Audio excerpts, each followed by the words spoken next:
How's it going? Triage, thank you for 8 months. Thank you for the Prime. Mega Gamer, thank you for 4 months. Thank you, thank you.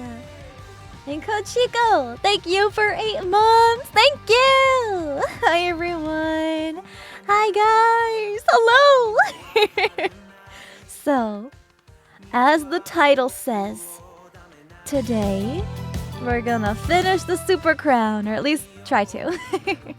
I don't see why we shouldn't. We got most of it done today, but there's been some developments. So we're gonna be changing things up a little bit with the crafting, and I'll get to that when we get there. It's all cool stuff though. Cool stuff. Also, let me know if the BGM is good. Not yesterday. Last stream we were listening to EDM. Today we've got some rock beats on. Yeah! Strong Wolf, thank you for 11 months. You don't know, bro. Thank you for 3 months. Thank you for the primary sub. And Shadow Wolf, thank you for 22 months. Thank you so much. Thank you. I'm feeling okay. Yeah, I'm feeling much better than yesterday.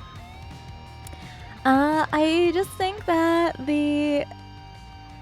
all the fumes I was inhaling might have got me a little messed up. But I'm feeling much better today. I won't have to be exposed to a lot of that stuff today. Snowy, thank you for 11 months. Thank you. And Slinky King, thank you for 6 months. Thank you. Thank you. Thank you. It's not the first time I've felt sickly inhaling toxic fumes, as one would expect you to not feel so good if you inhale toxic fumes. Wouldn't recommend. Do as I say, not as I do. Yeah, true. It was 10 hours stream, yeah. But it wasn't like I was pushing myself too hard. I was just having fun with you guys. And thank you for starting the hype train. Red, thank you for the pinned comment. I do have Streamly prints. Pre-orders are open for those too. Hooray! Someone gifted you a sub? That means you now have access to my super cute emotes in my chat. And if you like my streams and you want to watch more, then for a whole month you have no ads. You don't have to watch any stinky ads on my stream with a subscription. Yeah, of course. Rest is super important. I'm glad you like my emotes. Thank you. So, I've been wanting to post a schedule, but with like feeling under the weather and stuff like that, I didn't get around to finishing it. But generally, what you can expect for this week, I'm not gonna get too specific just because I'm still finalizing some things, but there's definitely gonna be a Nuzlocke stream. We're gonna be continuing Pokemon Platinum, and Bonsai will be back. That's for sure. I'm also going to be doing a couple sponsored streams. I'm very excited. We're gonna be doing more gacha. It'll be a lot of fun, and I'm planning a collab. With somebody who I've been trying to plan a collab with for a very long time. Things just don't work out sometimes with VTubers, but it'll be fun. Hopefully some more people will be joining us for the collab. So there's a lot of fun things to look forward to this week. It'll be really, really fun. I don't think there will be time to squeeze in another crafting stream, but we'll see. I have a lot of stuff to do on and off stream this week, and Saturday I've got a wedding, another wedding that I'm attending. I might have a crown and I might have rings on my hand, but I ain't getting married. Hell no. Thank you guys for the subs. Thank you. Love Games, thank you for 9 months. Thank you. And Bren, thank you for 7 months. Literally, all my friends in my personal life are all getting married. It's like, huh? I was also just invited to a baby shower. A fucking baby shower. That's so wild to me. So crazy.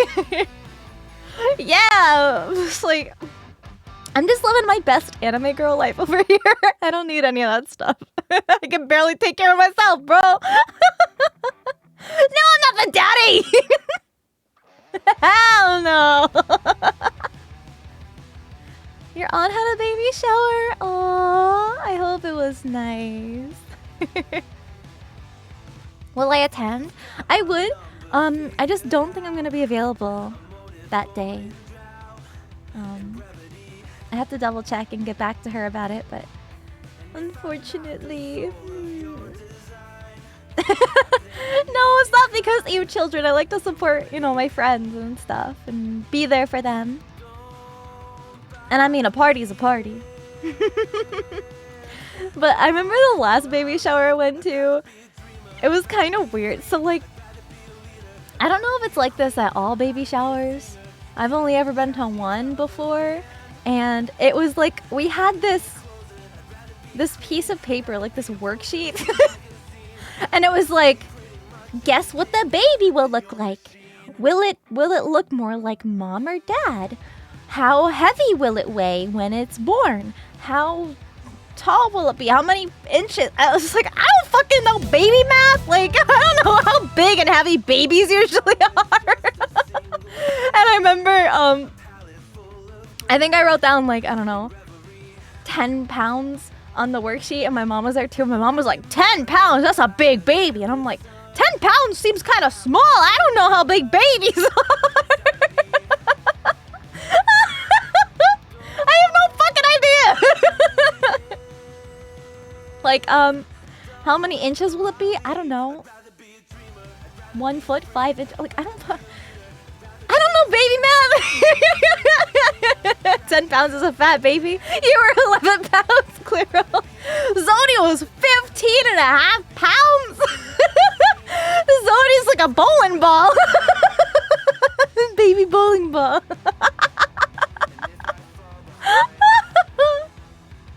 Aww.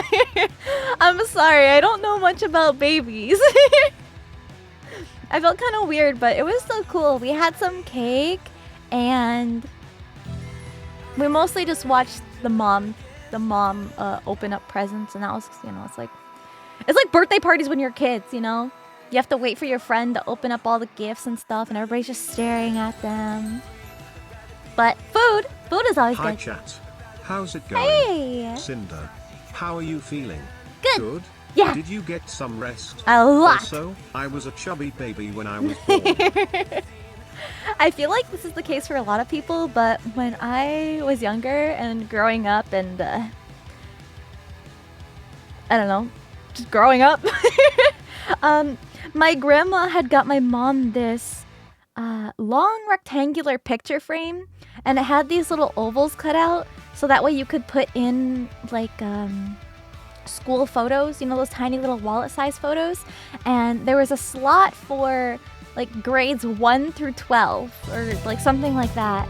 And so every year that I was in school for, I'd get my photo taken like you usually do at picture day, and my mom would put the photos in this big picture frame.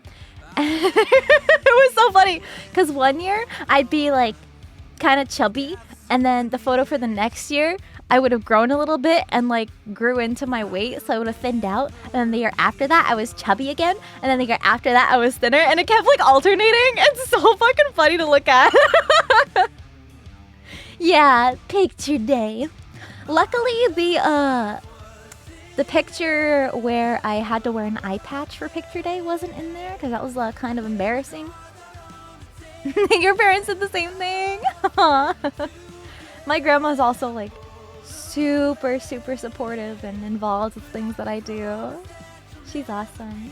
Thank you for completing the hype chain. Thank you for the level 3. Thank you. Leo Allure, thank you for subbing. Thank you. Wait a minute. Hi! Hi, I hope you're doing well. Thank you for the sub. Sorry for being a little behind on the subs. Hot Wheels are bionicle!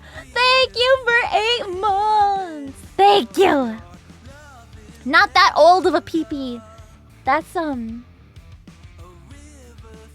more like a, well-seasoned peepee. We love all kinds. We don't have a bias. Anyway, let's get into crafting, shall we? I don't wanna waste much time, but I wanted to chat with you guys for a little bit. Hi, Lou! Hey, Kitty Pie! Thank you for 3 months. Thank you so much. Okay, let's get into the crafting. Bah! We're back. My cutting mat got a little dirty. It's covered in caulk, but it's probably gonna get a little more messy anyway. So, developments in the crafting. Woo! I like that you say this. I was chubby throughout elementary and part of middle school. Then one summer, my dad got me a puppy for pull-ups on my door frame. I then developed a small home gym in my room, and now my co-workers don't believe that I was chubby before I met them. You got a puppy? A puppy? I heard puppy and I was like, I love puppies. Side of a serious messy crafting mat. This is my new one that was clean. My cutting mat that I usually use is all kinds of disgusting. So, developments. Here we go. So this is what we had before. We had the base crown that still needs some layers of paint. We had our little mushroom piece that still needs to be sanded a bit and caulked. And then, let me leave it like this. There. That way you can kind of see it at a better angle. And then, these have dried now. We have our balls that go on top of the points to the crown. And then this one goes in the center here. Yeah, balls. Now we've got cock and balls. I love streaming. So we'll be using the quick seal again. What else? Oh, the little eyeballs. These are going to be our eyes for the super crown. They still need some paint and they need the little white eye shine. Yes, I can never get these to line up. They keep sticking on my fingers. Yeah. And then I think that's it. So, I've been doing a little bit of, I don't know what to call it. I've been over the past day and this morning, I was looking at this crown. It's easy to see from here, right? I was looking at this crown. No, that's the wrong angle. I guess this would be the better angle. I already fixed this side. We still need to fix the other side. So what had happened was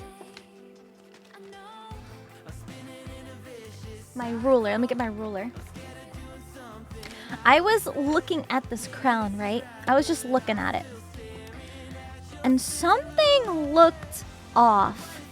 And I couldn't figure out what it was until I realized this point from here to here is approximately 2 centimeters from the trim to the little divot here. And then when I measured this one, it was about 2.5 centimeters. So that's why it looks a little crooked. And I didn't realize this when I was working on it last stream. So we're gonna fix that. And it's not my fault. It's the way the pattern was made because I checked. I checked the pattern. I had to cut up the pattern for reasons. We'll get to those reasons soon. But if you look at the pattern, you can even kind of see. It's hard to see to the untrained cosplayer eye. But essentially, let me get to the centimeters. This is about 3.5. This one is 4. So that wouldn't be a problem if the crown was like this. And that way it'd be symmetrical if the crown had the 2 points facing Pulley, this way. I meant pulley. Pulley? Although, I've had several not puppies puppy. before. Oh. Our first puppy was a Chihuahua named Ralphie after one of the students from the Magic School Buzz. That's so cute. Then we had a Yorkie named Teddy. He was my mom's favorite. He then ran away on Valentine's Day. My mom was pretty upset. No. Finally, we got a black Labrador and named him Bo.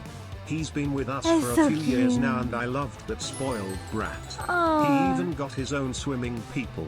Talk about a favorite child. I love that. Bo! So yeah, like I was... We're having a real machinist ruler. Oh, it's just a metal ruler because when I use my blades to cut stuff on, it won't ruin the ruler. I have a ruler that's like a yard, or a meter rather. I've got 2 big, long metal rulers that I use for bigger projects. So like I was saying, if this was the center of the crown and then it wrapped around to the back, that'd be fine because it's symmetrical on this line. So if you were to fold this in half this way, it'd be perfectly symmetrical. But because technically either this point or this point is the front center of the crown, these 2 measurements being different makes it look a little asymmetrical. So, I'm gonna show you how to fix that while we're already have the crown built.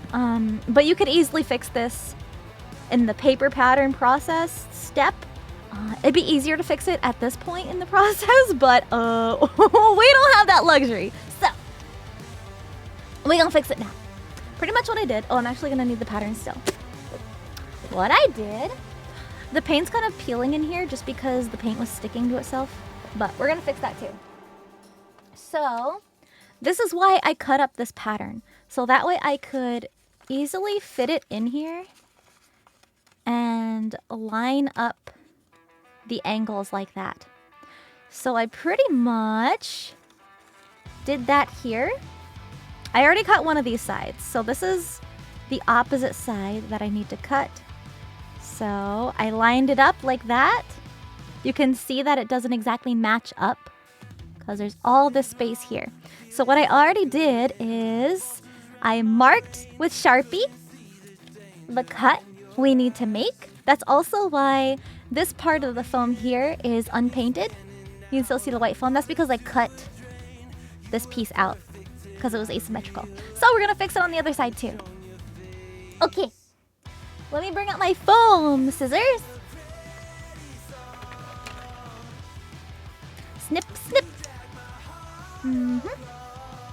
So I'm gonna start from the tip, and the reason why I'm using scissors is because it's a straight enough cut and the scissor blade edge is long enough for one smooth cut, so we're not going to be picking up and putting down the scissors again. That's what creates the little lines in the foam when you cut more than once like this.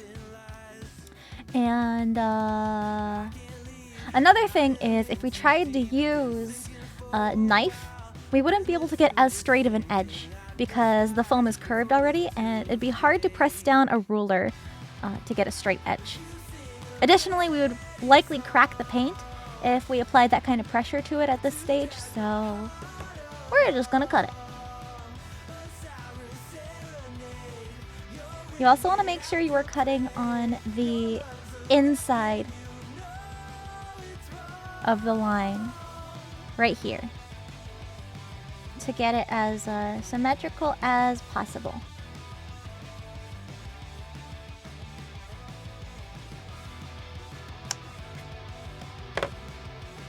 If you wrinkle the foam a little bit, it's not the end of the world.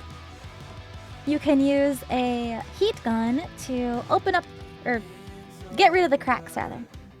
A tiny razor blade, I probably wouldn't recommend it just because you do risk cracking the paint, but if you're not at the painting stage, it should be fine. Because we can also still Dremel the edges to get it smooth.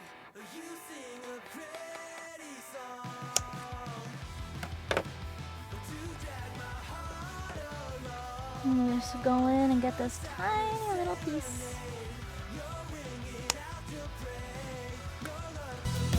There. So now, from all angles, it is the same height from the bottom. Like that.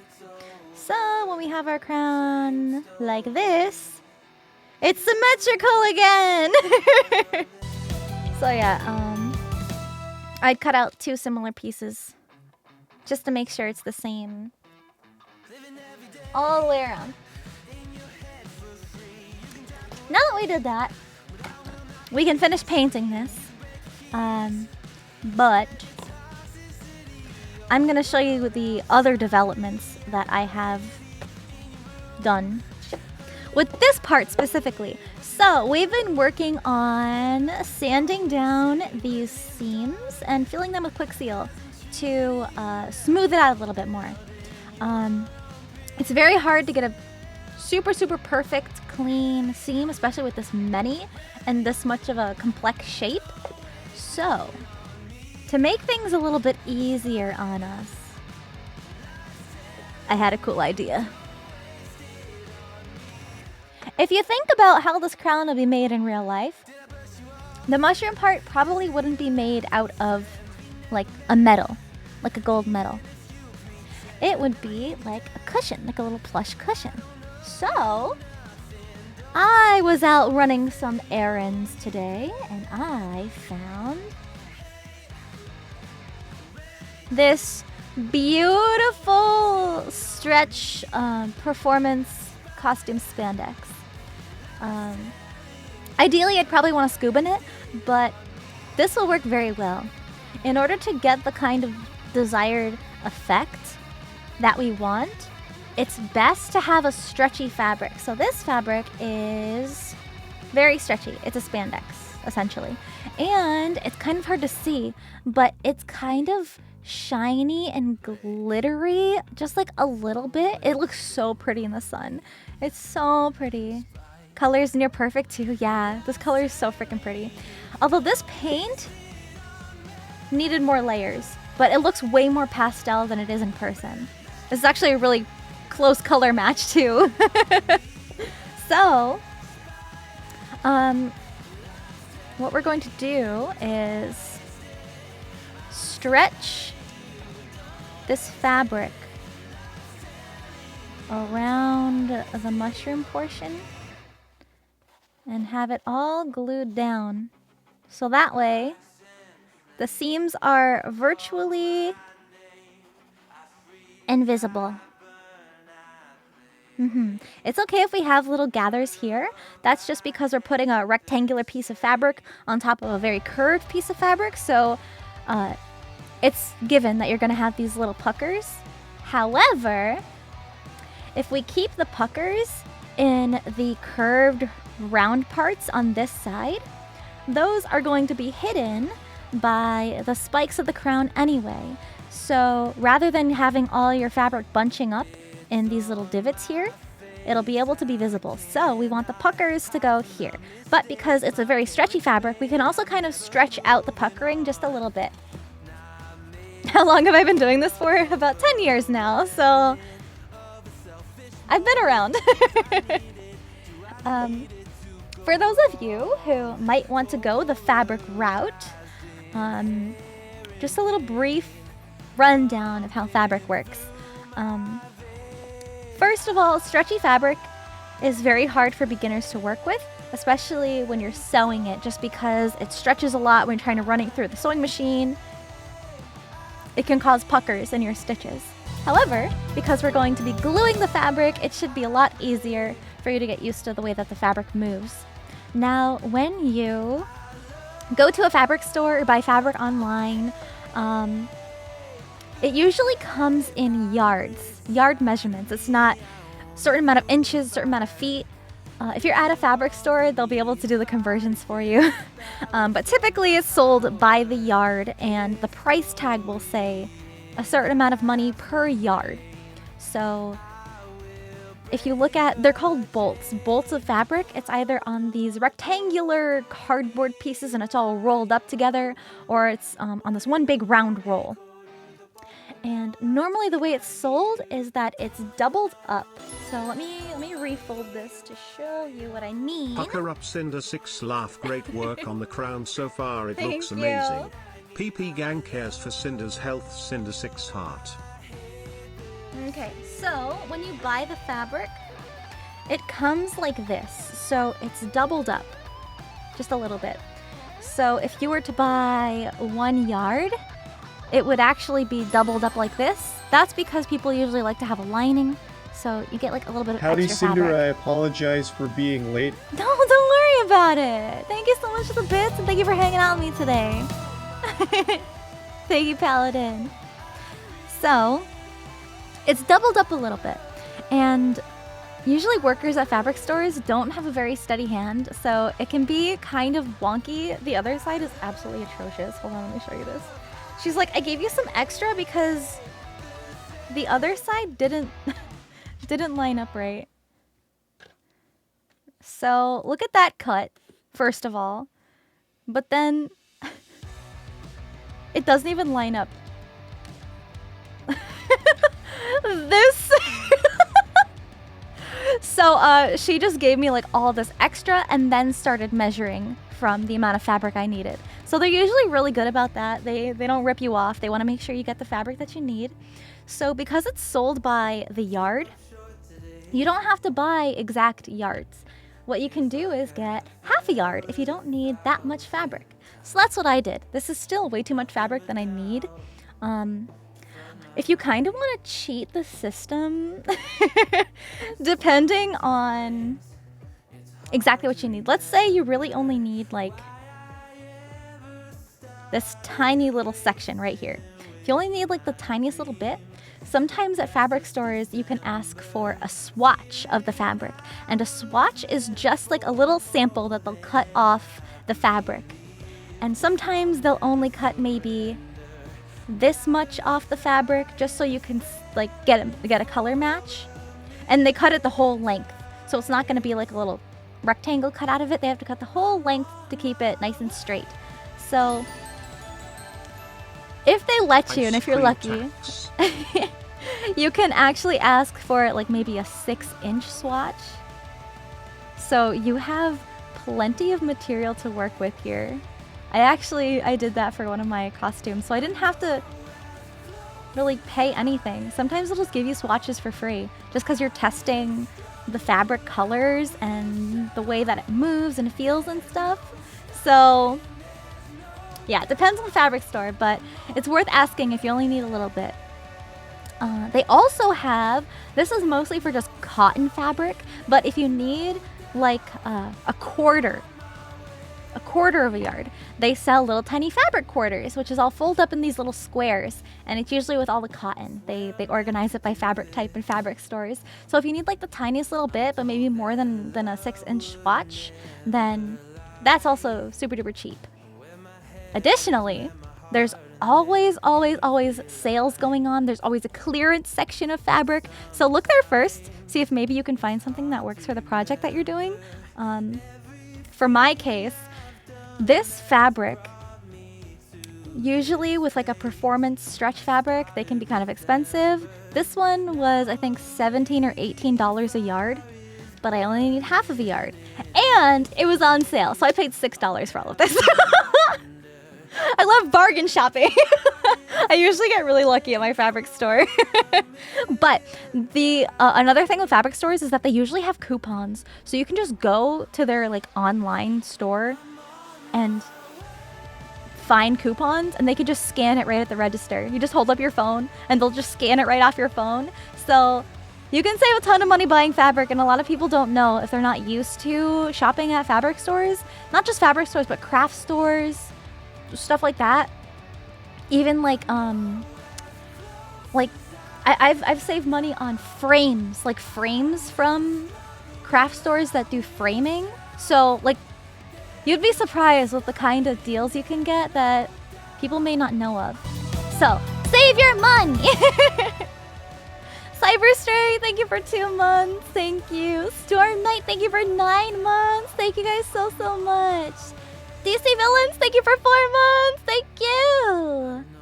Kaiser Pendragon, thank you for 8 months. Thank you.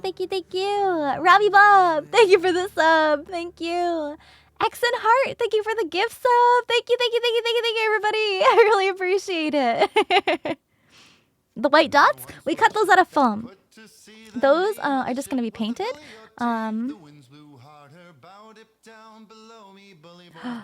love this song.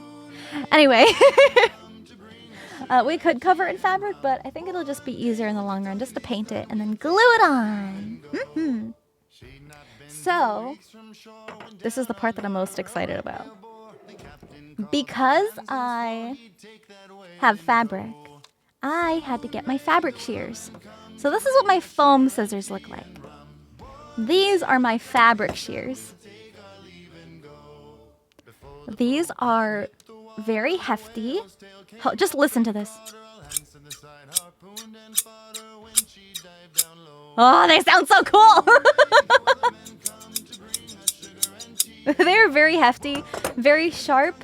I've actually cut myself on a pair of these because I used them for something that I wasn't supposed to.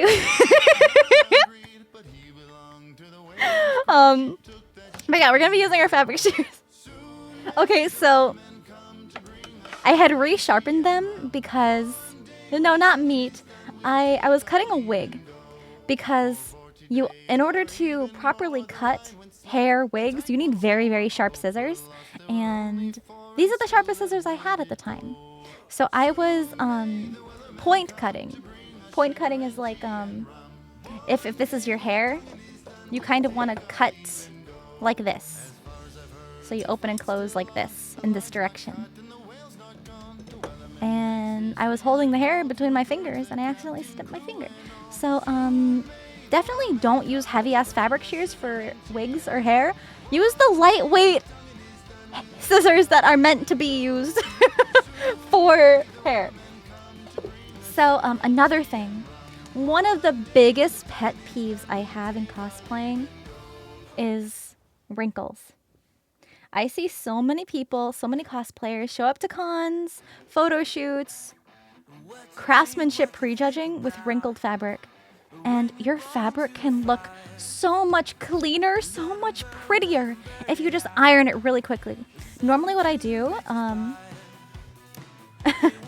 I've been doing this for a while before I found a really nice portable steamer, but I would show up to these conventions. I like to go a day before the actual event, and so like let's say the con is Friday to Sunday. I would show up on Thursday, get my hotel room, and then all day just iron my stuff. Depending on how many cosplays I had. Sometimes it would take quite a while. And I would just iron and iron and iron and iron. Sometimes I would have a friend, and my friend would be like, hey, can you iron my stuff too? And I'm like, I guess, because I don't want you to look bad either. So I'd end up like ironing stuff for other people who I wasn't even rooming with. They'd be like, hey, you know how to iron? Can you help me? And I'm like, okay. But now, ever since WeebCon, actually, I found this really affordable steamer. So now I have a nice travel-sized steamer, so I don't have to iron anymore. Because there's also some kinds of fabrics that are really difficult to iron. Like this fabric, like the stretchy fabric. You also don't want to risk burning anything, so sometimes you can put down like a towel or like a t-shirt as a buffer between the fabric and the iron. I have burnt fabric before. It becomes really, really shiny. Not a good shiny. So you want to be careful. No, I'm not going to get angry if your clothes aren't ironed. It's just a pet peeve if you're cosplaying and you want to look your best. If you just show up with a cosplay like out of the bag, you can buy your own cosplays. That's fine. Even if you're just wearing like a nice dress shirt. If your nice dress shirt is all wrinkled, you can look like a 5 and go straight to a 10 with like a nice iron shirt. It just makes people look so good. And that's why I help my friends when I can. So there are some little bit of wrinkles in here. So I'm just trying to... The cool thing with stretch fabric also is that you can stretch out a lot of the wrinkles, so that way it's not as noticeable. So that's probably what I'm gonna do. Yeah, learn how to iron. This isn't gonna be the cleanest cut in the world, just because this is a very awkward angle for me. Hold on. Let me start from the bottom.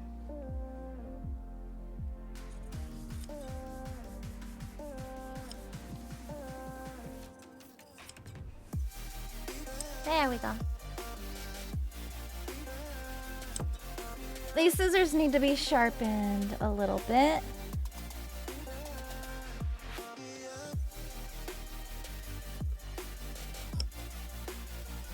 But the cuts are so nice.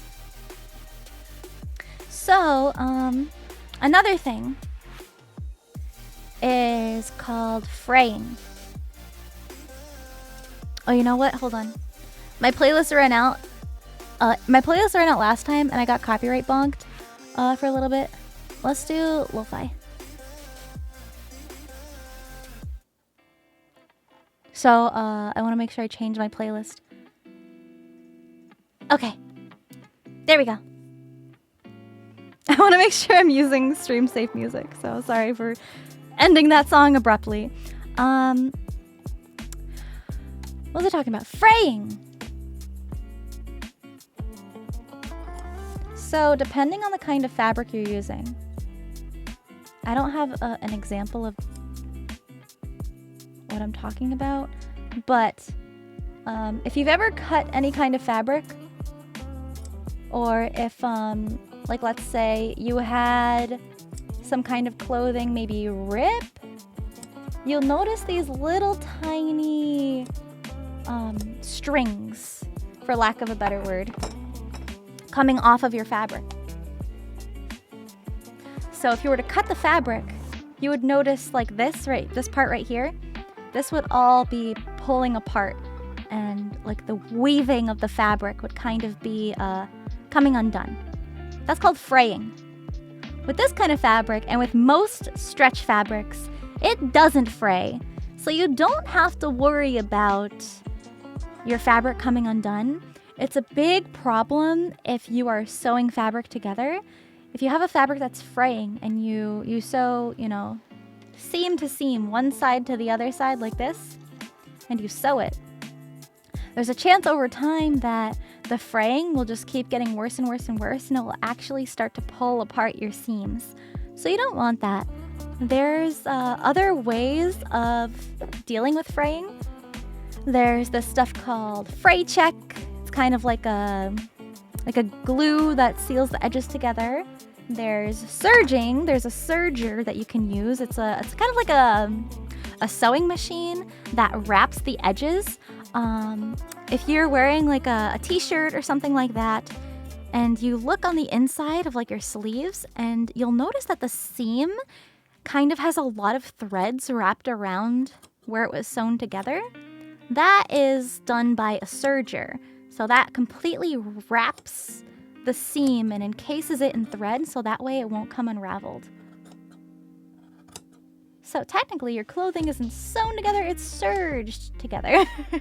Or at least the edges are serged. Hey Kappa! Welcome back! It's so good to see you! You have to watch me complete this. We're changing courses a little bit. We're gonna be using fabric. Now this cut is not even just because I'm not using like a proper cutting space. So the piece I just cut off there was just the edge of the fabric. So we don't want that. We want the nice, pretty looking edge. Use an industrial sewing machine? No, I still use the old rickety sewing machine that my grandmother passed down to me. It's a hand-me-down sewing machine, and I still use it, and it's falling apart, and it's like duct taped together, but it means a lot to me. I also still use her hot glue gun. The low temp hot glue gun I have used to belong to her. So it still feels like my grandma is a part of what I make. Alright, next is, I guess I'll explain how we're going to attach the fabric to this foam. But we're not going to do that yet.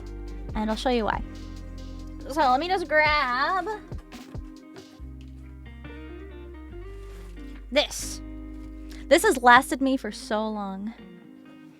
For super duper duper duper long. This is spray adhesive. This stuff is so sticky. And because it's a spray, it can get everywhere. So what I do, and what I'm going to do, is get a big like cardboard box and make sure the walls are high enough so that way when you spray, it gets only inside the cardboard box and you don't have to worry about it getting anywhere it's not supposed to. I also like to lay down paper towels so that way I can spray inside, take off the sticky paper towels, and then the box itself isn't still permanently sticky, just so that way I can reuse my little spray box that I have. And we're going to spray this surface of the foam completely. It is another inhalant, unfortunately. It's very stinky. But when we spray it down, we're going to smooth out and stick the fabric to the spray glue and then kind of stretch it around the edges so that way when it's all said and done, it'll look kind of like this. But it's hard to see. You can kind of see the little bit of bumps. You can see one right there. And I think that's just because we need to fill in these cracks a little bit more. So that's what we're gonna do. The reason why we want to use a spray adhesive instead of any other kind of glue is because if you were to just glue down like the seams or something like that, it would still pucker and wrinkle in places you don't want it to, and it wouldn't look flat and seamless. With spray glue, every single surface of this will have glue on it, so that way the fabric will be completely stuck down. Every single curve and nook and cranny will be able to be pressed into the fabric and glued down. I've used this method for so many things. It works super duper well. It's just a little messy if you don't use some kind of box to keep the glue spray in. The way it joins together so neatly, like with the fabric, or like the whole thing. So also we can add on the balls. Just as a little reminder, we're going to be trimming off the top a little bit and then gluing the balls on. These balls, all these foam pieces were made with the foam clay, so it's a foam with clay-like properties. We sculpted these into little like clay balls, and then once the foam cures, it turns into a little foam ball instead of the clay.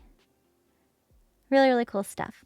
So I had to remake those because the other ones I made were a little too small. So we're going to be gluing those on with more contact cement. But for now, we're just going to be chilling out with the Dremel and caulk again. Witchcraft! So I am busting back out the Dremel. I'm gonna plug it in.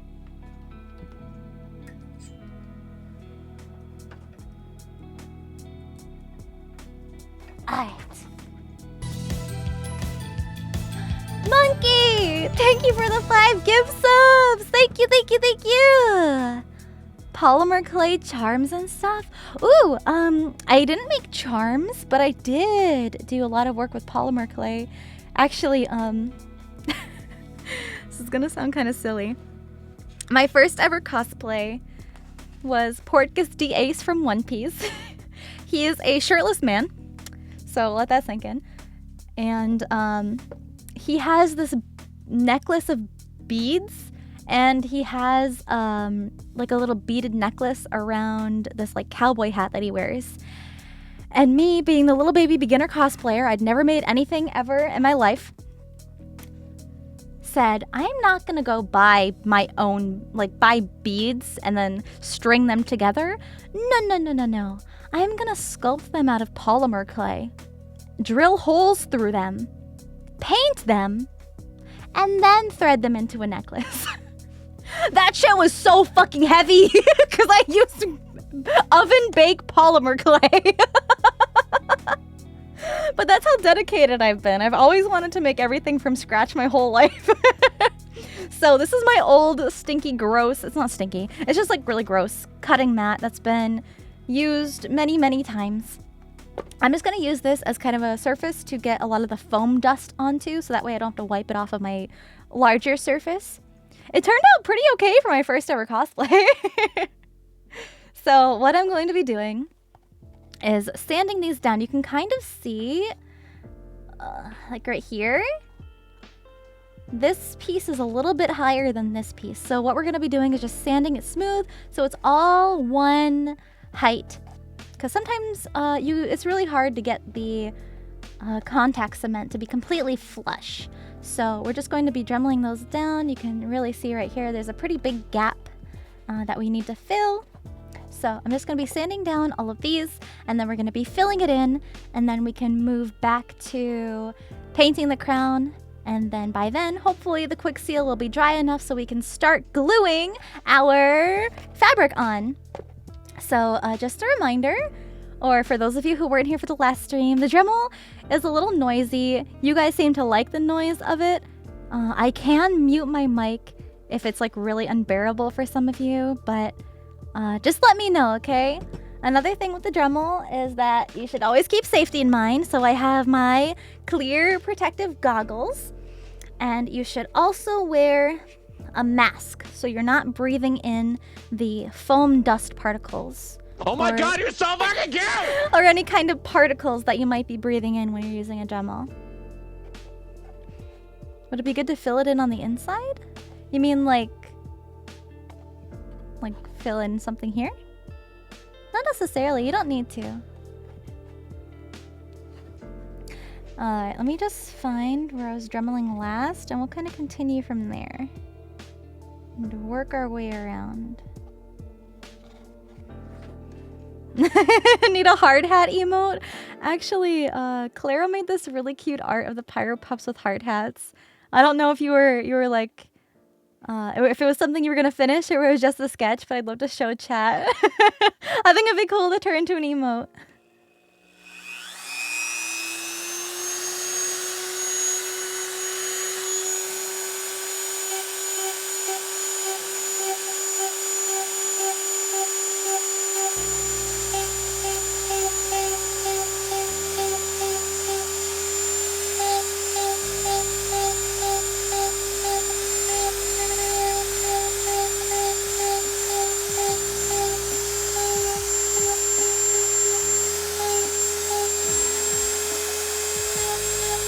Hi Sinder. Hello!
Yeah, so another thing is that ideally, last stream I couldn't figure out how to fix it. I'd have to take it to my dad because I don't know if he has it back at his house. But this is a pretty rough grit sanding bit. Normally you'd want like a sanding drum to have a finer grit, so it's not as rough with the foam. It'll be like a nice smoother kind of sand. It works. Doesn't have to be perfect because we're going to be covering it with fabric anyway, and we're going to be filling it in a little more. But if you wanted to give yourself a little bit less work, you would want a higher grit sandpaper for your Dremel bit, the sanding drum. So, consensus, do you want me to mute my mic and just listen to music for when I Dremel, or do you really want to still hear it? Because I just did two. I just did two of them, and I have to go all the way around.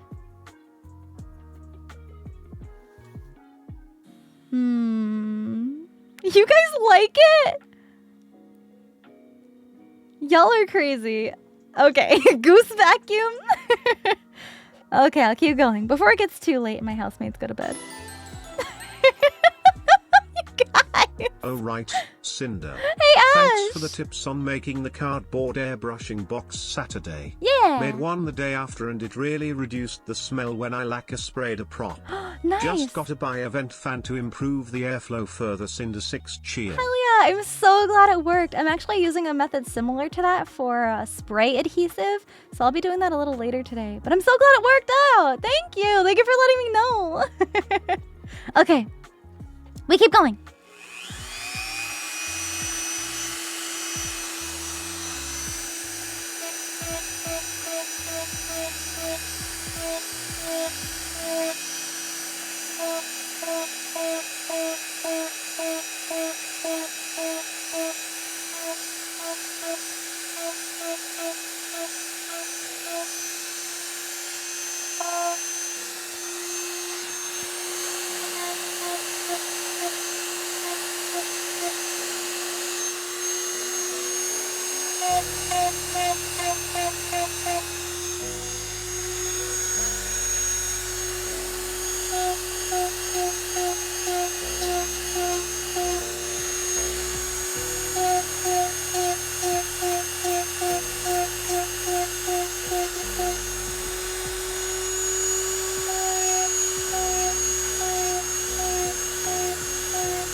Hi. So I'm gonna fix up some of these. Some of the drumling's a little uneven. But for the most part, we're making sure these connections are as smooth as we can get Co-worker, them. so what did you do last night? Me, listen to Goose vacuum. It was a very relaxing evening. Devona, thank you for 11 months. Thank you. Get yourself a Wolfie who knows how to use power tools. Alright, I'm just gonna go through, do like another once over. You can see that I held my rotary drum level to the seam so that way I could get them even and flat. You'll notice this one doesn't have as much paint chipping. This doesn't have to be painted at this stage, by the way. I just wanted to see what the pink paint looked like on the mushroom part. But it's good to see what takes to the sanding and what doesn't. This, for example, is already super flush and smooth that it didn't really need to take any foam off. I think I'm still gonna try to get it a little bit better, but that's why. Yeah. Aw, I'm glad you guys are having a good time. On the back side where the gaps are is a safety precaution if you get too close while sanding. Oh, okay, I see what you mean. No, just because this is how thick the foam is, so we don't have to worry about sanding too close to any seams. Unless you meant these that kind of tuck on the inside. We don't have to sand those. Relaxing, informative. That makes me so happy. I'm sorry I'm not really talking much during the dremeling process, but I'm almost done, and then we should be completely done with the Dremel for now. Another thing to be careful of is using a Dremel for an extended period of time, just because it vibrates a lot, and you can get a tingly feeling in your hand and fingers. And if you start feeling that, definitely take a break. Just to be careful. So I finished doing this.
Okay. That should be good. Got a lot of pink foam dust. But that's okay. It's all over my shirt too. I'm going to unplug the Dremel now. So we should be all done with the loud noises for a bit.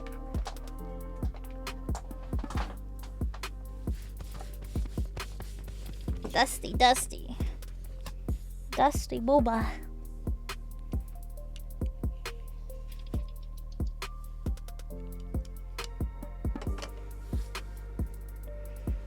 Got a little bit on my other mat, so I'm just going to...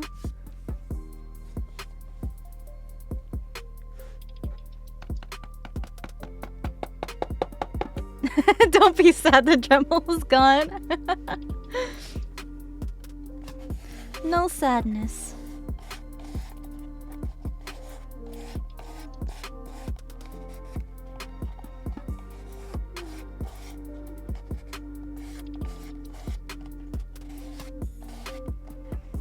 Trying to get as much of the particles off as possible.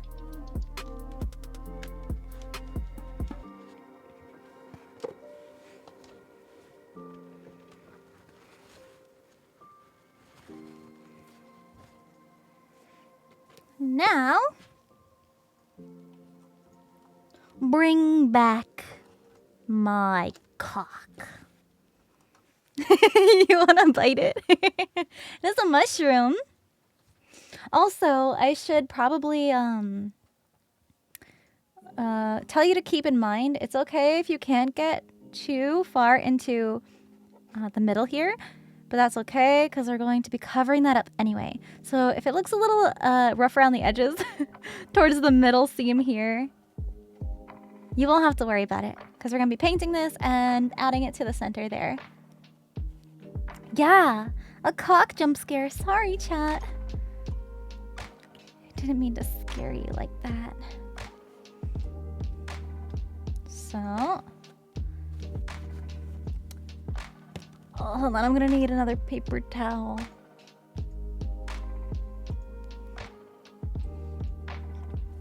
So I use these just because when I'm brushing off the cock, it kind of creates particles sometimes from all the excess. So I just have it collect in here, and then I also have one to wipe my hands off with when it gets really, really gross on my hands. So let us get back to work. Cinder, you sure love your cork, don't you? Mm-hmm. It's very convenient. Very nice to use, may I add.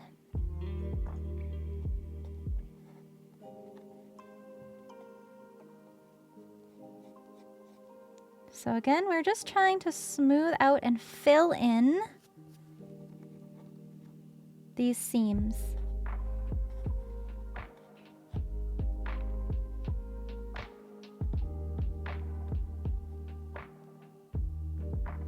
Nice, smooth cock.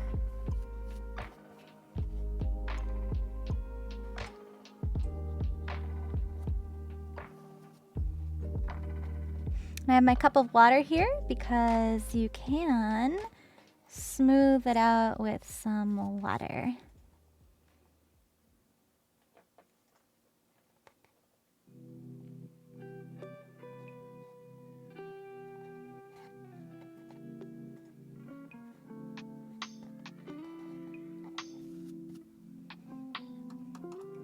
Now we're making a super crown. The crown that's on my head right now.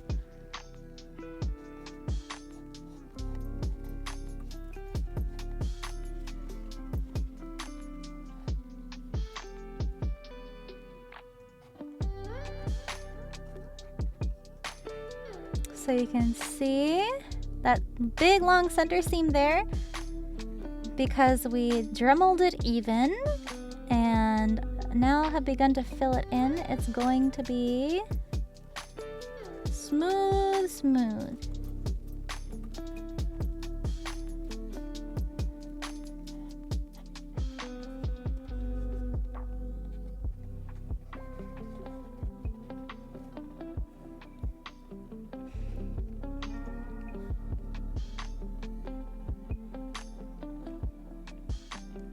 Never thought to use caulking like this? Yeah.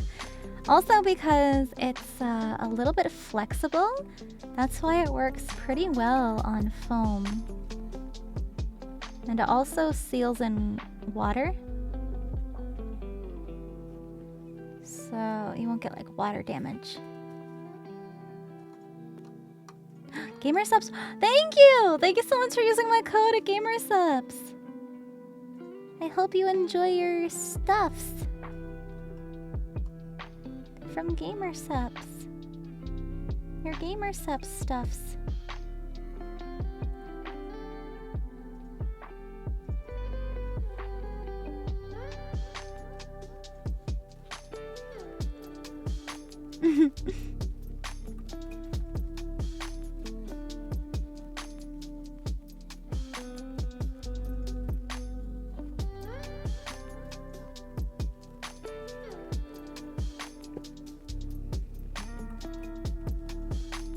Got 2 flavors in mind?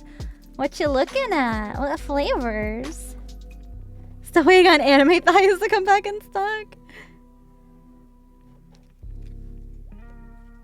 That one and the red raspberry. I've been waiting on red raspberry to come back in stock. I'm really excited for that one.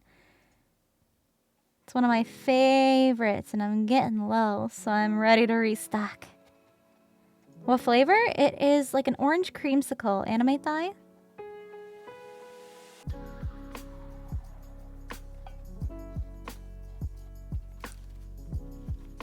Red raspberry and blowhole blast. Those are 2 such good flavors. 2 of my favorites.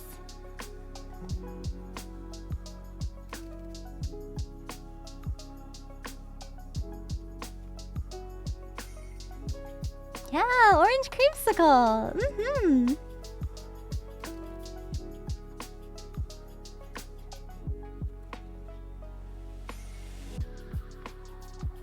My dad is so funny. I gave him like a little taste test sample of the anime thighs. And then I brought it back to my house here.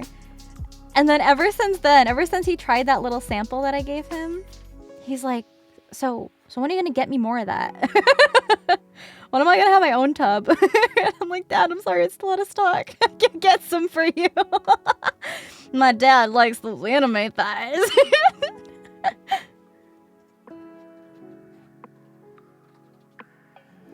Because what I usually do when I get a new flavor, I will mix up a cup of it, or like a little bottle of water of it, and I'll bring it over to my parents' house so that my parents can try it. And they'll usually pour it into like a little shot glass. We have like little plastic shot glasses.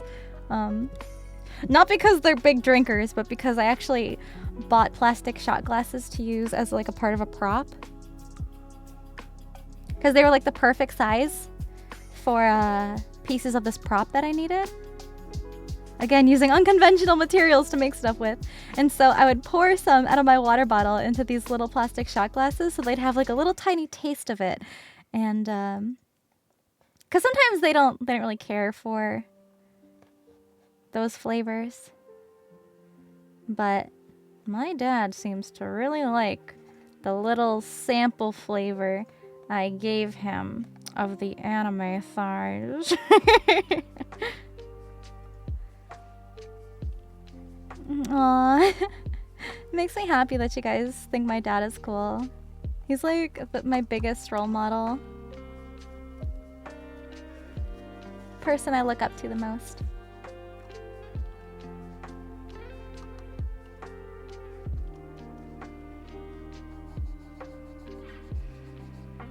It's funny because like he's my #1 supporter when it comes to everything. But it wasn't always like that, because he had some doubts about some of the things I used to do. It's actually funny, because my parents were the opposite several years ago than they are today. So when I was first getting my toes wet in the world of cosplay, this was about 10 years ago at this point, I was talking to my mom. I've always been really close to my parents. And I was talking to my mom about, you know, this big event that all these nerds gather and dress up like their favorite anime characters. And she thought it was a little weird. But she was like, all right, you know what? Let's check it out. I'll go with you. My cousin wanted to go and his mom wanted to come too. So we like went with some of our family and we all had a blast and it was so much fun. My mom was like, you look cute. And then the next year I made something even more elaborate and it just kept getting more and more wild. And my mom was like, wow, you're really good at making this stuff.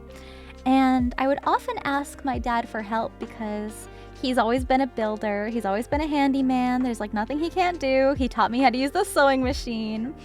And there was a point where he was like, I don't understand why you're doing this. It's like such a big waste of money. Cosplay is a very expensive hobby, but I always would use my own money and I'd save up myself to buy my materials. And over time, I feel like even though he still would say that, he likes when he likes helping people and like teaching others how to do stuff. And I think it made him feel good when I would come to him to ask him for advice. Like, hey, Dad, I'm trying to build, I don't know, like some wings, just for an example.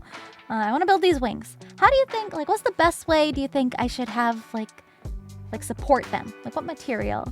And he'd go out in the garage and look for stuff and put a prototype together and screw together some wood and nuts and bolts, and he'd be like, try that. And this is around the same time he started getting really, really into photography. And he's like, well, I need a model to practice on. And I'm like, well, Dad, I have cosplays that I want pictures of. And he's like, you know what? Let's do it. And we went to a really cool location and he took photos of me and it was so, so cool. And I'm never gonna forget this moment. There was one part of this like photo shoot trip where he had his camera on a tripod and he had accidentally pressed the like video recording button. And I'm so glad this was caught in video. I was doing like this little bit for a friend, making a video of myself talking about why I like cosplay. And so in the video I was like, I like cosplay because this and this and this. And my dad was like recording a couple different takes and he was accidentally recording when he thought he stopped the recording. And in the video, you can hear him say, I like cosplay because it gets rid of my kid for the weekend. And we all just start breaking out laughing. Like, my mom was there for the photo shoot. We had a family friend who was also there taking pictures because he liked photography. He liked doing nature photography. So we were all just like hanging out together. And our family friend was like, amen. After my dad said that. It was so funny. I should try to pull up the audio for that video. It's so funny. But yeah, over time, he's kind of gotten, like, he's kind of opened up to the idea more of me being a cosplayer. And now he's like begging me for photo shoots. He's like, when are we gonna go take pictures again? He's been really invested in photography for some time. He's got all kinds of fancy lenses and a big fancy camera. It's a very nice camera. Yeah, my mom was always the one who went to these conventions with me and supported me with competing and dressing up like a nerd. And my dad was always like, seems like a waste of money to me. Like, why are you still doing this? But I never let that get to me. I was like, you know what? It makes me happy. I like making stuff. And I was able to like bond with my dad. He taught me how to sew. He taught me how to solder. He taught me how to do all kinds of stuff. Fast forward to when I was telling my parents that I wanted to quit my professional banking job to become an anime girl full-time on the internet. My mom was like, you can't just leave your professional banking job to do an online thing.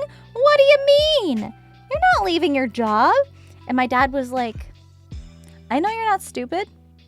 If you think that this is the best decision for you to make, then I will support you. I was like, aw.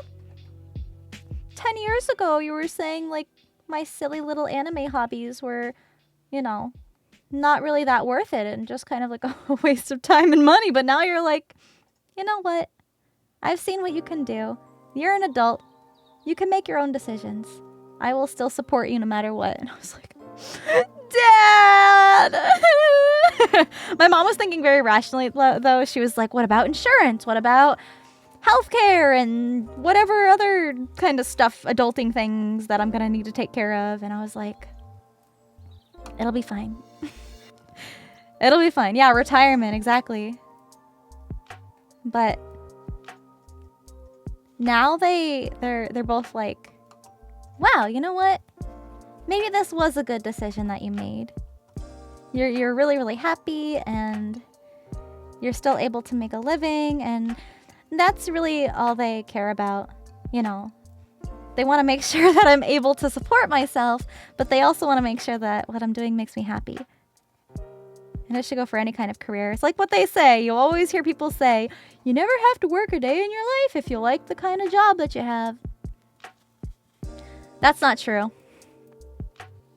It's still work, but it's fun work.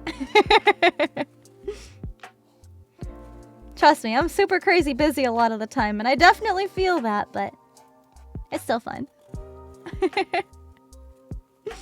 Yeah, my parents have always been cool. It's just so funny how the tables kind of turned to my dad being a little, you know, cautious about this weird thing I'm doing, and my mom being like, yes, honey, I'll take you to this nerd event. To my mom being the one kind of freaking out, my dad being like, it's fine. Yeah, my dad's been desperately wanting to do another location photo shoot somewhere cool. Who did the art for your parents? Sarah It's Vaughn. really good and really fits the voice. The voice? My parents' voices? It just kind of matches their personalities, I'd say. Seraph Long.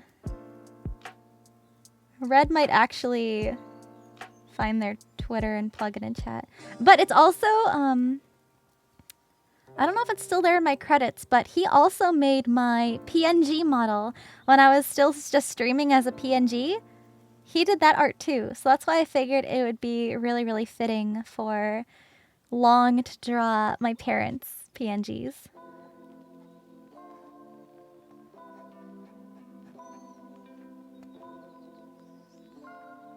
I don't know if that credit is still in my About section. I have a bunch of credits down there.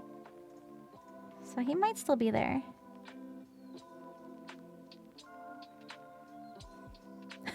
Photo shoot with my Sinder cosplay? I know he would want to.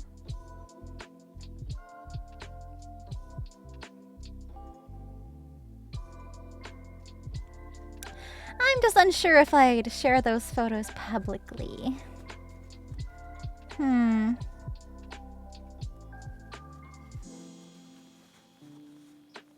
Hydrate, eat a thing.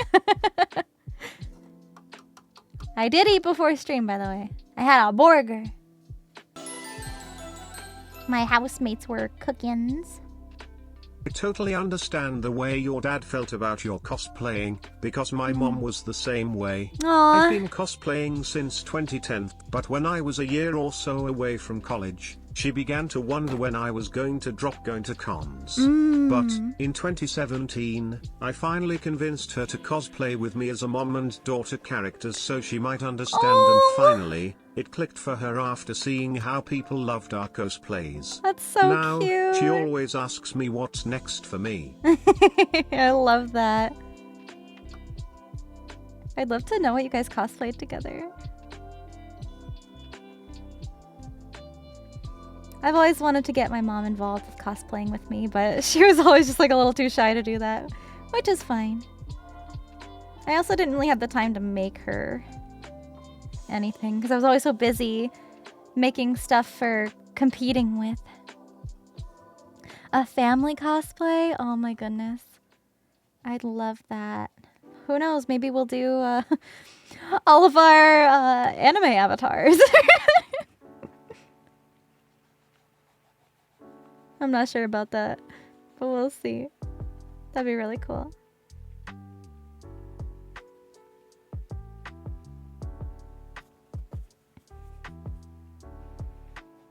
Been trying to talk my mom into going to Vegas around the same time TwitchCon is to meet my friends.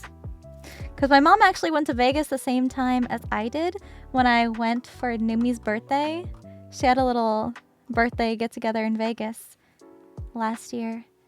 And my mom just so happened to be going to Vegas already that same weekend with a family friend for something completely unrelated. So it just worked out super conveniently. We were able to get on the same flight, and I stayed with her and our family friend like the night before everybody else got to Vegas. So it was really, really cool that I didn't have to fly alone.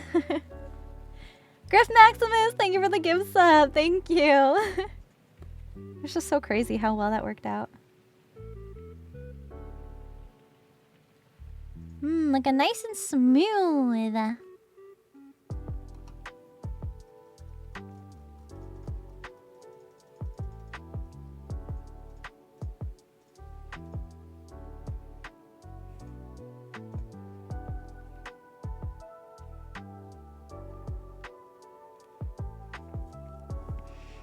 You couldn't do a cosplay?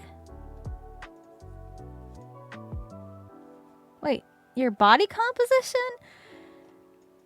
Look, any character works with any body type because literally, by definition, all you have to do with your body is put a cosplay on it to have a cosplay body. It doesn't matter what the character is. If you are confident enough to embody the character you want to embody, in terms of cosplay, nothing should stop you. Doesn't matter what other people think. That character makes you happy. So why not? Why not be happy?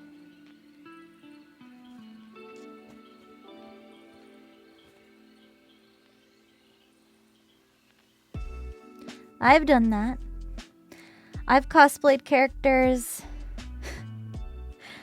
that don't really have much of a chest. And I said, I like this character.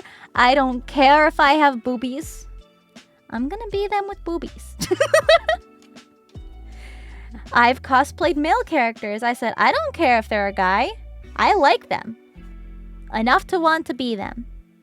AKA Ace. So I said, you know what? I'm just gonna do it.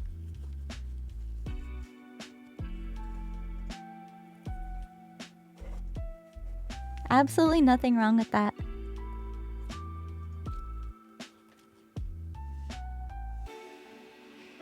If anything, that makes yours more unique. Because then you don't look like the stereotypical, you know, Goku or Luffy. You make it your own. And most times, those are the cosplays that are the most memorable at conventions. Right! Even if you feel like you look nothing like the character, the fact that you are that character means that there will definitely be somebody else at the convention that also likes that character, and they are going to be so floored, so excited to see somebody who also enjoys that franchise, that series, whatever you're cosplaying from. And it's like, boom, you have a con friend and you can talk about something. You have like a common interest right off the bat. Number one, you have the same series in common. Number two, you're at a convention. That's another thing you have in common. Number three, are you both cosplaying? There's another thing you have in common. And that's why people can make friends at conventions so easily, just because the common interests usually line up so well.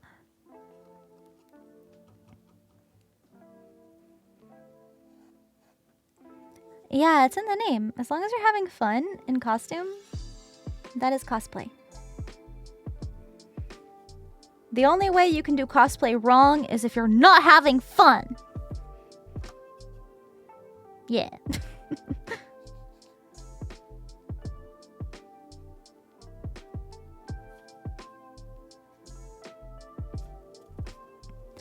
Ooh, Zoro cosplay. I love that man. He's just like me, for real, for real. Bridget Warrior, thank you for the sub. Excuse me, thank you, thank you, thank you. Bum, bum, bum.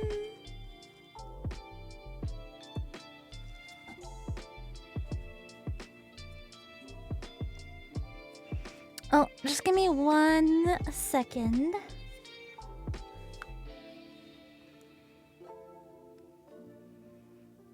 Hold on, I have a DM to answer.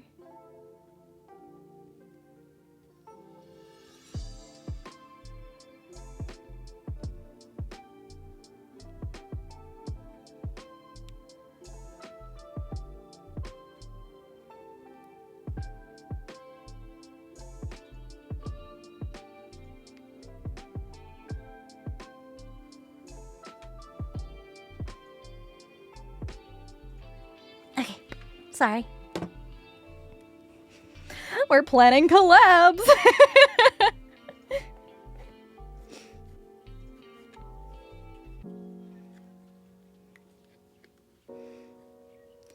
Pew. Whee. Arthur Morgan? Yo! I've been wanting to play that game. It looks like so much fun.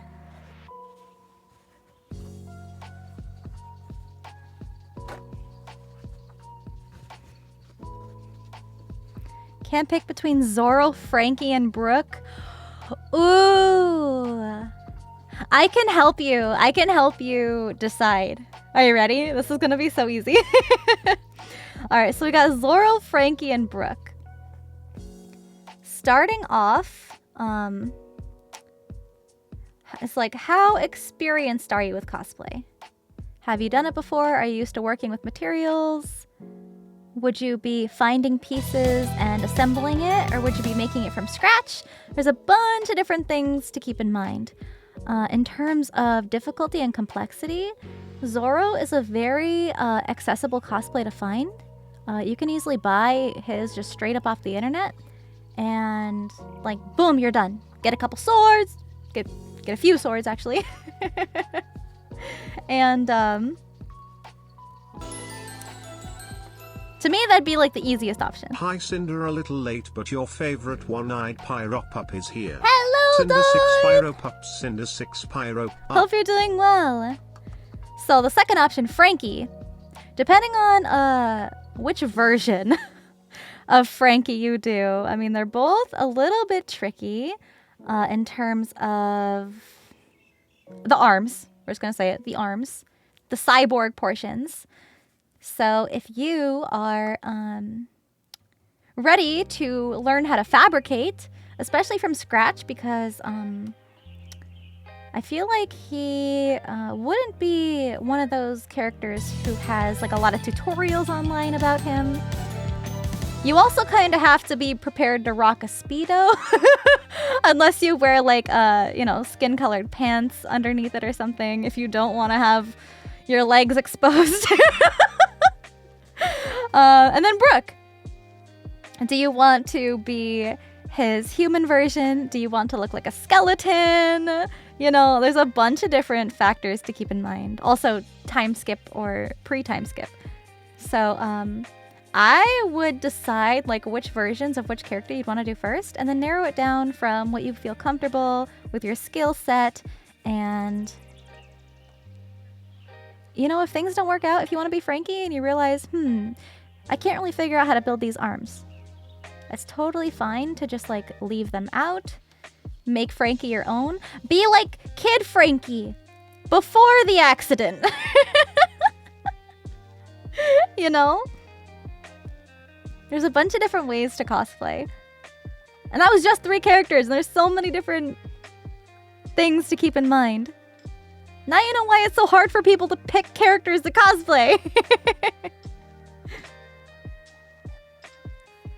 Akuma, thank you. Thank you so much for the 10 gift subs. Thank you so much. I really appreciate that. Be Frankie after the incident, before the transformation. So, like, Water 7 Frankie? Adult Water 7 Frankie? Before the time skip? Yes. But those big square arms. I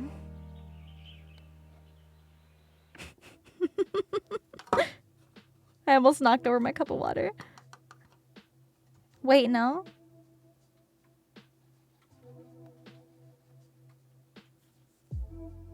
Yeah, that was like right next to my stream deck. Chessbone! Thank you for 23 months. Thank you. Thank you. No, Jay. No. That sounds not fun. That sounds sad. I'm just talking about cosplay. Mostly One Piece cosplay, but... Your favorite series? Remastered is releasing soon? That's so exciting.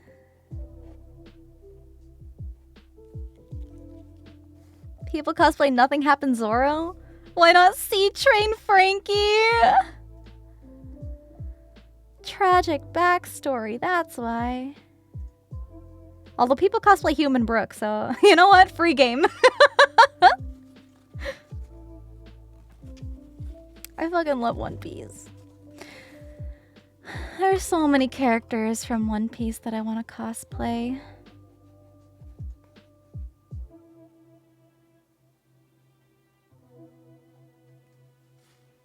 I feel like the number 1 is pretty obvious.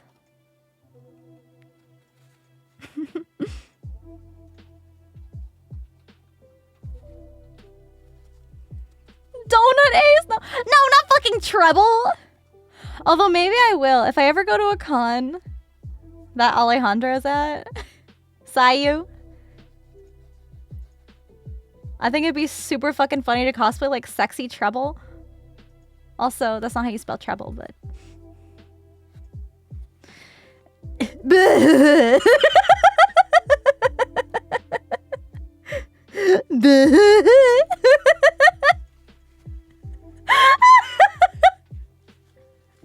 He's gonna fucking hate me.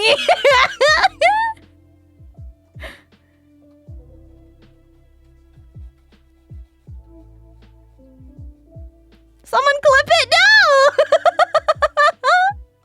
I did that so well. No, I don't want to do that so well. Sexy Treble, here she comes. Captain Geo, thank you for 11 months. Thank you. You're gonna cosplay Queen. Let's go. Why are you saying Cooksy? Cooksey clips like sussy stuff. I just pretended to be a sticky man for a second. You know what?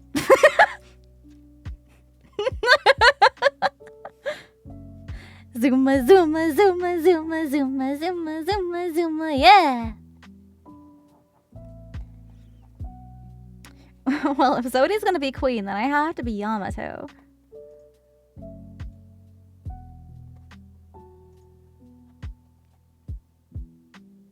No, I'll be Orochi.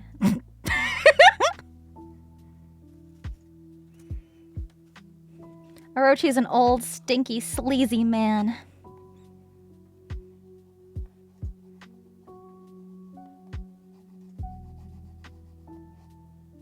Everybody hates that asshole. You were gonna say Yamato? I love her.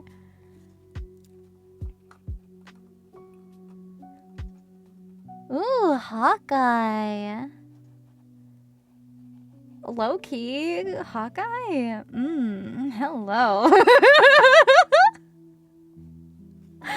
Hawkeye is like the underrated daddy of One Piece. Am I wrong to say that? Come on, look at that man. Hell yeah!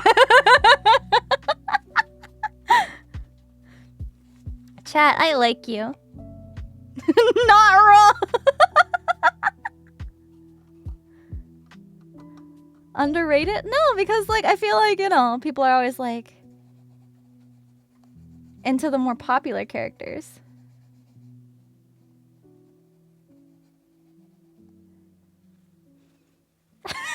When he doesn't have the hat on.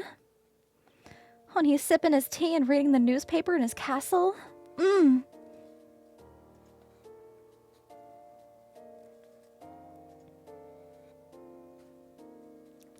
Cosplay Chopper.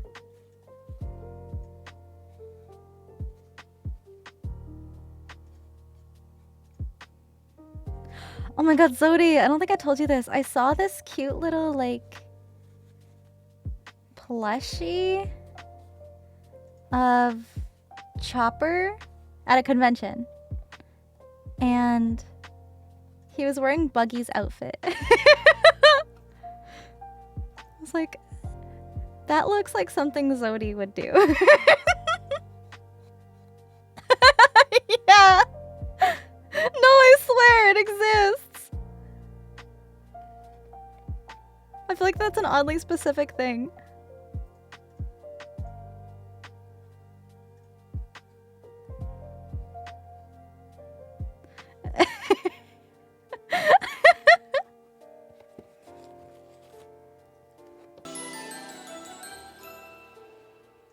Could Cinder pull off a Houndoom cosplay? Hell yeah. That is the real question, isn't it? It would be something called a Gajinka. Those are the like humanoid versions of Pokemon, where they kind of turn the Pokemon into what they would look like as a person. So Houndoom would have like probably armor and like a badass kind of outfit.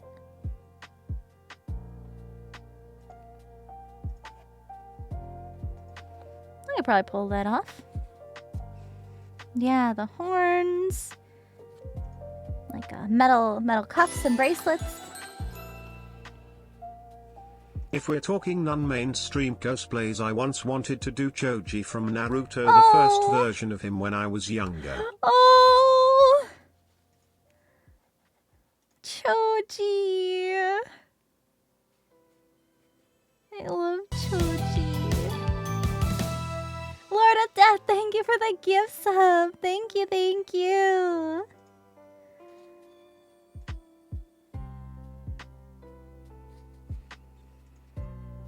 Trying to use magnets to hold everything? Cause you suck at sewing? Oh no. Magnets holding together clothes? I don't know how well that would work, but you can definitely give it a try. You can also try Velcro. That's another feasible option because there are some kinds of Velcro that already have like a sticky glue backing. So you can just glue it down or just hot glue to the fabric.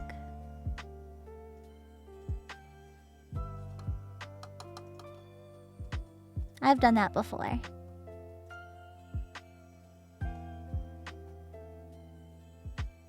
The only thing with Velcro is that over time, it starts to lose its stick. My favorite Pokemon I also wouldn't mind cosplaying is Lucario. Can't say why I like him so much though. If we're talking about cosplays we want to do, I've got two, Deku and Cementos from My Hero Academia. Ooh. Don't judge me, I'm a sucker for superhero media. No, I've actually cosplayed from My Hero before.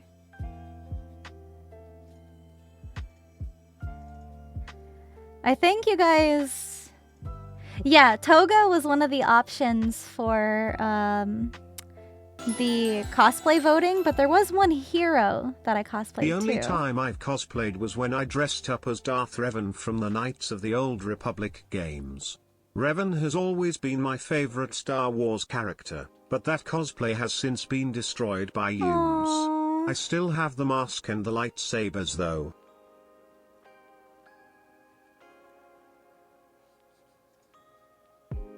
It's always sad when you lose a cosplay. Something that you're so passionate about.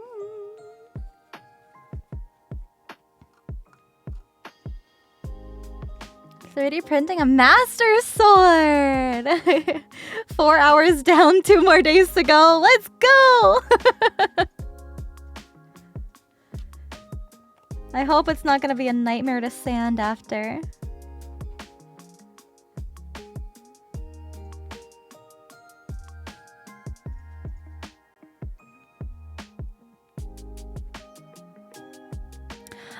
Depending on the prop you make, it doesn't necessarily have to take this long. Or if you're 3D printing it. That's just part of the time. Once the 3D print is done, that doesn't mean the prop is done. There's still filling and sanding and painting and then other possible detail work depending on what the prop is. I gotta go now, Cinder. Don't so worry. glad I could stop by. Me too. Have a great rest of your stream and a good night. Much love, Cinder 6 Heart. Thank you, thank you.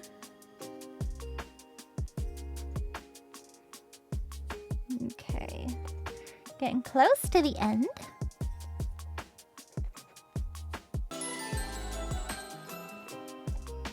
My first cosplay was Kirito from SAO, but my next cosplay I wanna pull off is Fire Soldier from Fire Force. I wanna try and use actual fire gear. That sounds heavy. But good luck. It'd also probably be really hot too. Hot and heavy.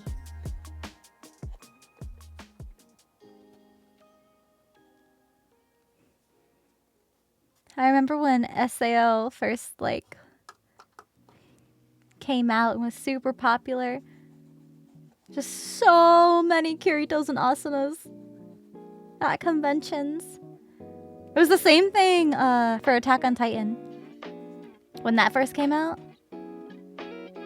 I've always wanted to cosplay Sasha. I don't know why her specifically, but I just loved her. The potato girl, like she's so freaking cute. She's just like me. I love food, I love carbs. I could just bite into a potato.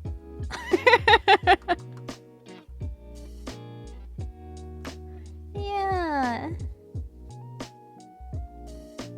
But everybody's like, no, be Mikasa. Be the hot one. And I said, no! Potatoes! That's my argument.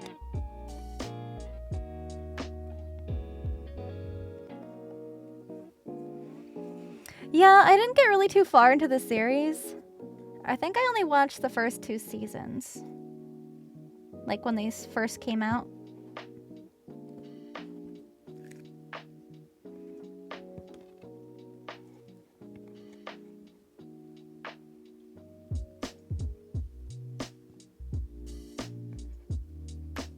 lost track too.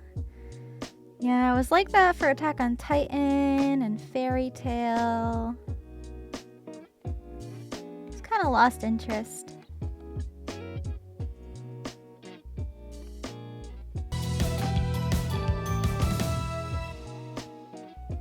Crimson, thank you for 4 months. Thank you.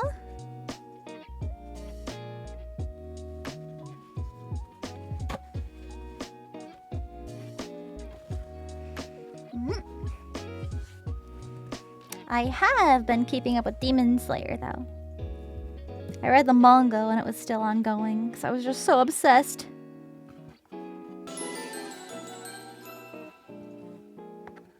The next project I have in mind is making a battle vest.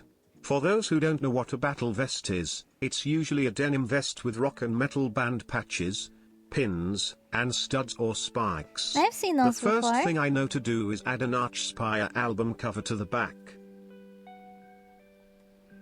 I've also seen people like hand paint the back of denim jackets.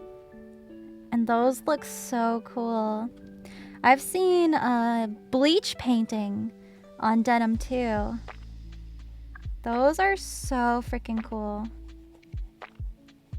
Because when you paint with bleach, it bleaches the fabric in a way that creates a painting. It's so cool. Demon Slayer dub hasn't come out yet. Aw.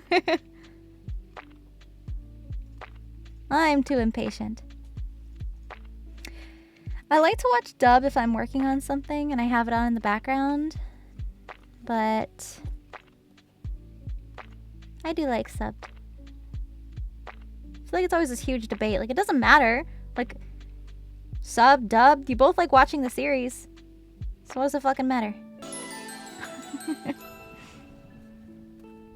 I'm pretty sure that I've almost dressed as a Jedi and a Sith Lord for Halloween.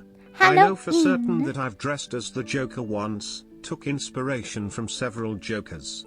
The outfit from Batman Beyond Return of the Joker, the face paint from The Dark Knight, I've even adapted Mark Hamill's Joker laugh. I still have the Joker makeup, just in case I want to don it again. Hell yeah. Cinder 6 Smug.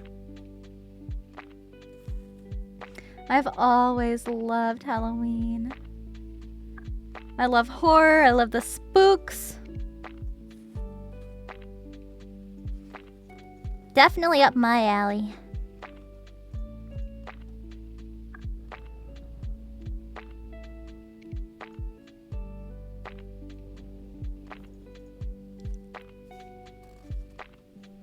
Mm-hmm.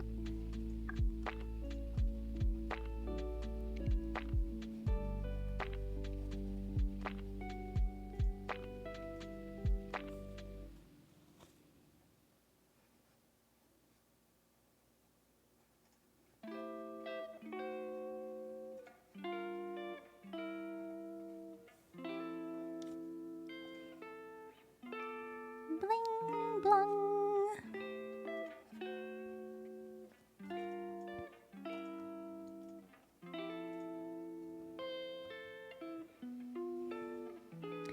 It's actually kind of funny because ever since becoming a cosplayer, I've been less and less and less invested in Halloween. I guess like dressing up for Halloween, I should say. Just because like I technically dress up so many times throughout the year at that point that I'm just kind of like, I don't have anything to wear, I say as I look at my closet filled with cosplays. Nothing to wear for Halloween.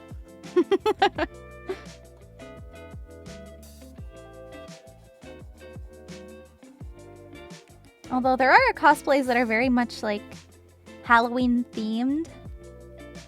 Or just like really spooky in general. That would be super fitting for Halloween and spooky season. Take Halloween off as a cosplayer. True.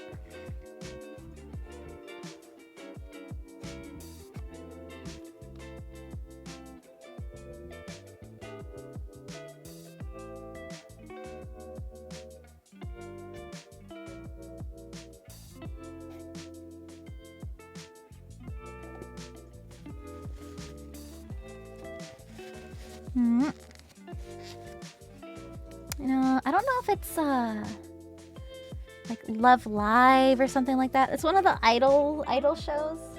They usually have different outfits for things, and I think there might be like some kind of Halloween group set. I think that's something I've seen before, unless that was something that somebody designed themselves.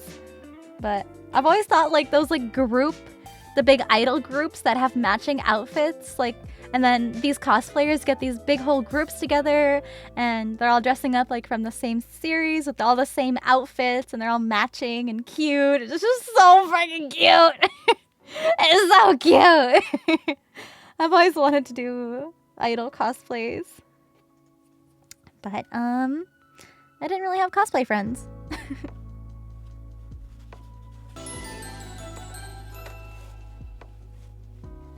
Horror is something I'm barely getting into. My first horror movie was one people don't consider a horror film, Medea's Abu Halloween. Medea! I've seen A Quiet Place 2 and Nope by Jordan Peele. Oh. I really liked Nope.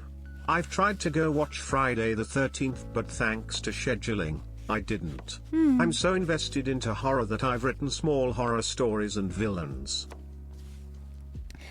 It also boils down to different Is this crown types going of to be horror. part of a cosplay for Off-Kai? No. It boils down to different kinds of horror too. There's like gore horror. There's psychological horror. There's like horror comedy. You know, there's not just like one type of horror. There's a bunch. It's like, you know, if you say horror, someone could give you a recommendation for a horror movie, but it might not be something you expect just because maybe you like psychological horror and they're telling you to watch something like Saw. It's like Paranormal Activity versus Texas Chainsaw Massacre. Very, very different. We're gonna move on to finishing up the paint on the gold. So what I'm also going to do is add on the balls while we wait for our caulk to dry. Another thing I'm going to do is I'm thinking I kind of want to try to make this look a little bit better. But we'll see about that because I do have another piece of thin 2mm foam that I could use to trace a little circle. I'm just gonna see what that would look like. Caulk drying stream? Pretty much. Technically.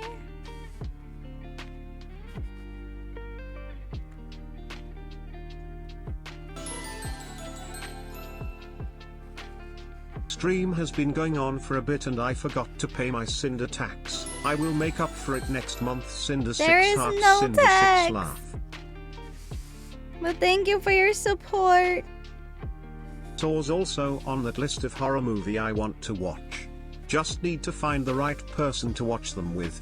Or just watch them by myself. I Yeah, love Saw. probably the second one. Saw is my favorite horror franchise. I'm just really weird like that, I guess. So, I'm going to cut this out. It's gonna be a little too big. So what I'm actually gonna do is draw an inner circle. When it comes to horror, I heavily prefer eldritch horror. I read the entirety of Lovecraft's works a few years back and thought the monsters, body horror, and overall weirdness of it all was fascinating. Hell yeah. Having just watched The Color Out of Space with Nicolas Cage not too long ago, I'm fully on the Lovecraft train, minus the racism. Lol. I love movie monsters and like creature design, stuff like that.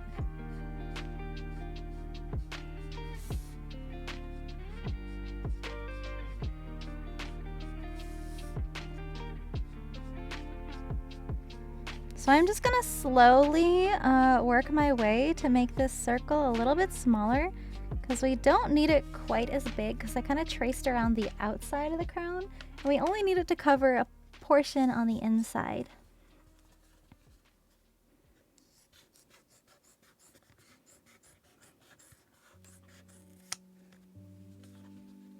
Doesn't matter what color you use. This is just scrap foam I had lying around, so naturally, this is what I'm using.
It's a bit too big.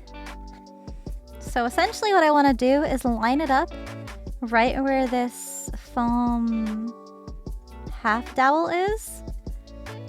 So I'll probably just cut off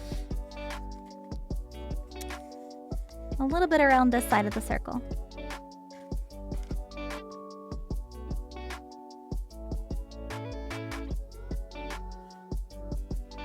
And the cool thing with foam is that you can actually stretch it. So we can get it to fit exactly where we want it to go. It's hard to cut a perfect circle. We don't have a specific template for it. I'm Mickey. Iko. I'm Ilko. Thank you for 2 months. Thank you.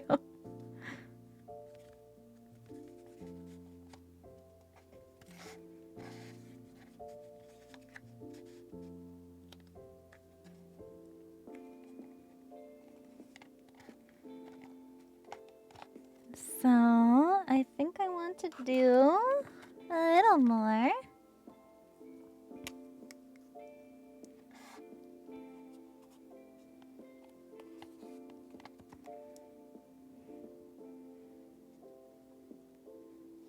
I'm also gonna mark here. This is where my seam is, so that way, just in case I cut it a little wonky, I know where I'm lining this all up.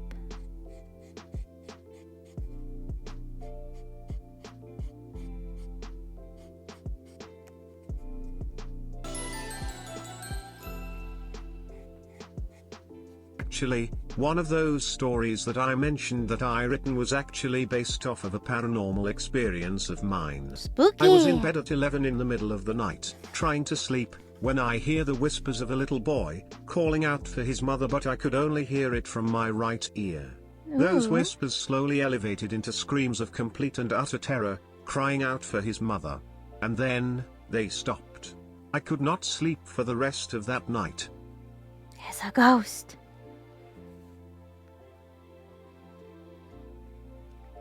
I know, it's like the unexplained, the unseen is always super, super scary. It's kind of like a fear of the unknown kind of vibe.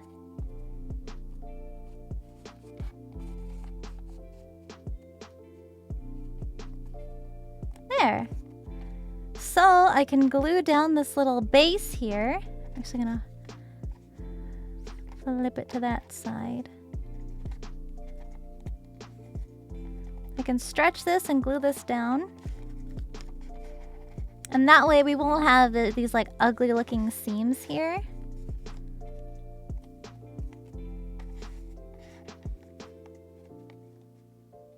So that's what I'm gonna do. Because the magnets are so strong, it'll still hold. So I should glue that down first. While we have our glue out, we're going to glue on the balls.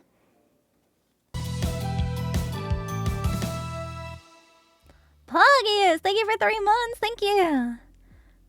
Line for the seam is such a smart idea. Yeah, especially if you have something that's a little more organically shaped.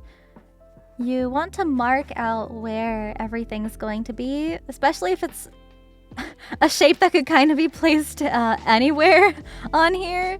If it's a little more oddly shaped, then this also works. And of course it's still not perfect because it was all just free-handed, but you can stretch and pull the foam a little bit to reach those extra spaces. This is just 2mm foam. This is like craft foam that you can find at craft stores. The green is just a piece of scrap leftover foam that I had. Earlier I had some black 2mm foam. This is essentially the same kind of foam. It's just 2 different colors. So it's the same thickness. These are the little circles for the white spots on the mushroom.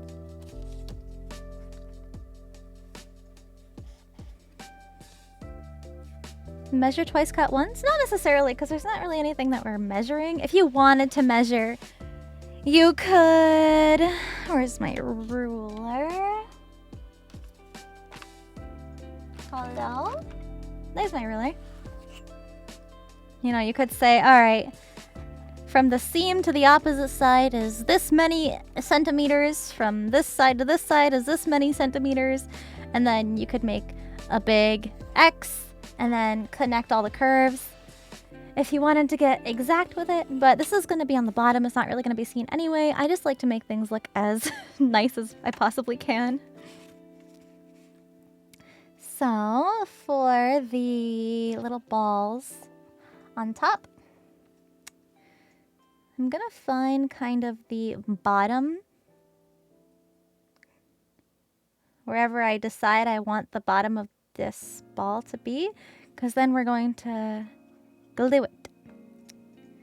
To do that, we want to make flat at the top. So you want to be careful because the crown is curving out. So if you were to hold this up and cut straight this way, when you turn it back, it will be at an angle. And we don't really want that. We want to keep it straight. So we might actually have to cut this crown at a bit of an angle.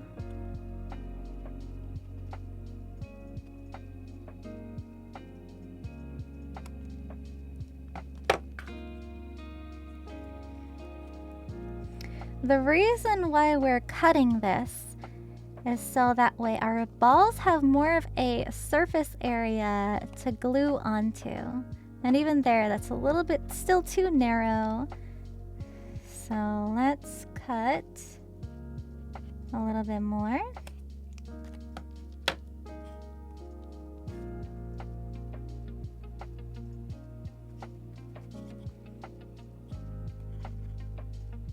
Something like that.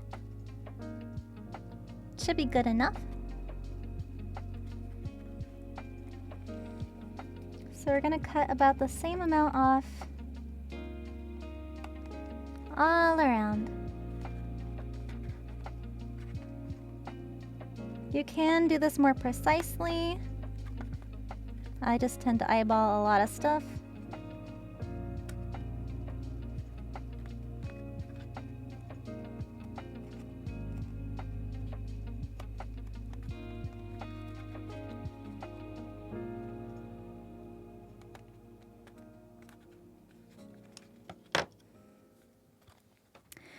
So I'm thinking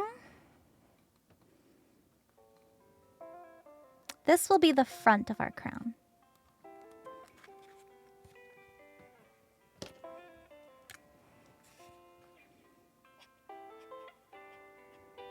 So I'm drawing a little arrow. You can do this when you're just making your patterns to kind of figure out which direction you want everything to go in. This is just so I don't forget. I'm pretty sure it's on YouTube somewhere, in case some were wondering. I also had another paranormal experience quite recently. Haven't made a story of it yet, but oh boy was I scared. I was working late one night at home when I hear my dog, Bo, barking at the front door. I went to go check on him and look outside. What I saw terrified me. Outside of our front door was a massive silhouette of a 6'3" man, just standing there. I still think about it to this day. That's spooky, spooky. So there, it'll look like that. The little balls on the crown. So, now that we've cut off these little pointy parts, we can glue on our little foam balls. And I know we still have more painting to do, but I just kind of got a base coat of paint on. It's okay that there's still some exposed white parts showing. That won't be too much of a big deal. But we want to make sure that all the foam parts that will be gold are glued on at this point, because we want to make sure everything's painted and it all looks the same, even gold color. So let me crack open my stinky can of glue. I'm also going to bring back my cutting mat.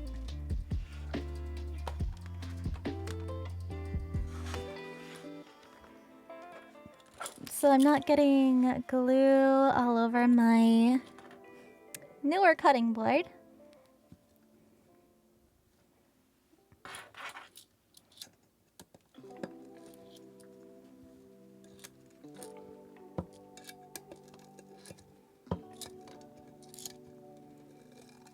Mmm, yummy. More caramel. So to start, I'm gonna do the bottom. The reason why I'm gluing the bottom area here first is because I like to rest the crown on its top like this. And if we glue the balls on first, they might give a little bit, and we don't want them to bend off. So that's why I'm gonna glue the bottom first. That way I can press down on this, and it's pressing down on these flat pieces of foam. Senpai Ernie, thank you so much for the tier 3 resub. Thank you, thank you. Thank you for the 10 months. I really appreciate it. So we will line this up. And we're going to be covering this completely in glue. So I'm going to cut a rather big piece of my scrap foam.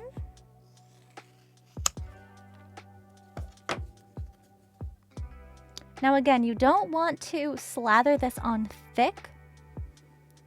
You want to make sure it's rather thinly spread out. This will give you the best hold with contact cement.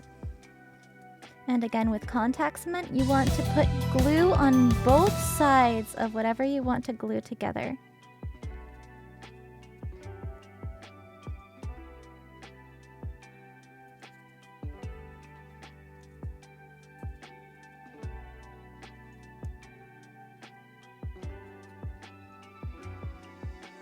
Again, you should wear a respirator while using this kind of glue, or do it in a well-ventilated area. That way you don't get sick and high off of these extremely toxic fumes. Like somebody I know.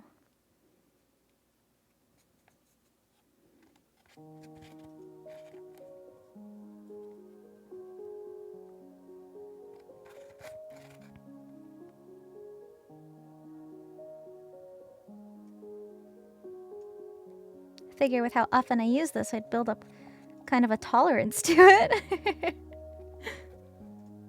Yeah, do as I say, not as I do.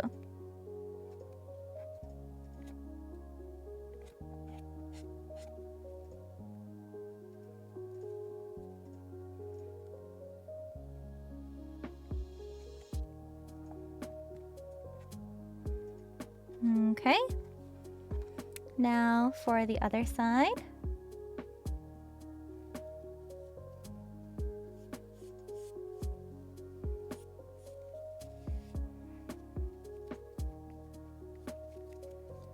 We're gonna be putting glue on this entire circle here.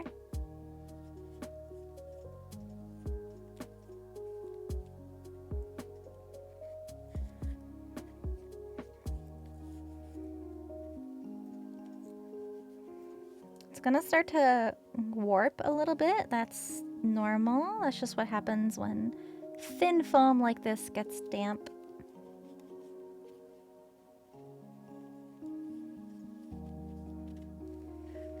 Kind of see what I mean. It's starting to curl a little bit. I'm gonna put that on for the meantime so I don't have to smell it. New Papa Wolf house will have vents for craft foam. Well, the thing is that the new house is gonna have a walkout basement, so I'm not gonna be in a basement. It's gonna have lots of doors and windows and natural light, so I'll be able to open up the door if I need to, or I could just, you know, do it outside if I'm not doing it on stream. Yeah, I'm gonna be able to see grass. Not touch it, just look at it. Exactly. You got that right. Another thing we'll be finishing up painting are the eyes. These little beans will be the eyes. And then, I mean, other than that, like, we're nearing the end. The final steps are gluing on all the other tiny little foam clay pieces, painting the gold, covering the mushroom part with the pink fabric, and then gluing on the white dots. Yeah. That should be it. I'll take my time with everything. And we also might need to do a bit of finagling when we get to the spray glue and the fabric and making sure the fabric stretches over the foam properly. And I also want to talk through the process of that a little bit too. I feel like I've already gone over most of the steps and techniques for the crown so far between this stream and last stream. Almost done. Proceeds this way, 9 more steps. Well, if you think about it, you know, comparatively to how much we've gotten done so far, not that much. It's not like I have to, you know, cut out the paper pattern and then trace the paper onto foam and then cut out the foam and then glue together the foam and then glue together the other pieces of foam and then bevel the edges with a Dremel and then glue those together.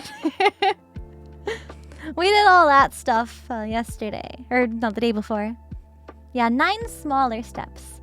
The thing that'll take us the most time will probably be the fabric portions.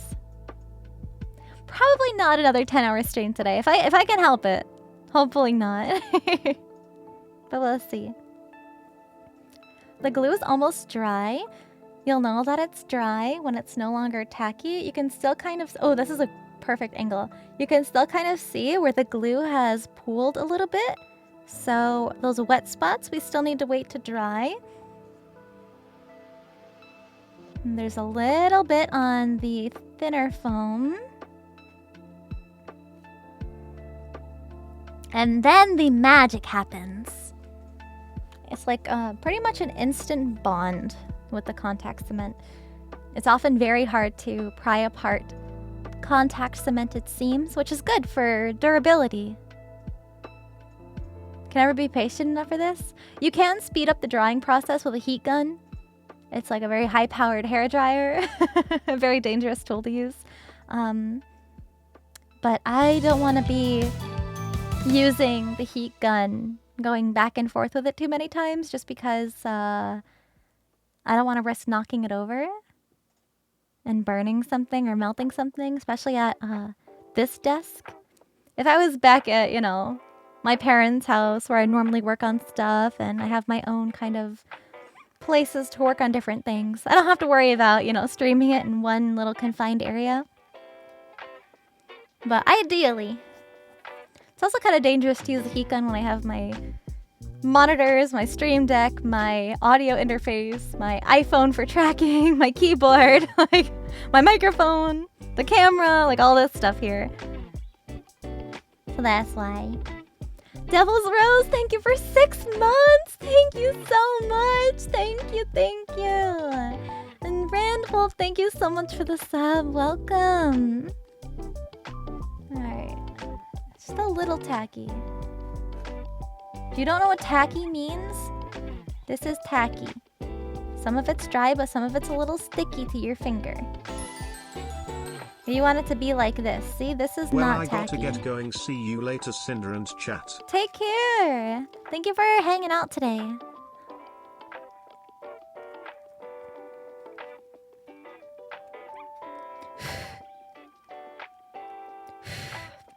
Okay, I think at least most of it will hold now.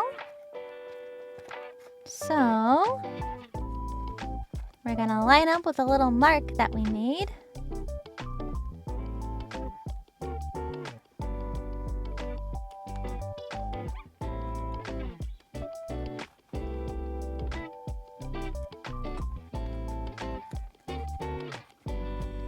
And again, we can stretch the foam around these corners and such. Or not corners, but like these rounded edges.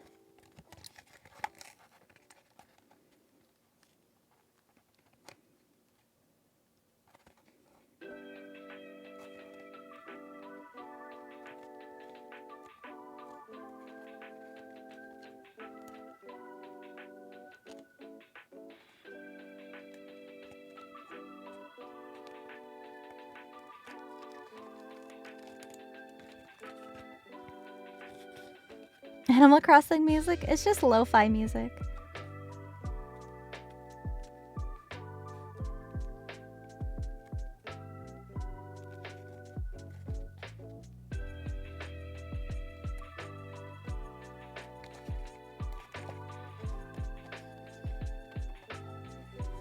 Like that.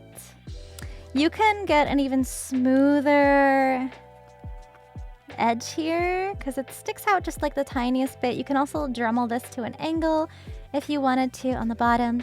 But if you remembered, last time it didn't quite cover all these little areas of the circle, but because foam is flexible and you can stretch it just like the tiniest bit, we were able to stretch it around all of these curves. So now we don't have to worry about all of those concentric rings from all the different layers of foam. Now it's just one clean base. And because the magnets we're using to keep this on my head is so strong, I keep them in like this little box just because I don't want these magnets to touch anything they're not supposed to touch. And I keep them in these little fabric pouches so they're easier for me to pull them apart because they're so strong. Wow, look at that. Did you see that? Look at, I'll do it again. Lift it off the ground. I didn't touch it. But yeah, it's pretty stable. Oh, jeez. On a different subject, might take a little bit of outside effort to get it Avenged off. Sevenfold, what other kinds of rock and metal bands do you listen to? I've been listening to a lot of Bloodywood, Archspire, and Bleed From Within recently. All great bands to look into. Cinder 6 Heart. Disturbed. Five Finger Death Punch. I also like symphonic metal like Nightwish and Within Temptation. I also really like Solence. I feel like they're kind of an underrated band, but I like their stuff. So yeah, you can see that the magnet is between my fingers, the 2mm foam, the 6mm foam, and has been glued in, like kind of on the inside of the 6mm foam. So these are N52 neodymium magnets. These are rare earth magnets. So they're very, very strong. If you were to get your fingers caught between two of these magnets coming at each other, you would probably get a really nasty blood blister. If your fingers are not in the way, then these magnets are likely to destroy themselves with the amount of force that they have in terms of the polarity. So they will actually shatter upon impact, and they create sharp shards out of this like magnet. So be very careful working with these. They don't have to be this strong and powerful. I just like them to be rather powerful, so that way the crown doesn't fall off my head, because I'm gonna have a wig layered between the crown and the magnet. So I want to make sure that it's sturdy enough for me. Yeah. Yeah, thank you so much for the merch. Thank you so much for supporting me. Thank you. And thank you for all the Streamily orders so far. I'm really excited to sign all those live on stream. So yeah, just like a good... Got stuck under my nail. So good visual for how strong these magnets are. Very, very strong. And we even added an extra layer of foam. So, I don't know exactly how much foam is layered between these, because we did kind of Dremel out the 6mm foam a little bit. So, I mean, at most, there's 6mm of foam between these two.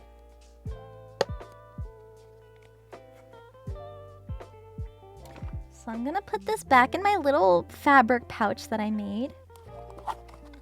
This is just because there's another magnet in here, and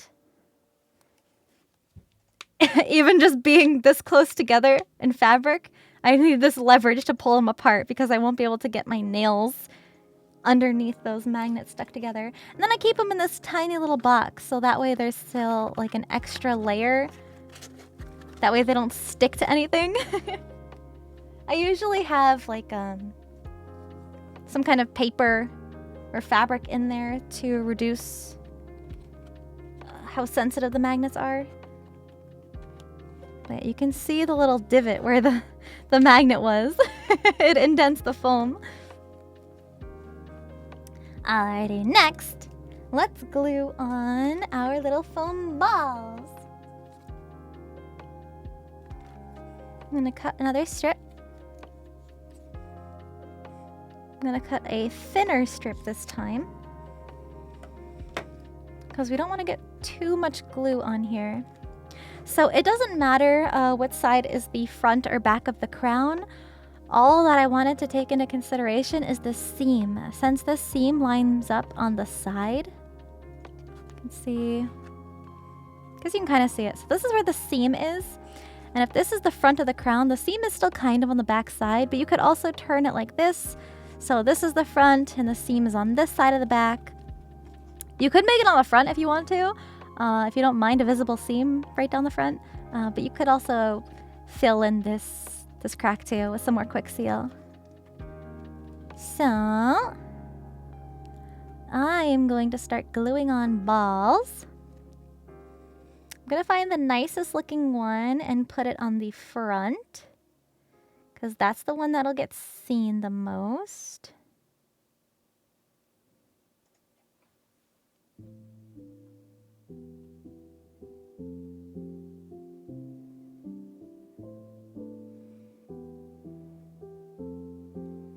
I think I'll do this one.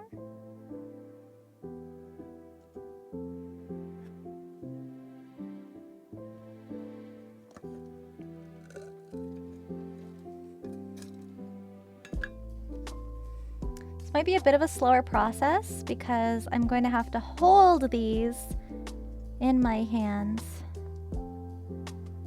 so they don't roll away on me. But what I'm gonna do is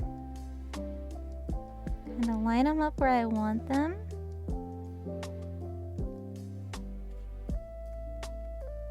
There. So what I just did there was I put glue on the tip that we cut off flat, and while the glue was still wet, I stuck the ball down on top of it exactly in the spot that I wanted. So now there's glue on this side in the exact place that we're going to need it, because we don't want to kind of get glue everywhere. You still can see it sometimes, depending on how much sticks out. So if there's anything that you want glued in a very specific spot, we're going to do the same method with the eyes. We're gonna put glue on the eyes, stick them in the spot we want on the crown, then when we lift it up, there'll still be some leftover glue residue, and then we wait for that to dry so that way it'll stick permanently. It's a technique that I like to use.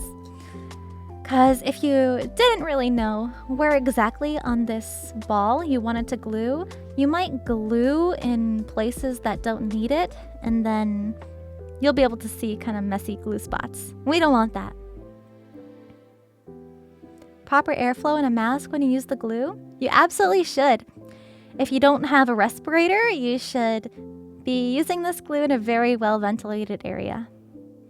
Do as I say, not as I do. But yeah, you should have a window open. You should do this outside. You should do this in like a workshop that has good ventilation. Or a respirator. But not everybody has a respirator. Yeah, should is the key word.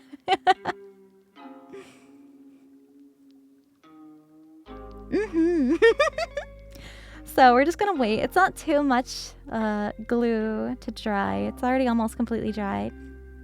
Then we're gonna glue it on. And then we do that 3 more times.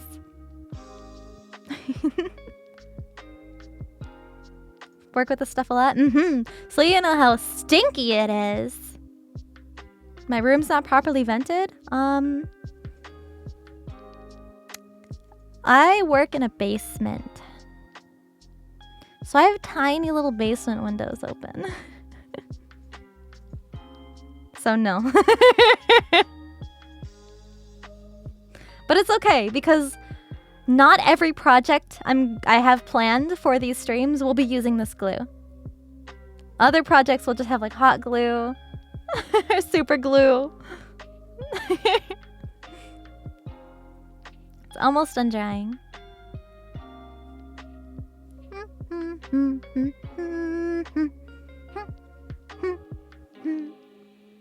Sensitive nose. Oh, I have a super sensitive nose. Sense of smell.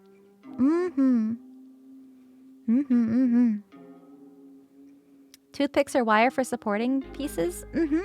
Another thing that you could do, especially when painting, is to get some kind of toothpick or needle or something that you can pierce these foam balls with, and you could actually paint them while holding on to some kind of stick or other piece. If you had to paint them individually, maybe if these had to be a different color, that's an easier way to paint them without being attached to anything. So this is pretty much all dry. So we're gonna stick it down as evenly as we can.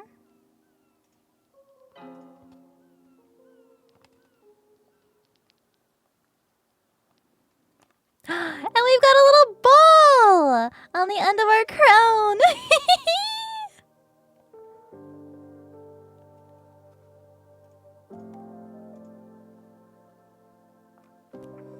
That's a pretty good hold.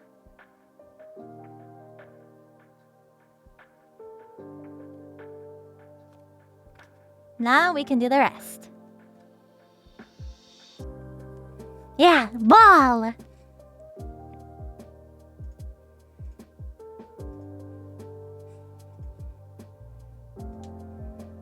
What am I making the crown for? Stream content.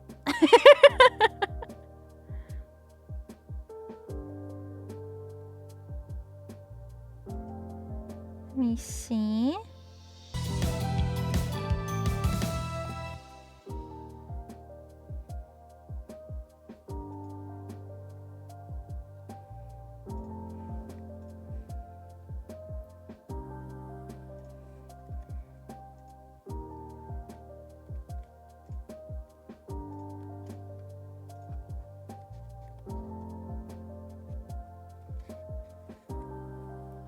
Think that's a good spot to glue it. Use a primer. What we did was we heat sealed the paint, so we don't need a primer necessarily, but it would be a good idea to use some kind of clear coat to seal the paint with. If you were to use a primer, I would recommend Plasti Dip. It's a rubber spray on. It's like a spray rubber.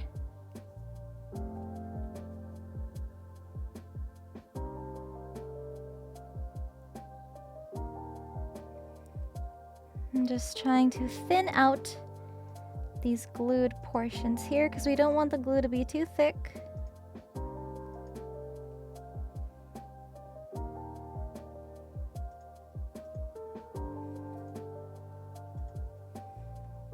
Good.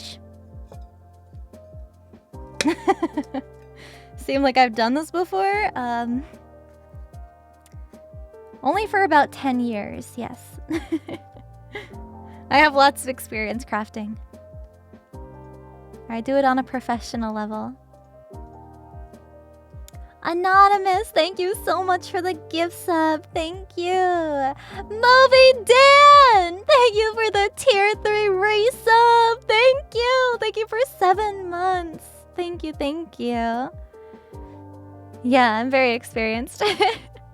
For those of you new here, or maybe haven't heard before, I do cosplay competitions, so I've competed before. I'm a master level craftsmanship cosplayer. So I essentially compete against professionals in the industry. It's very stressful, a very nerve-wracking thing to do, but I've been holding my own. And it's only just like a good excuse and a good opportunity to learn and grow and keep improving. So yeah. A lot of people don't know what you talk about, so it's nice to see someone that knows what they're doing. Yeah. I'm very familiar with the materials and tools that I work with. Andy! Yo, what's up? Thank you for 11 months. Thank you. Minecraft crafting table cam? This is my cutting mat, so I don't cut into my desk. This one is my old cutting mat. It's much smaller and like gross. It's got a bunch of glue and stuff on it. So that's why I'm using it as like a cover. But yeah, this is like it's a cutting mat. It's okay. I hope you've been well. Alright, this glue is dry. So we can attach this ball.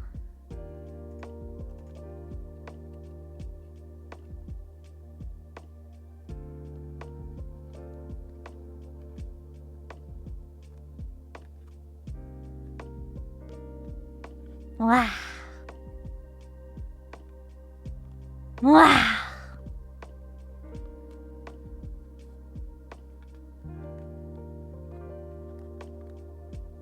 Looking good. Ball. Ball.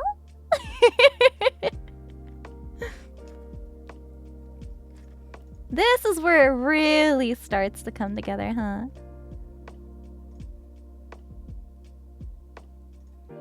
Alright. Next ball. Trying to convince yourself you don't need a tub of foam clay. It's really fun to play with. Like I said, it's about $10, I think, for the big one. It comes from a cosplay shop in Australia called Lumin's Workshop. Lumins. And they have more than just foam clay. They've got all kinds of cosplay stuff.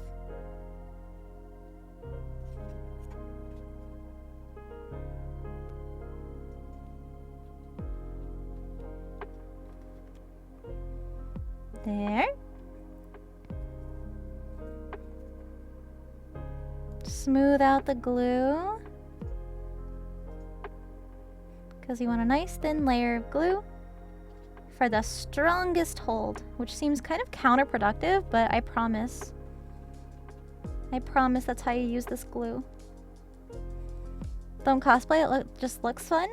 You don't have to cosplay in order to use these materials. You know, if you're trying to just like build something, if you want to glue a piece of whatever together and hot glue or super glue, whatever kind of glue hasn't been working for you, contact cement probably will work. You know, there's so many different ways to use the materials and techniques that I'm using here. Not just for cosplay, but for other stuff. It's so cool. It's very versatile. Too much glue there.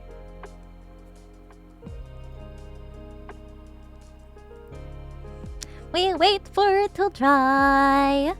And then we can finish painting the gold parts of the crown. Yeah! That'll be really chill. The paint drying stream. There used to be a semi-flexible modeling foam clay called Cos clay that had to be baked like polymer clay. Huh. Interesting. If you're a collector and want something like a super crown, this might be a fun way. Yeah, you don't have to use this for cosplay.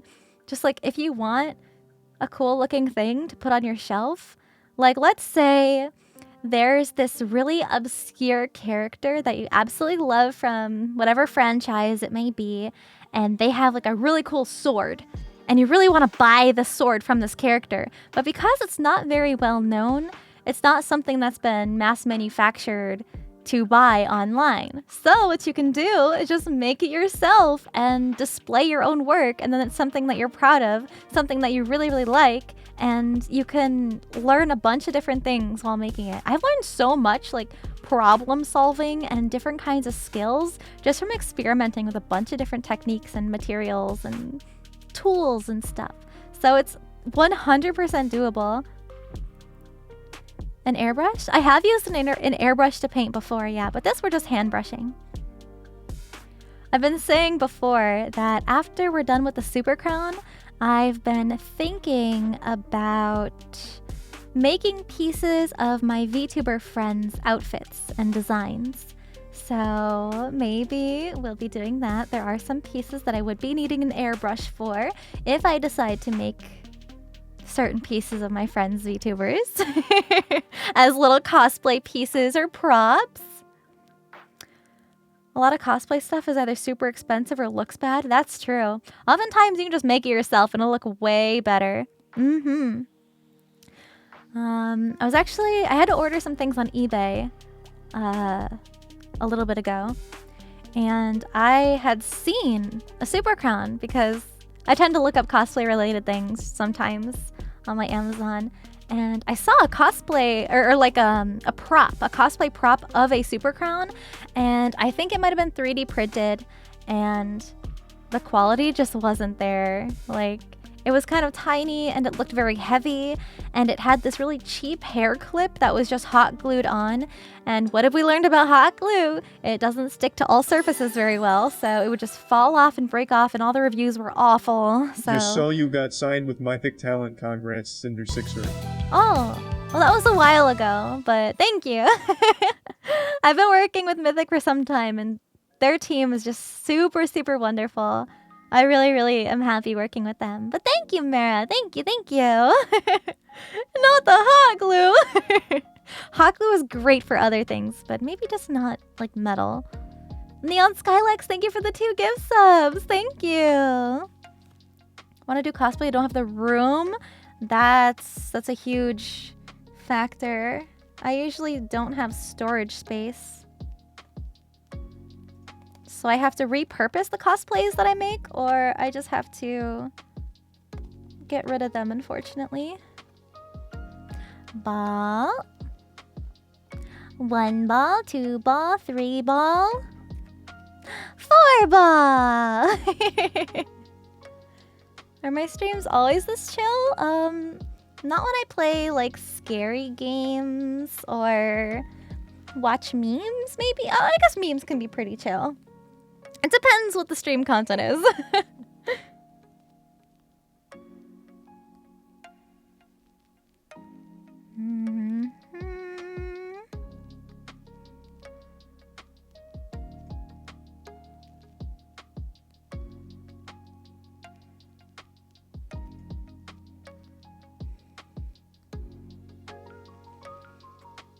This one's a little lumpy, but that's okay.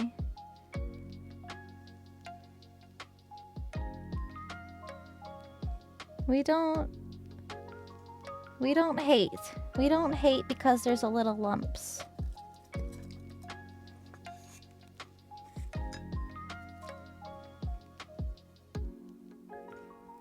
Elmer's? Just like the white glue, the craft white glue that you use in like grade school for art projects. It's good for a lot of different things though. But there's plenty of other alternatives if you want something a little stronger. It also takes a long time to dry. It's tasty! I wouldn't recommend you eating it, but you know what? You do you. I can't stop you.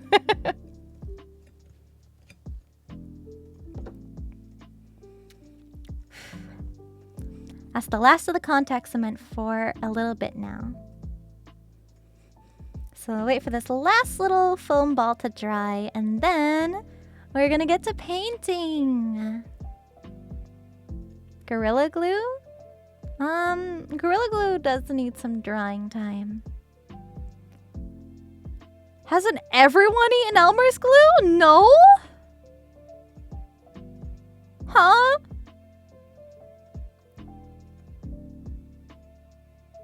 Not me. I've had to peel it off my hands before, but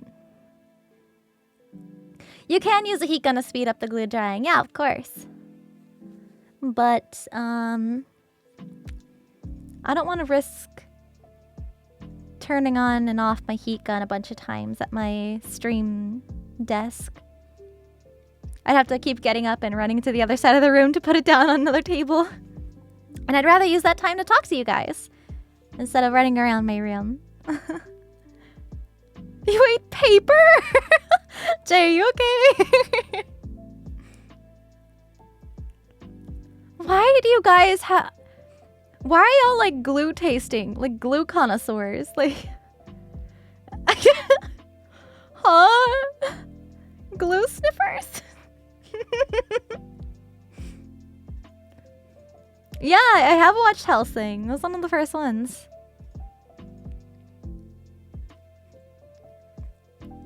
With Alucard and Ceres Victoria.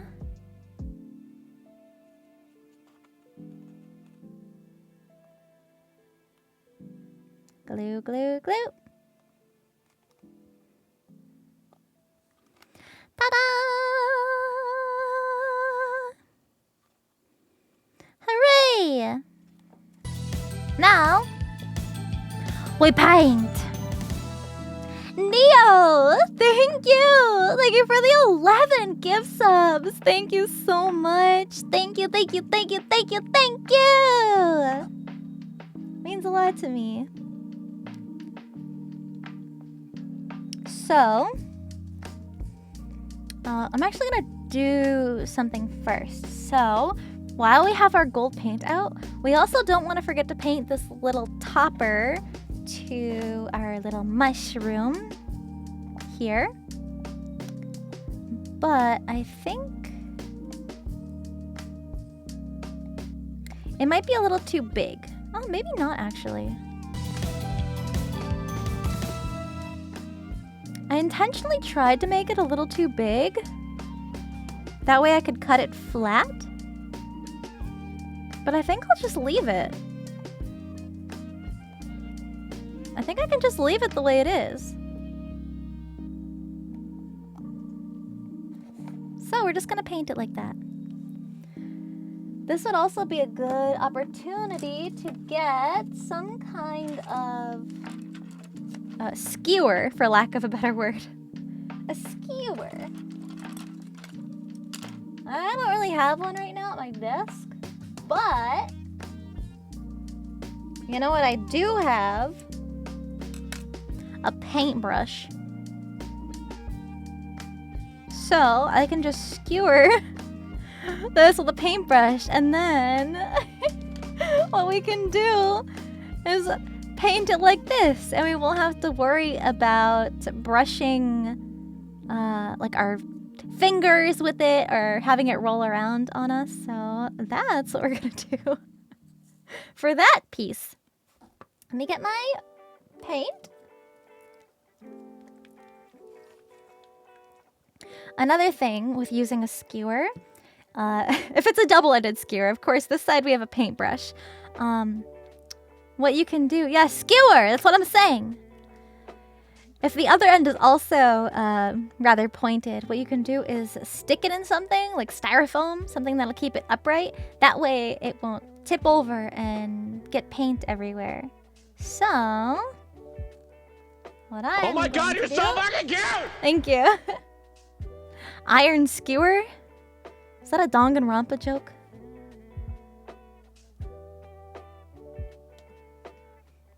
I'm gonna use my old super crown to balance. Is it too heavy? It might be too heavy. I thought this would work. I think it's too top heavy. Stay in there.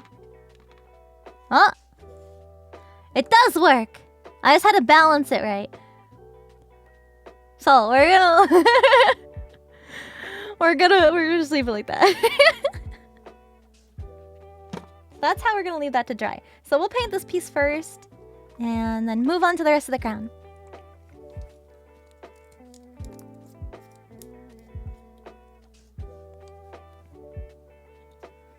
I like to just dip my paintbrush into the actual bottle of paint, just so I'm not wasting any, because sometimes you can get a little bit too much paint, like out on your paint palette or paper plate or whatever you're using to paint, to put your paint on. And I just hate being wasteful. So that's why I just kind of dip into the bottle here. Or the cap, if I just need a little bit of paint at a time, I'll just shake it up so that paint gets into the cap. That's why I shake it.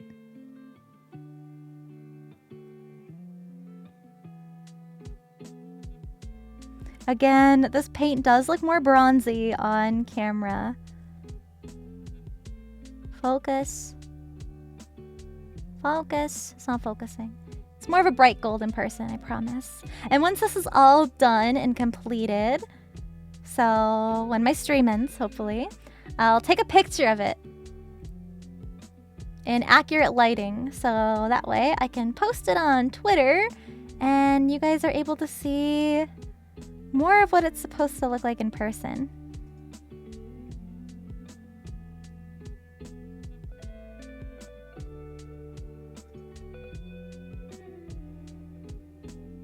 You don't have to paint the underside. I'm just kind of painting under this little lip here, this little curve, just in case it were to show a little bit of the underside. But you don't have to worry about making that too perfect, because ideally it won't be shown at all. There, first layer done. Just gonna set this off to the side. Balance it far away where I don't accidentally bump it with my hands.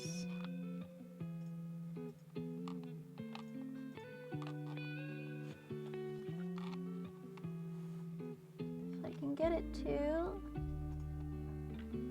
There we go.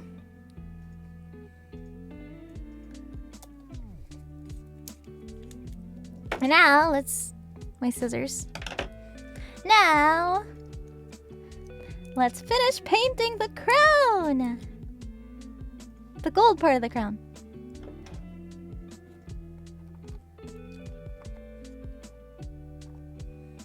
Gonna start with the bottom, because we need a couple extra coats of paint. We don't want to use too much force because we're balancing on the foam balls. It's okay to just kind of let it sit because the foam is lightweight and you won't have to worry about the weight crushing the foam when it's like that. But you do want to be mindful not to press down too hard while you're painting this.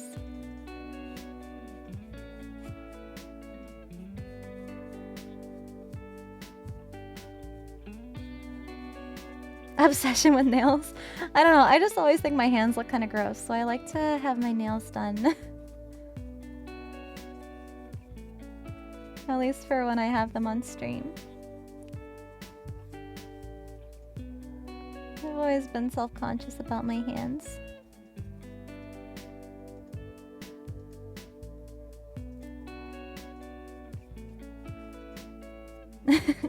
People say I have nice hands, but I don't really know what nice looks like. I guess it depends on the person.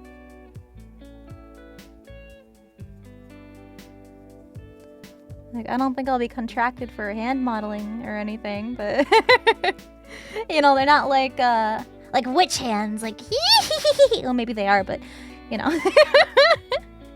Yeah, beauty is in the eye of the beholder. Exactly.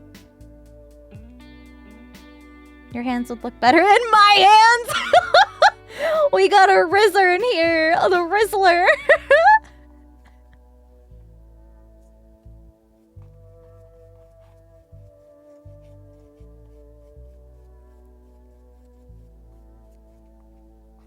Grab this. Who's the bee holder? It depends. Depends whoever holds the bee.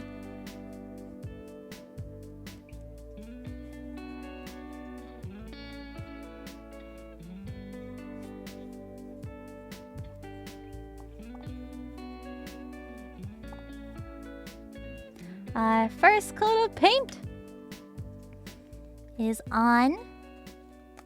Now we gotta be careful not to set it down on the bottom. Hold on, I'm gonna keep it like that for now. Shake this up.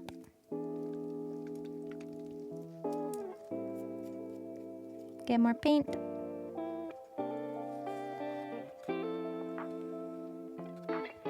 While we let that dry on the bottom, I'm gonna go over these parts that we had to cut and even out, so that way these get a layer of paint.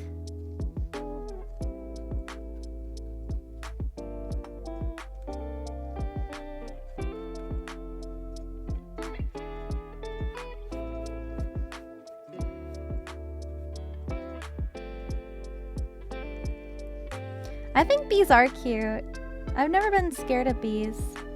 Especially like bumblebees, I think they're super freaking adorable.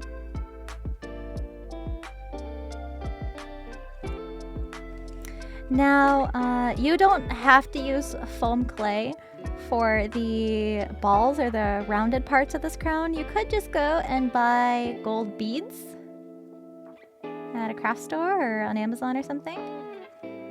But I really like working with foam clay. And you can get them to the exact size you want too, depending on the dimensions of your crown that you want. Sometimes finding a specific size could be a little tricky, but it's also a little difficult to sculpt evenly for 4 balls. Super symmetrical.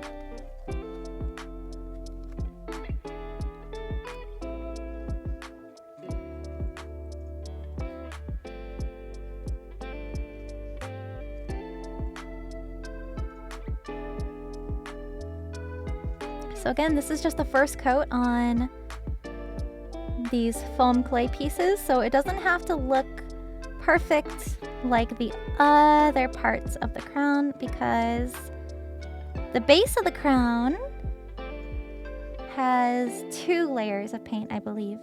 So it's not going to look the same just because you've already painted it before, but it will all even out with enough coats of paint.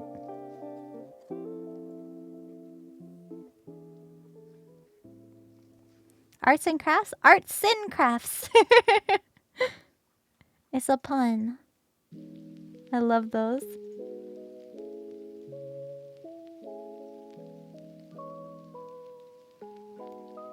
Follow? Thank you for the follow.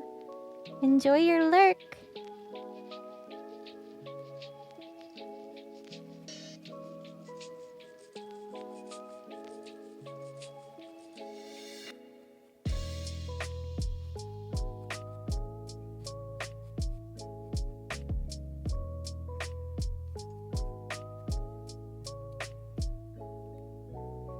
Love puns? I hope so.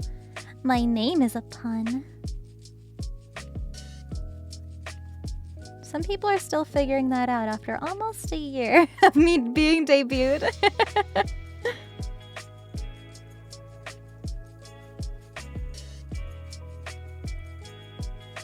Oh, another thing that you can do, chat, that I just didn't do for this build. Not necessarily necessary, but instead of leaving these parts of the crown straight cuts, like we did, what you can do is take the Dremel and bevel, not necessarily bevel, excuse me, but you can actually take the Dremel or rotary tool and sand this down into a curve instead of a straight flat edge. So you can kind of have more of a softer edge to your crown. So it's not as angular and straight, if that makes any sense at all.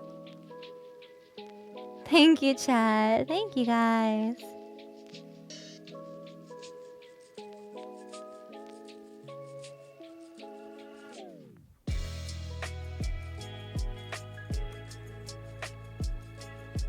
Almost done getting the base coat of paint on our balls.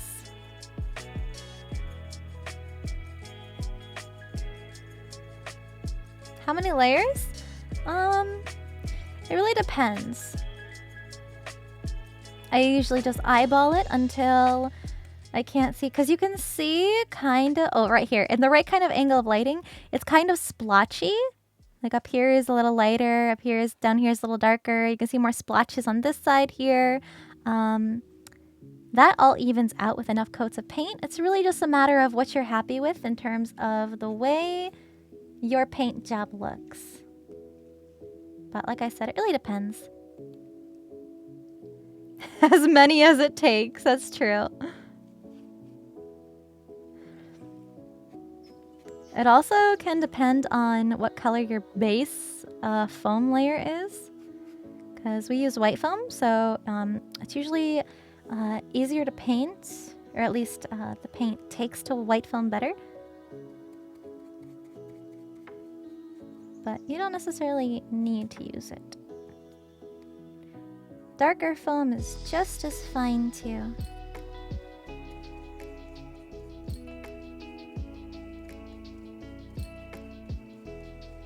And I am painting the inside of this crown part here. Some of the paint came off from sticking to the pink paint. That's okay. We're going to be covering that with fabric, so that won't be happening.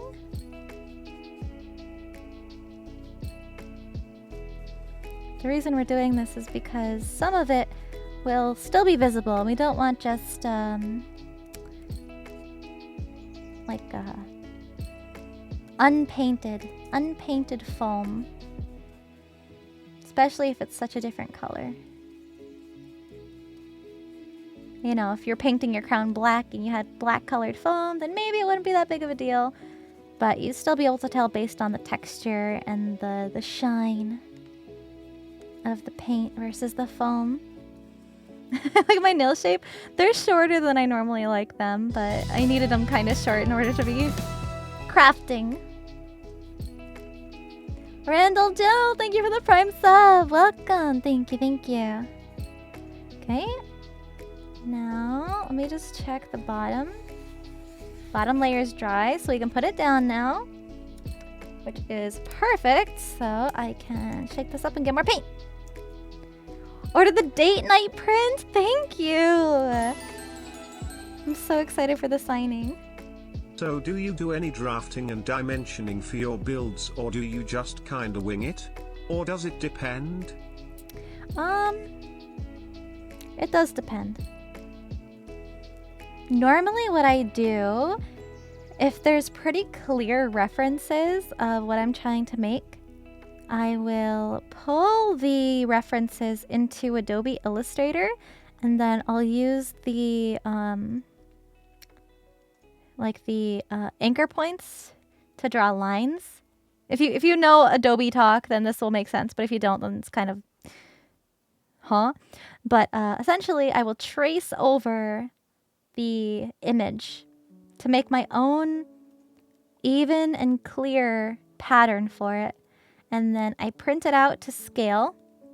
I always scale the image to my height and my dimensions before I start tracing it. That way, when I print it to scale, it will be proportional to my measurements. If that made any sense at all.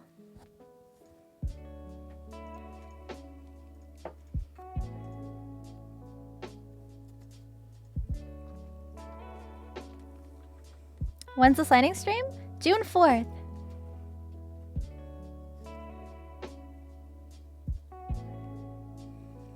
Yeah, but like, let's say there's not really a clear reference, or maybe it's not a head-on kind of reference that I can't really trace the reference art from, then I will use poster board and I'll cut it and tape it together and glue it to try to make the right kind of shapes I need it to be. For example, if I'm making armor, like a bracer, I will kind of eyeball a piece of cardstock or poster board to the shape I think I'll need it to be, and then I trim it down, cut it, tape other pieces to it to try to get a feel for what it should look like. And then once I have a rough idea, I will take my cut up paper pattern, transfer it onto one big solid piece, depending on how much trial and error I had to go through. So it has like one nice clean pattern now. And then I transfer that onto whatever material I will be making. Yeah, prototyping, exactly. Oftentimes, it just gets transferred onto foam. The thickness of the foam depends on the kind of piece you want to make. And sometimes it gets transferred onto Warbla, which is a type of thermoplastic. It's rather expensive, and there's a bit of a learning curve to use it, but it's really cool and fun. It's essentially a big sheet of plastic that, when heated up with a heat gun or other forms of very high heat, it turns soft and malleable, and you can mold it around stuff and squish it together and sculpt with it, kind of. But you have to keep reheating it up. It gets very hot when it's in a workable state, so you usually have to wear gloves or be like me and build up a very high tolerance for burning your hands. But it's really good for making things that need to be durable. Because since it's a plastic, it's very, very durable when it's recooled and no longer heated up. But then, the caveat of that is, if it were to be exposed to high temperatures, the thermoplastic would remelt and ruin your piece. That's what's happened to me before. So you don't want your pieces melting on you.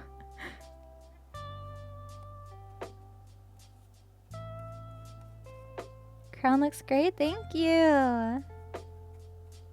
We'll be finishing it up today.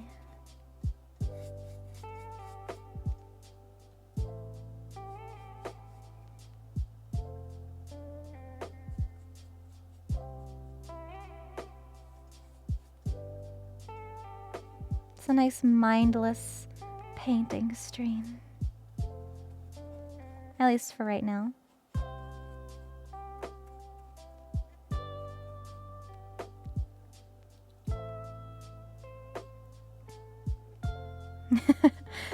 I do have a rather high tolerance to hot glue burns and being exposed to heat gun air, things of that nature. But please be very careful. For my sake, please, please, please, please be very careful. Low tolerance to the sight of blood? I wouldn't say sight of blood. I'd say getting my blood drawn is not a good experience. Because trust me, I've seen a lot of blood in my time. It's called being a female.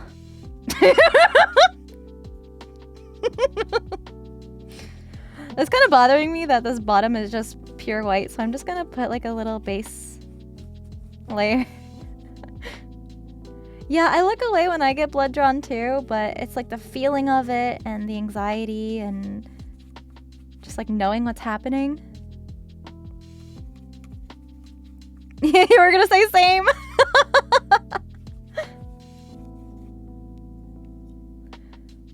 You don't have to paint this bottom, but I just want something on it. There. Blood in video games? Yeah, there was this like ER TV show where they'd like reenact weird things that happened in like emergency rooms and stuff. And I could watch that totally fine. I thought that was super interesting because I knew it was fake. It's like I love horror movies and gore. I mean, Saw's my favorite horror franchise, so I can handle the gore. But when it comes like too real, like in a real life setting, I don't think I'd be able to handle it too well.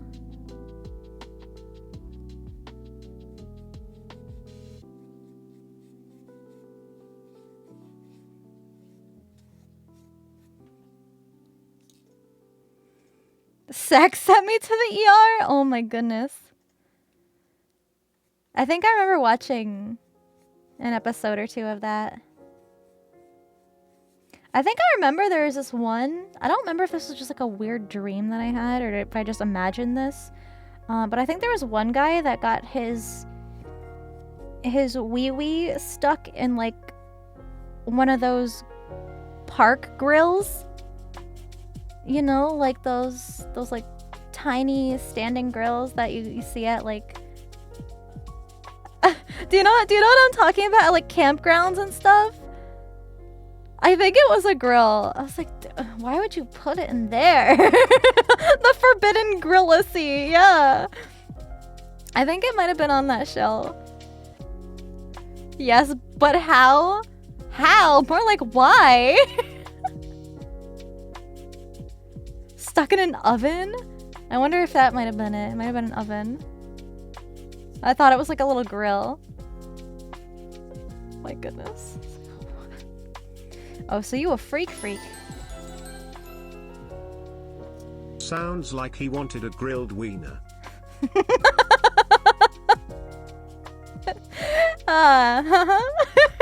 probably got one alright. It's gotta be so embarrassing, especially when you need help for that kind of stuff. Then you have to explain what your thought process is. It's just like, bro. Guys will stick their dick in anything. Why? Screwed in the water of a beach. But they got stuck due to suction? Oh my goodness. The thing with like water too is that water has so much friction. Like that ain't that's not good.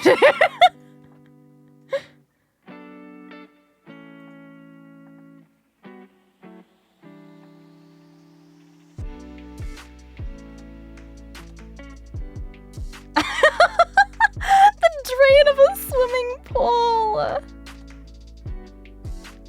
Oh boy. Some people do be wildin'.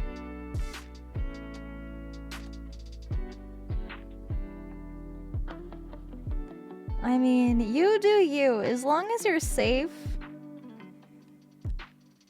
We don't kink shame here. No, no, no. We'll call you stupid for doing stupid stuff. But if you're into swimming pool filters, then, I mean, as long as it's your own pool and you're not hurting anybody.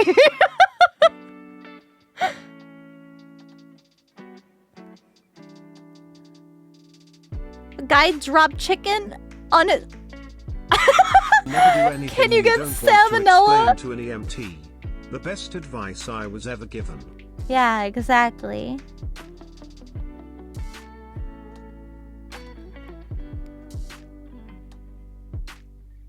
Don't put things where they don't belong. They literally make stuff for you to put your stuff in. Damn So hot dogs, and a beer sounds good right now. Pool party? there's no excuse for trying to put your thingy in a thingy. They're expensive? I guess it depends.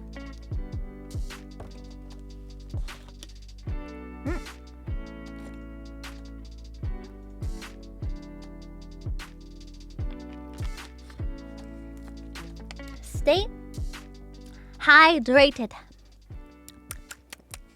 Gotta go to work. Have a good day at work. Thank you for hanging out and stopping by. You got your wang jangler stuck in a thingamabob?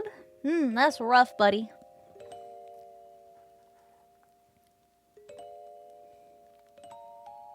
Okay, I'm gonna paint the inside and the balls again. It's easy to keep track of what pieces you have already painted if you kind of stay close to the seam here. So if you start painting on one side of the seam, go all the way around, and you'll know that you've painted one layer once you reach the seam again.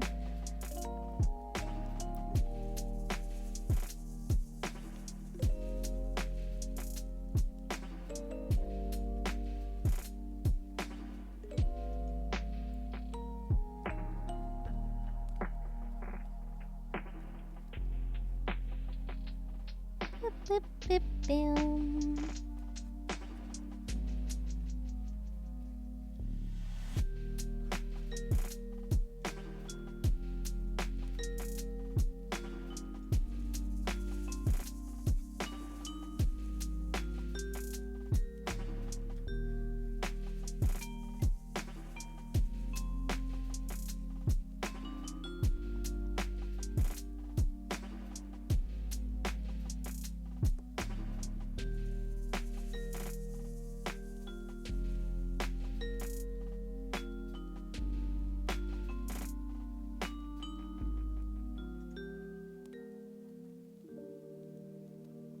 Did I make the crown with real gold? It's real in my heart.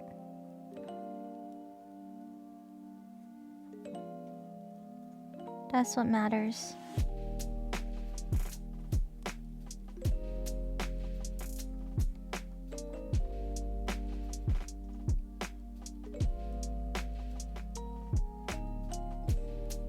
I'm kind of going over and over the spots just so that way I get rid of any brush strokes that might be visible.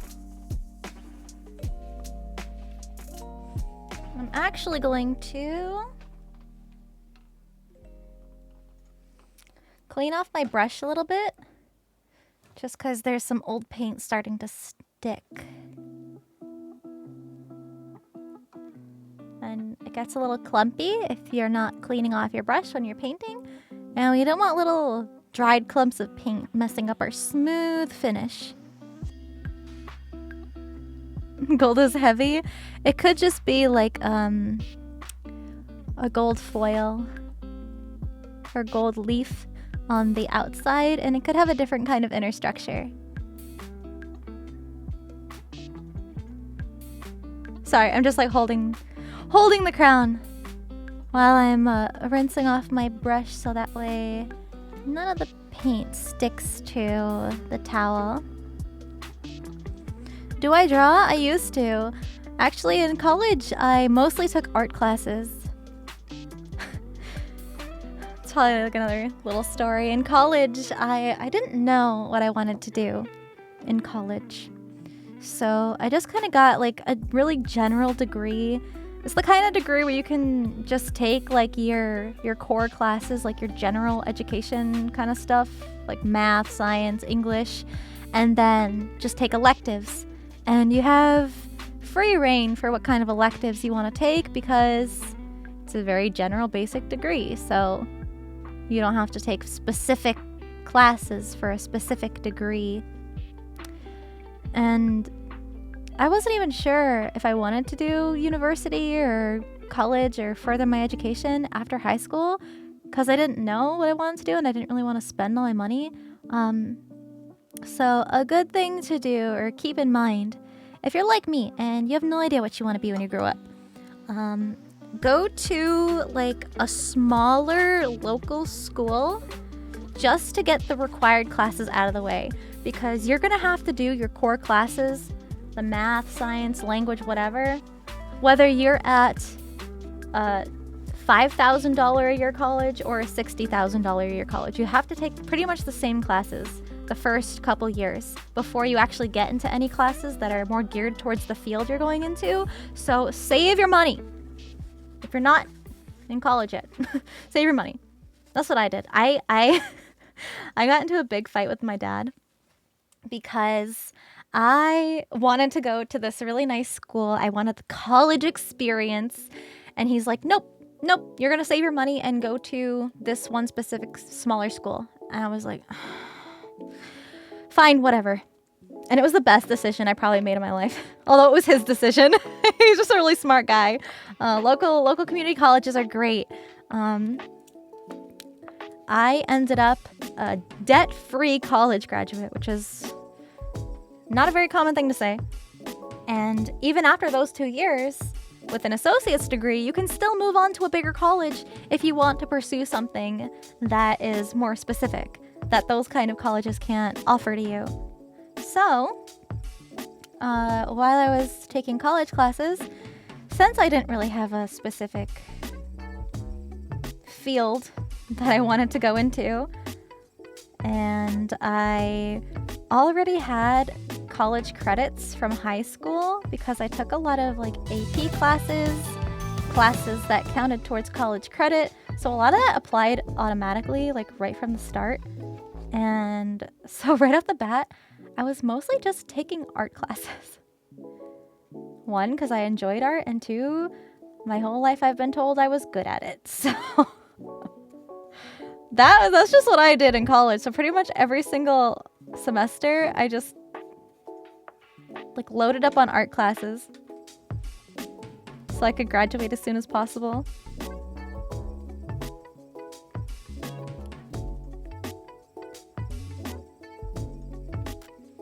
I was only just working like a part-time job when I was in college. But then pretty much as soon as I got out of college, I found the banking job I had before I became a VTuber. So I really lucked out with that because I had no idea what I wanted to do. And it's like everybody else that I knew from high school knew what they wanted to do like their junior year, if not sooner. And I was like, how do you people know what you want to do for the rest of your life? We're still teenagers. Like, we're still kids. So that always stressed me out. You always have the opportunity to go back to college if you want to do something else, but don't waste all your time and money doing something you think you kinda are interested in before you dedicate all that time to something you might not like. You still don't know what you want to do? Honestly, I thought I was going to be a banker for the rest of my life. If you told me I was going to be a streamer, I would have laughed at your face and be like, I'm way too shy for that. What do you mean? I can't talk to people. I can only talk to people in a customer service setting. What do you mean? I can't socialize. But even so, you don't need to go to college. There's a lot of really nice jobs that you don't need a degree for. You could go to a trade school. You could get some kind of license for a very specific kind of job, Like, at the end of the day, for specific jobs, they will just train you. Tell you what you need to get. Become an artist. Hi, Joel. Exactly. This is comfy crafting time featuring life advice from Sinder. Yeah, but there's so many of my artist friends in this community that are able to also make a living doing what they love. The arts.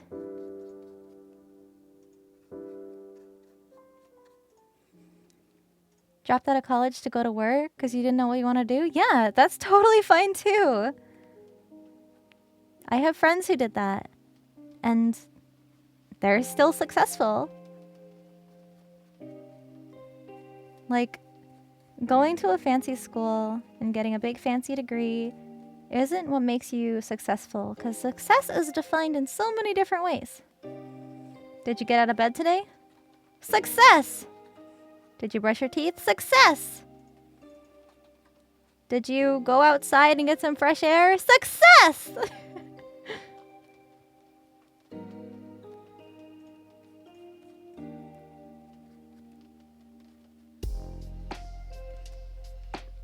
Even if you're not able to find a career or a job in the kind of field that you want to do right away, don't, like, stop doing that.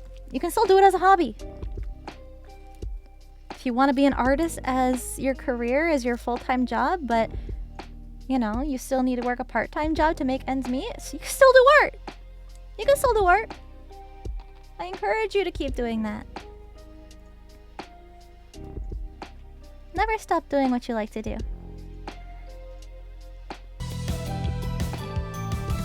There is kind of a trade-off, though, for creative endeavors becoming your work.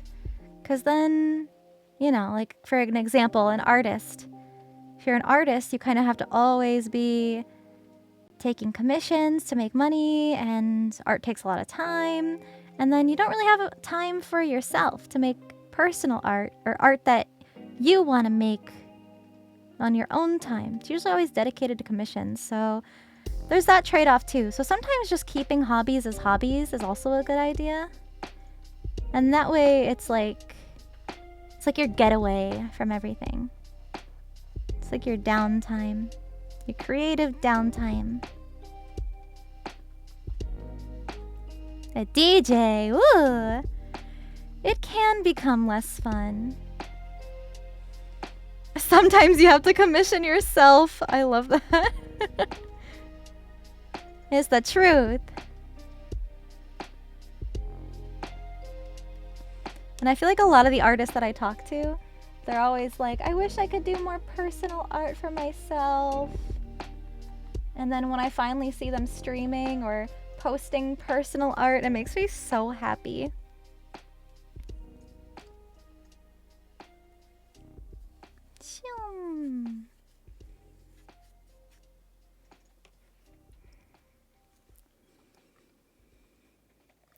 Few more layers of this paint. Luckily, this paint doesn't take too long to dry.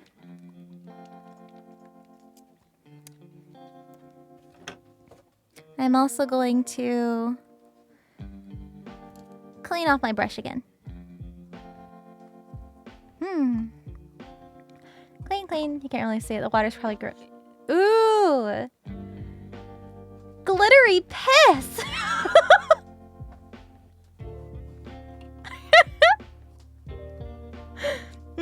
Pisses fabulously. That's why I have my dirty water off camera. You guys don't need to see that. It was like old boba. Ew. Gross. You need a doctor. Don't eat the glitter. Whatever you do. Mark my new crown? No! No way. Catman Cat, thank you for 10 months. Thank you. Hold on, I just want to make sure I didn't miss any other subs. I'm sure I did. I just get so caught up. Oh, Kaiser! Kaiser, thank you for 11 months. I can't believe it's almost been a year. Thank you so much. glittery piss sounds like a gamer subs flavor. No. All their creator flavors are kind of sus though. There's Kaiser! You made your first commission artwork a few weeks ago.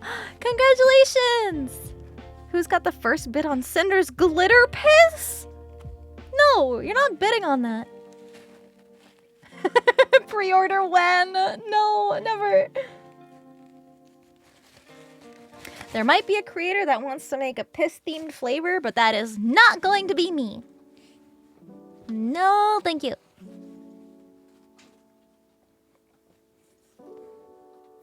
No, mommy, don't do it again. Don't do it again. Anonymous! Be a good boy. Anonymous! Be a good boy. I No! promise. Not again. Mommy, don't hit me. Don't start this. Why'd you have to hit me like that, mommy? Don't do it.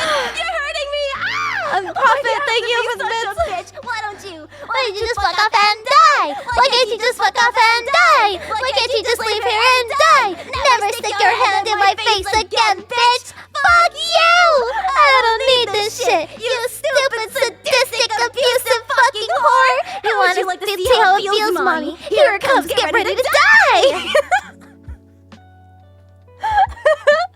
You thought this was a cozy stream? Who was it that asked if all my streams were this cozy? Your volume was all the way up. I'm so sorry.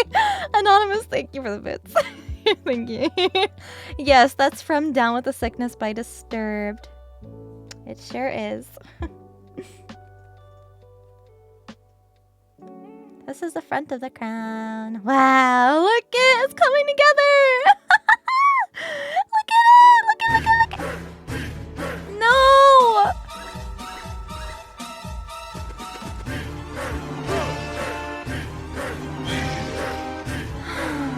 I'm just gonna keep painting. Performance for you. Oh, I forgot I was in this. The words you can join in too. No. Put your hands together if you wanna clap as we take you through this monkey rap. Donkey Kong, he's the leader of the bunch. You know him well. He's finally back to kick some tail. Kong His dance coconut style. gun can fire in spurts. If he shoots ya, it's gonna hurt. He's bigger, he's faster, and stronger too. He's the first member of the DK crew. Huh, DK. Huh, Donkey Kong. DK. Donkey Kong is here. I love Sinder. She's so hot and sexy. Thank you. I want to get a 3rd-degree burn on my my pussy. We can make that work.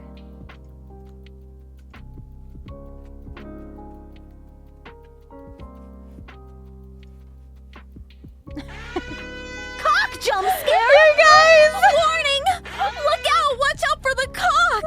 So many sus sound alerts. I mean, the DK rap is on sus. It's just embarrassing to me. First time catching my stream? Oh, I hope you just tuned in right at this second. For your own sanity. Welcome, welcome. Ignore anything you might have heard 30 seconds ago.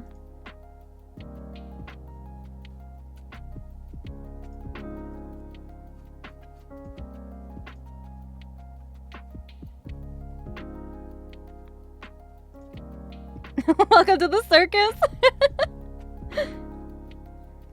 Am I the ringleader and you're all my little clowns? My little monkeys? My circus monkeys?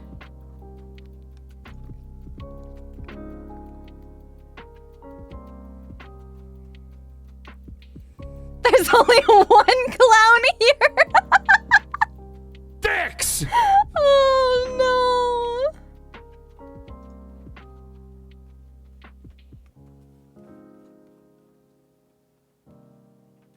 Kiss me, bitch. Mwah! Best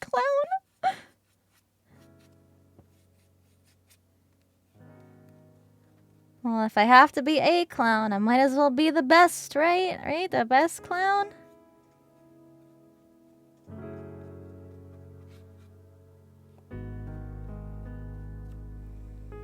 I'm in heaven, Mr. Squidward. Calero did draw the clown emote. It's all his fault.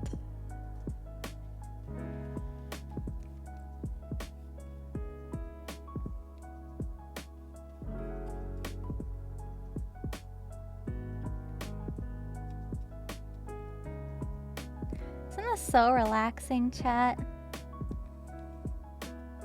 Nothing but the visuals of painting. Oh my god, you're so fucking cute! And the soft sounds of copyright-free lo-fi music. So soothing. Relaxing. More to the Sinder tax since Teresa hype train. Oh, thank you.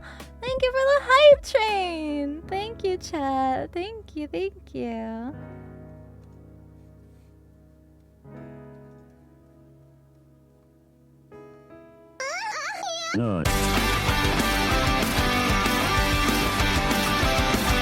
The nice calm lo-fi.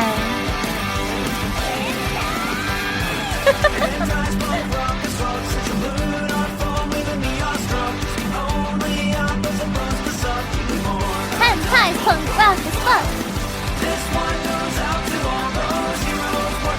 Heroes working hard. Everyone is hard.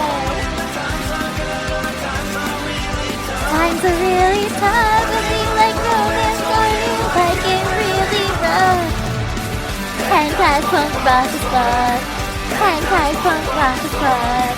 Hentai punk rock as fuck. Give me more hentai!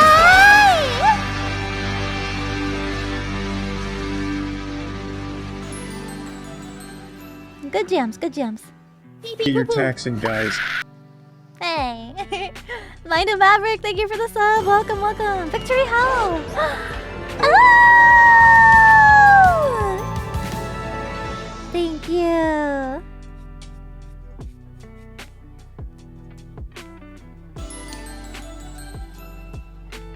A few more bits to the hype train. Thank you. Cascanet, thank you for 7 months. Thank you, thank you. I guess I can finally submit my taxes. Been dragging my feet long enough. Hey, don't even worry about it. Thank you, Stun. Pizza tax paid. Pizza. Thank you.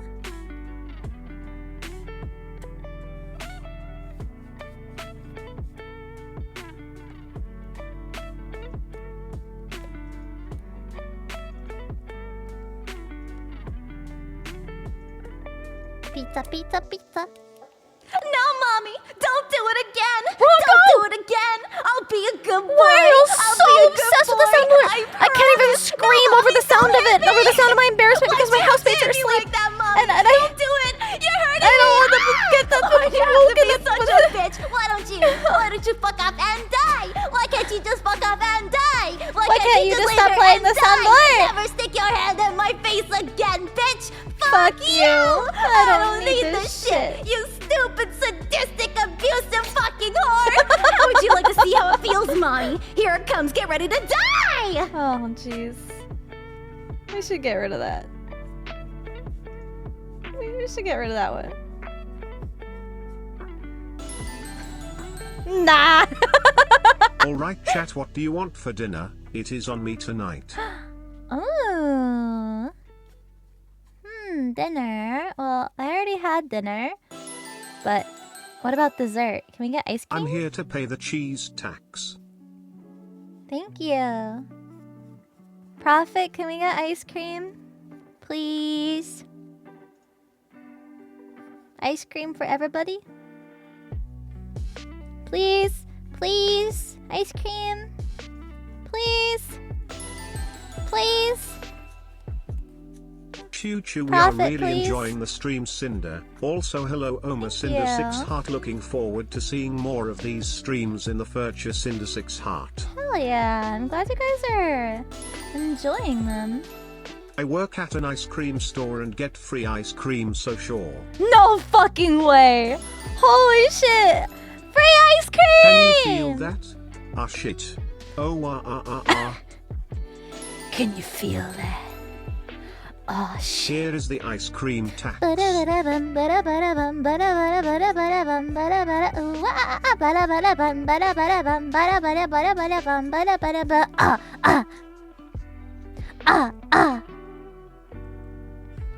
Drowning deep in my sea of loathing, broken your servant I need. Oh my god, you're so fucking cute! Can you give it to me?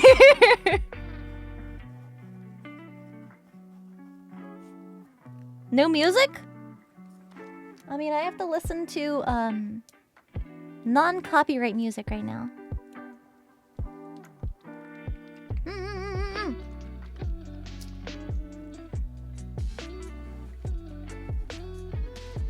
Don't hit me like that, mommy! Ah!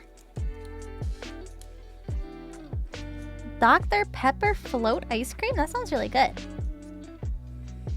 How many layers of paint? As many as it takes! Really depends.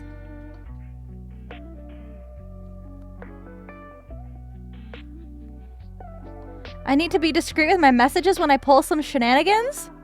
What do you mean? What'd you fucking do? Did Red do something?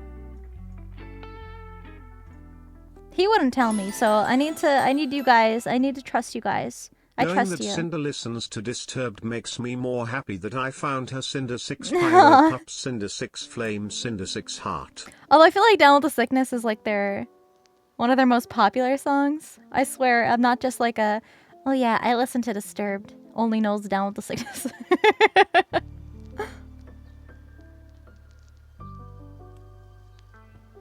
Nah, I love them. I was supposed to go see them live this year with my dad.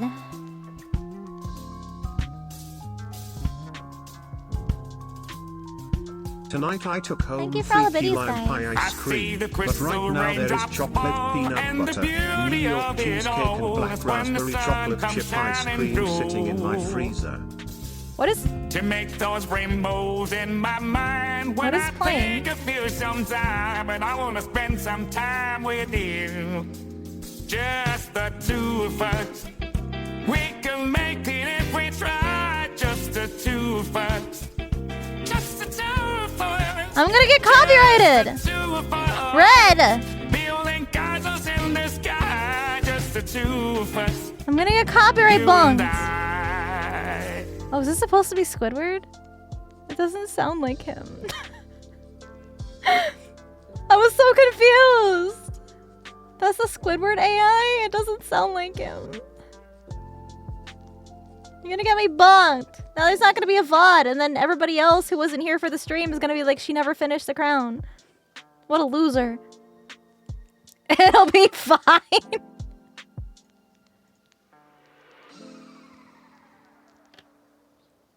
It's not gonna be fine. Just you wait. Doesn't sound like Squidward. There was this one. No, mommy! Don't do it again! Don't do it again! Red and I were listening to Squidward AI music. I promise! No, mommy, There's don't a hit me! Disturbed Down with the Sickness Why'd you cover have to hit me like that, Mom? by the Squidward Don't do AI. It. You're hurting me! Ah! It's so funny. Why'd you have to be such a bitch? Why don't you fuck off and die? Why can't you just fuck off and die? Why can't you just leave her and die? Never stick your hand in my face again, bitch! Fuck you! I don't need this shit! You stupid, sadistic, abusive fucking whore! How would you like to see how it feels, mommy? Here it comes, get ready to die! The roommates are waking up soon. Like, what the hell is she saying?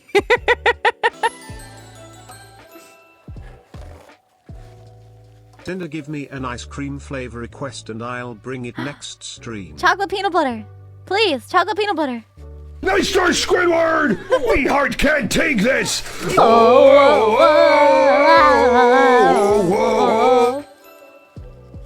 We need a Squidward CPR. That would be so fucking funny.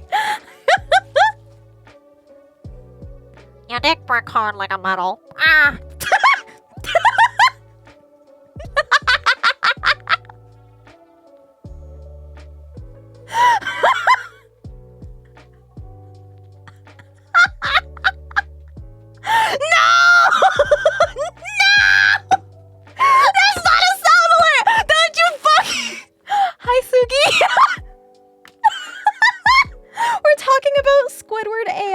Singing songs, like popular songs, and somebody just requested CPR. Also, this is what the crown's looking like. We've got balls now. Lauren Cook. Oh boy. So fucking wild. I'm thinking a couple more coats of paint and then we'll get to the fabric portion. Yeah. I'm showing my balls. It's not that bad. I think I have pretty nice looking balls if you ask me.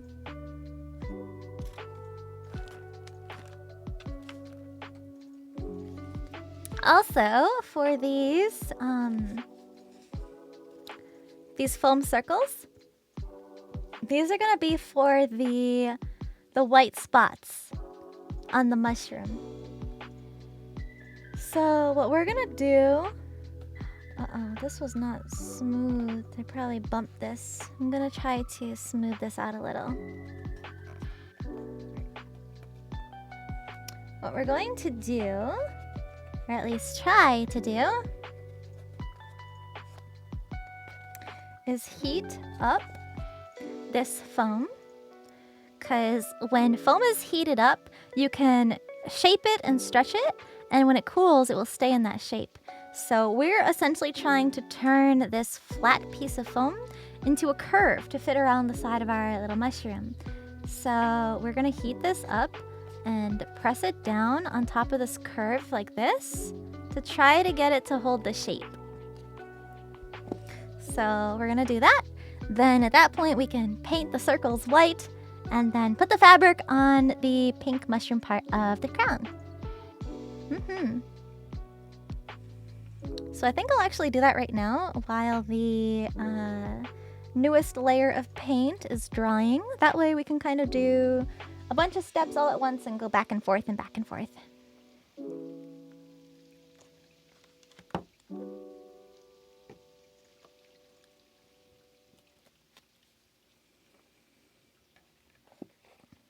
Let me move this and move this.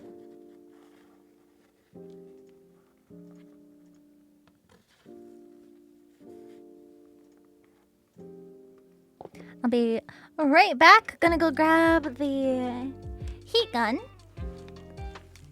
Oh wait, no.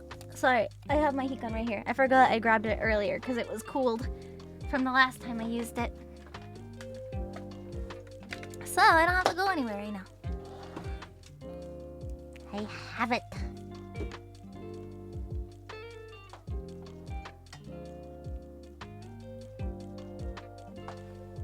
And luckily the heat gun is a lot quieter than the Dremel, so hopefully my housemates won't wake up.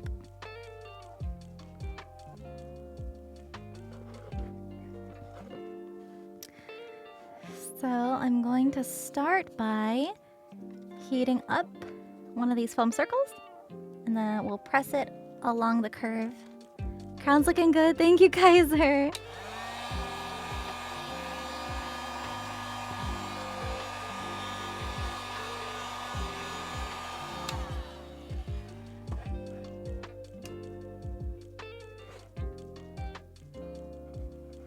Well, it's kind of off to the side a little bit like this.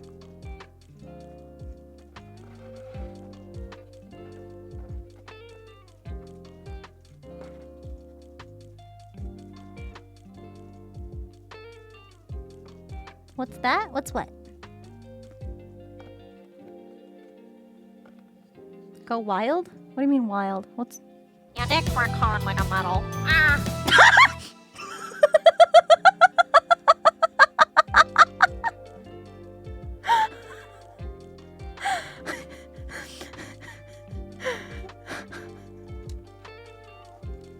Holy shit.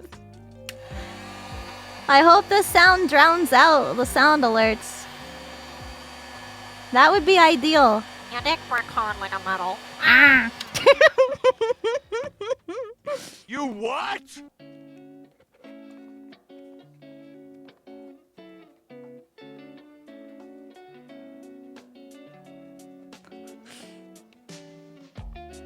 I can't with you guys, chat. Your dick work hard like a metal. Ah! But see, I'm curving this foam. That way it'll glue flush against the curve instead of being flat. That's what we're doing right now. In case you were wondering. In case you're wondering what's fucking happening right now. No, Mommy! Don't do it again! Don't do it again! I'll be a good boy! I'll be a good boy! You guys are I playing that promise. way My more father often than I told thought you you thought you would. to do this Why'd to you have to yourself. hit me like that, Mommy? Don't do it! I You're don't do hurting it me! intentionally. Why do you have to be such a bitch? Why don't you you fuck up and die? Why can't you just fuck up and die? Why can't you just leave her and die? Never stick your hand in my face again, bitch! Fuck you! I don't need this shit, you stupid, sadistic, abusive fucking whore! How would you like to see how it feels, Mommy? Here it comes, get ready to die! Your dick work hard like a metal. Ah! Ah! Oh, yeah. Whoa! Holy shit! You guys. So you see how it's becoming curved now and it's holding its shape in a curve because we're allowing the foam to cool after being heated up. Your dick work hard like a metal. Ah! So we're just gonna keep heating it and curving it and shaping it. I love streaming. I love cozy crafting streams. I love it here.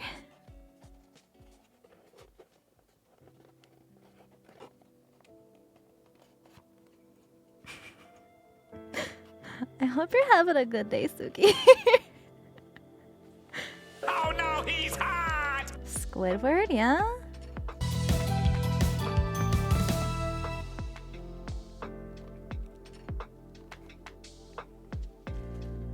Oh, I guess if Squidward is rapping about someone's dick. But whose dick? SpongeBob? You are now. Aww.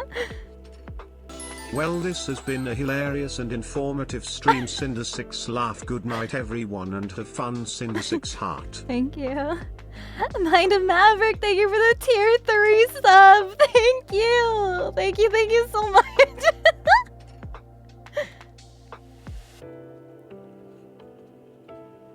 Okay, so I think it'll glue.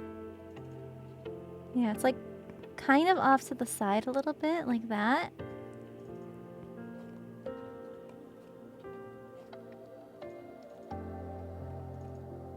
So now it should glue down relatively in the right shape.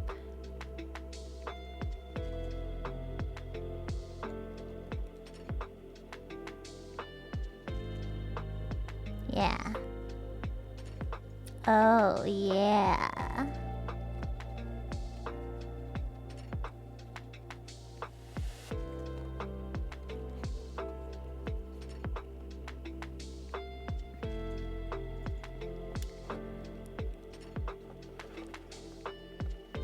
I think what I'll do is try to curve it a little bit more. Because we're going to be painting this, and then once there's paint on it, it's not going to be as flexible, and if we try to stretch it, it's going to crack the paint. The reason why we're not going to glue it down then paint it is because we're going to glue it to fabric, and we don't want to get paint on the fabric. Yeah.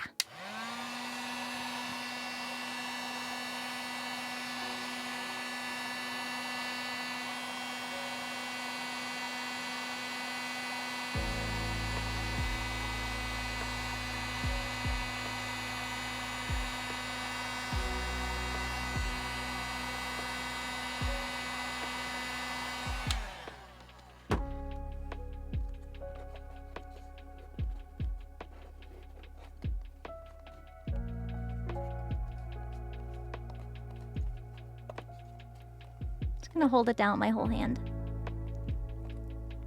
Nice hair dryer. You would fry off all your hair if you tried using that as a hair dryer. You feel abs forming with all the laughter. Aw. I'm so glad you guys are having a good time here. Thank you. I'm just gonna wait for this to cool around this curve, and hopefully that will be enough. That's enough. You're not... Red doesn't like having fun, that's why.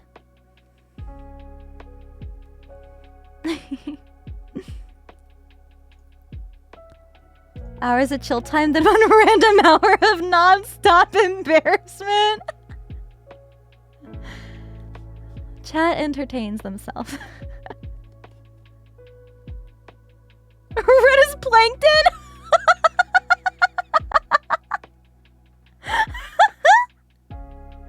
The evil, the tiny little evil man.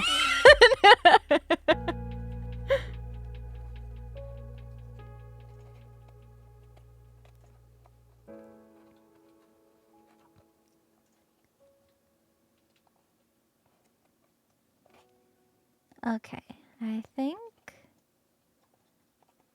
think that will be good.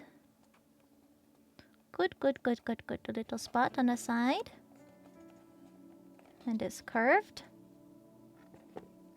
Time to do the other one.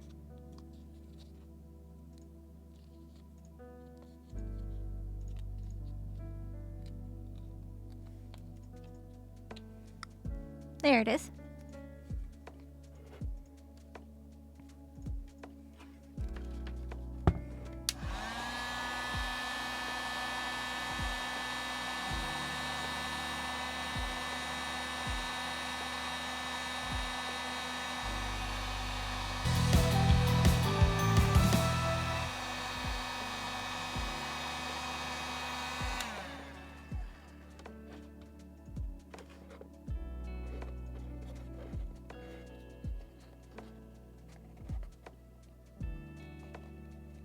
Curve. Zana, thank you for the prime sub. Welcome. Burger and fries, hell yeah. What kind of burger? I ate a burger for dinner too. Had cheese and bacon and lettuce and barbecue sauce, and it was so good. And my housemates made it because they were grilling today. Oh, it's so yummy. We don't always get bacon, so it was like a treat. You had ramen. Yummy, yummy. The food of kings. I love barbecue sauce. So yummy. Sorry making you hungry. Sorry. I didn't mean it. Go get a snack. A midnight snack. Totally acceptable here.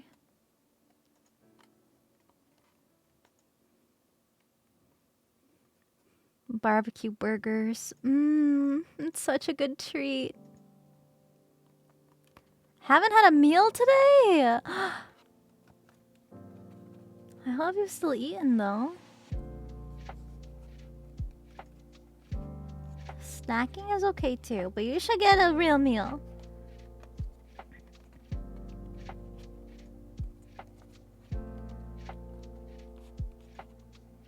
They have to get ice cream soon. I've been craving ice cream too. There. See, that one has a nice curve too. So nice and cool.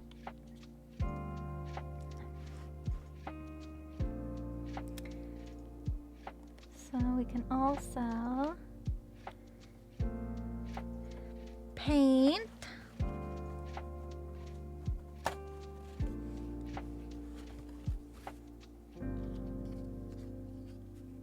these little round boys.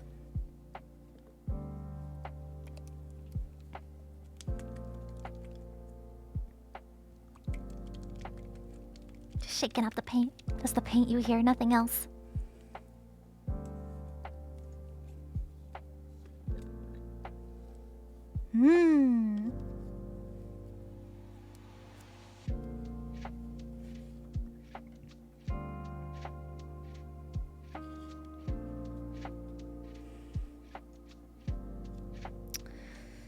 Normally when I paint something flat like this, what you can do to prevent it shifting around if you were to just kind of paint it like this is to tape the bottom. Work hard like a metal. Ah!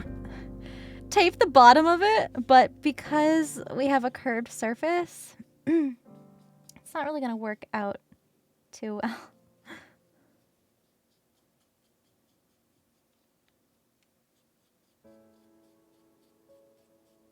So we'll just have to do a few layers. Again, like I said, the color of the foam base also can be important. So if you want a color of like foam color that matches the paint you're going to be painting, especially if it's going to be white, it would probably be more beneficial to use a white base foam instead of black like I'm using here. But I'm just using what I have lying around. I don't like to be wasteful, so I just use what I have.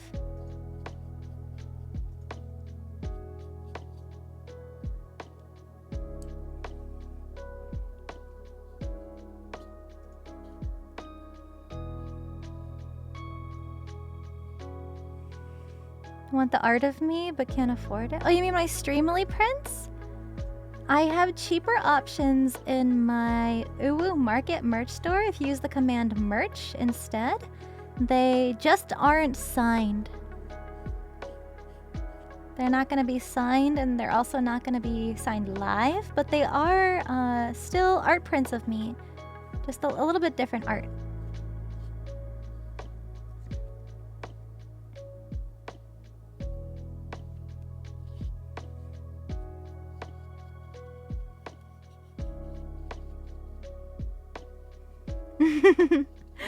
Aw, you like? Aw.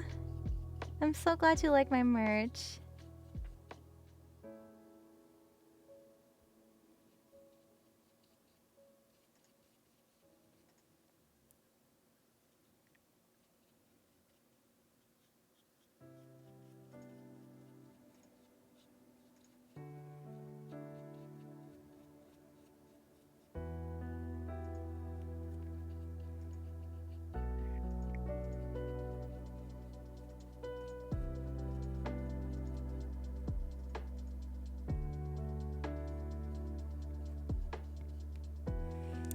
And if you want more of a smoother paint finish, to minimize brush strokes, you can just spray paint it or airbrush this. Or you can use the same technique that we're doing on the pink mushroom part of the crown. And you can also just wrap these foam discs in fabric. That totally works too.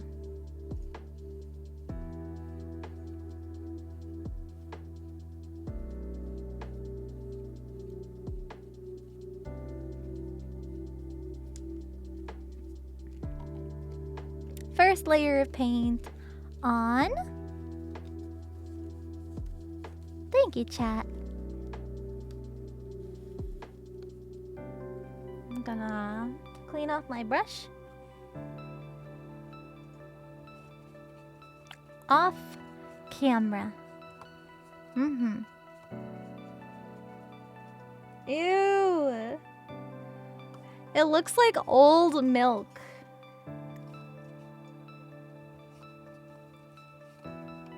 Like beige milk. Not a fun color. You guys don't want to see this on stream. Okay,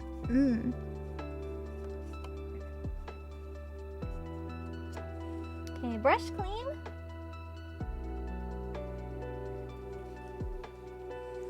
We're gonna switch back over to the gold paint. Dry off my brush here.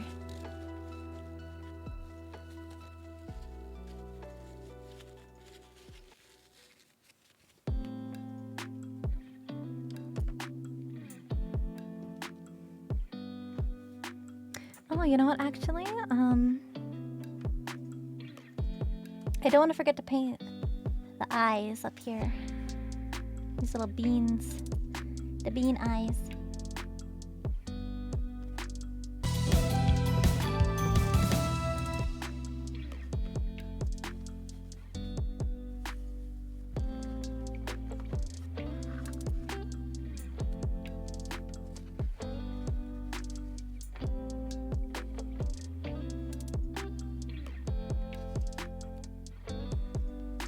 Huntsman, thank you for 2 months. Thank you. So, because I was using the heat gun, I'm going to unplug it and move it away. I should have done this before I was doing the painting, but we're living dangerously.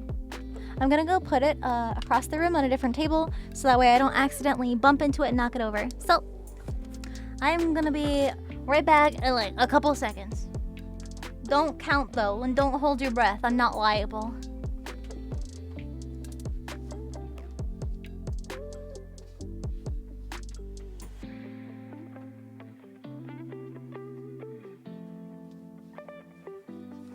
Dicks!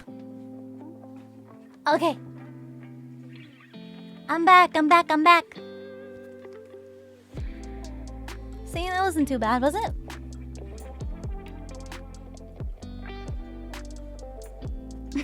Three seconds.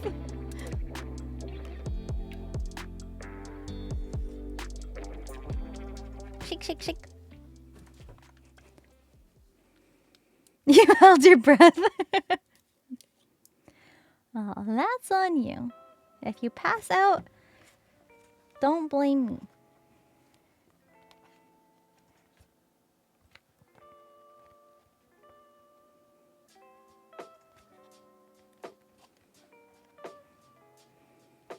Do another layer on the bottom here.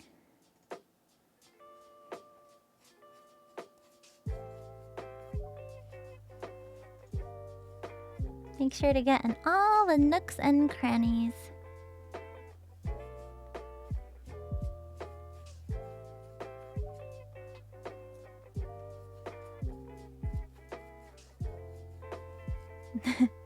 Group cosplay with my parents? I would, but my dad likes photography too much, so he'd want to take the pictures. And my mom, I don't think would be very confident in that.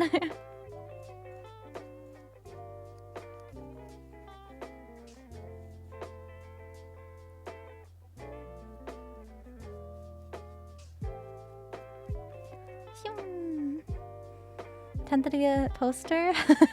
Explain it to your roommates? Maybe they'd like watching my streams too.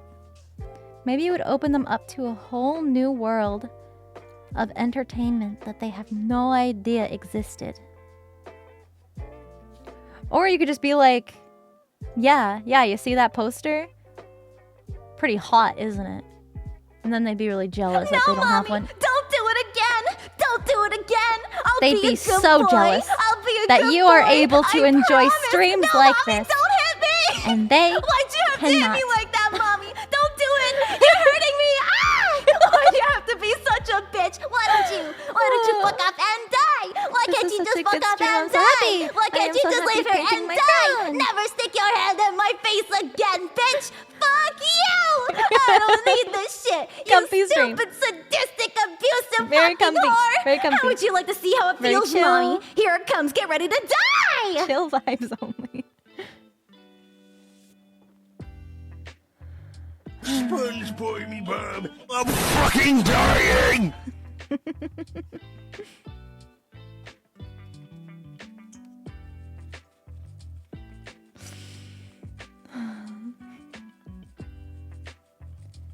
Comfy, comfy. Comfy, comfy stream.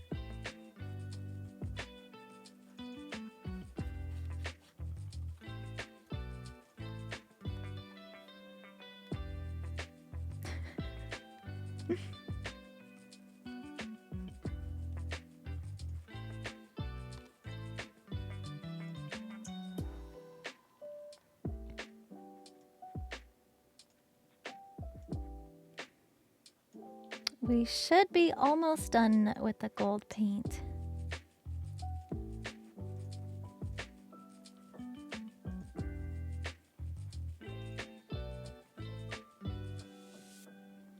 Gonna head out. Take care, Ustan. Thank you for being here today.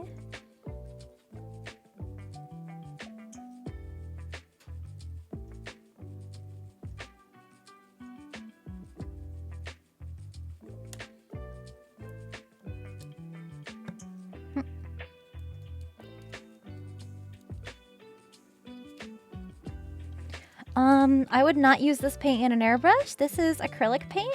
You would want to use very specific airbrush paint.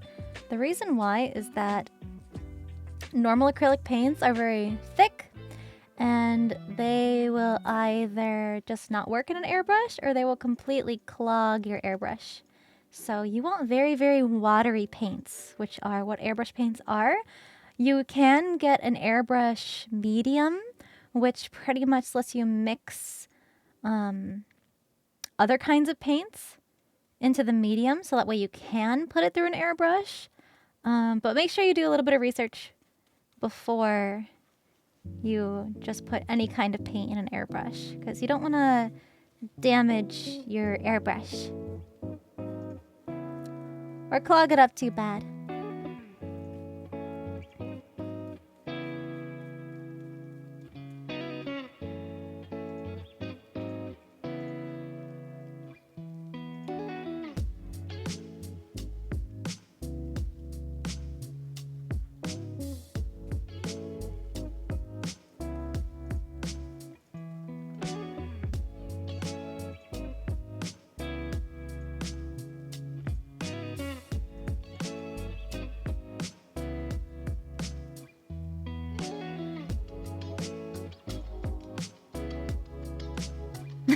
The most chill I've been. The only thing that's not chill about this stream are the sound alerts chat's been playing. So brace yourself for the sudden jump scare. The sudden cock jump scare.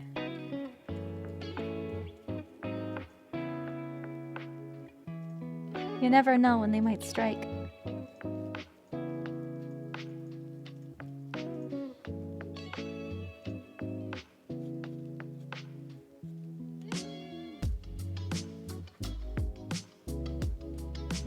What kind of jump scare? Any kind, any kind.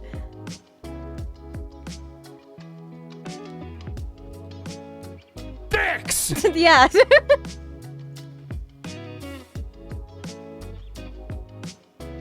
Other than that, yeah, pretty chill vibes, pretty comfy. Just chat being chat.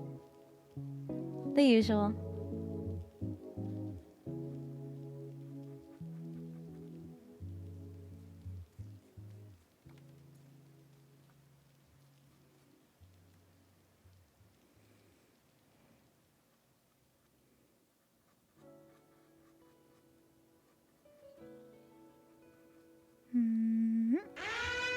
Cock jump scare? Yep. Warning! Look out! Watch out for the cock! Oh my god, you're so fucking cute! That's the one.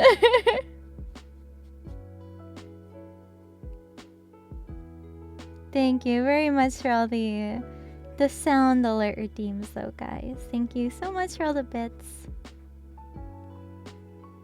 It does mean a lot to me. As Your much as dick I work hard like a metal. As much as I fucking hate some of them.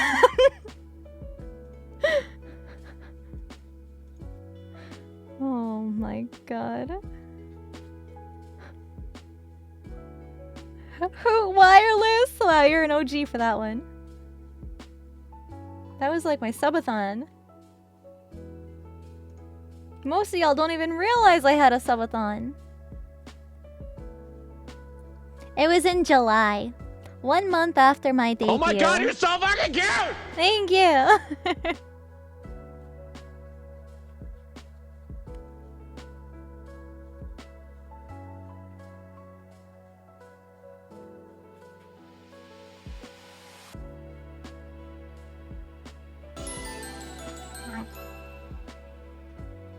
Hey Cinder, Hi. last cosplay stream, I mentioned my goat mask and how I either wanted to go for Ghost Rider or a dragon mask, and That's I right. just remembered that I do not know how to add flames to my Ghost Rider cosplay. What do you suggest?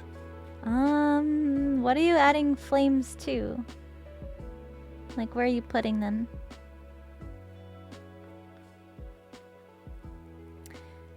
You want to figure that out, but there's a couple different ways to make fire. The way that probably looks the best visually, surprisingly enough, is fur.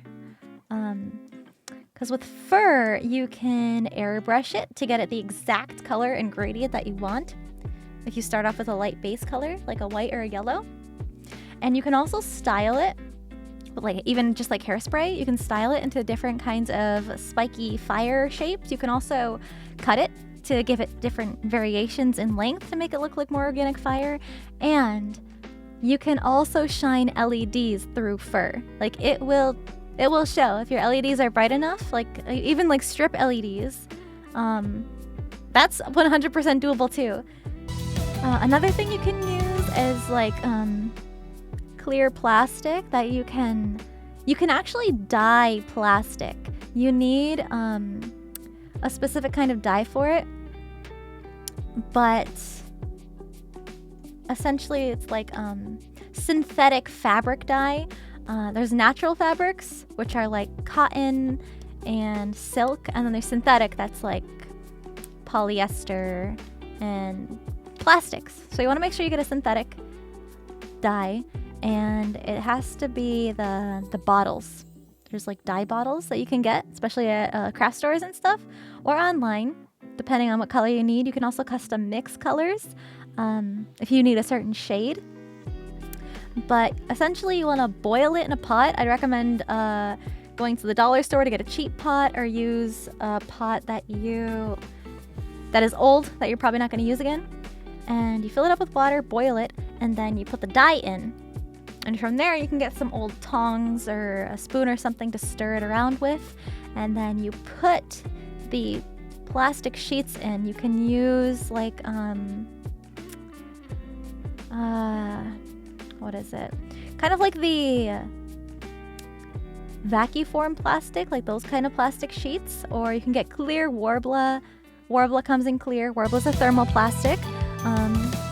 It will get soft when it's heated up in the water, but that will take the dye. So you can actually tint plastics with fabric dye, and it's still transparent when it's tinted. So it's like it's kind of like stained glass almost, where it's still see-through, but it's transparent. Yeah.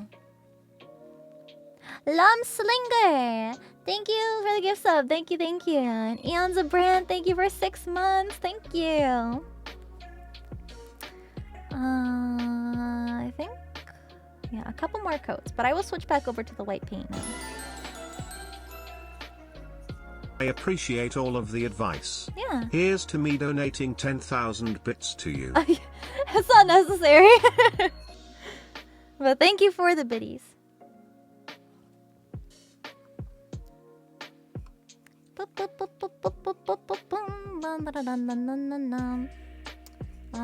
So yeah, plastic, fur, Those are like the two common methods people use to make fire. Some people use like paper. But if you want something more durable, then I would go with... My number one option would be fur.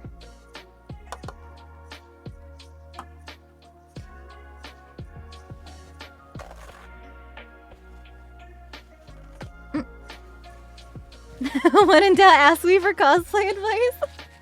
That's kind of what I was hoping to get with these cosplay streams, or at least encourage you guys to ask me stuff if you had questions.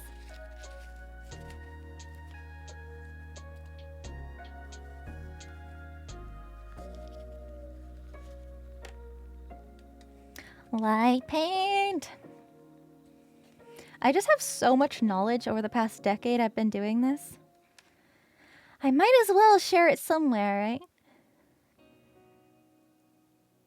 right? In-house material engineer. First cosplay for Otakon! Have fun! I've always wanted to go to Otakon. It's like one of the bigger East Coast cons. I know a lot of you guys have been wanting me to go to Perfect East Coast way cons. to end my birthday is with a Sinder stream. Happy Much birthday! love, Cinder 6 Rave. I hope you had a good day. Just here to vibe? Hell yeah. I hope it's good vibes.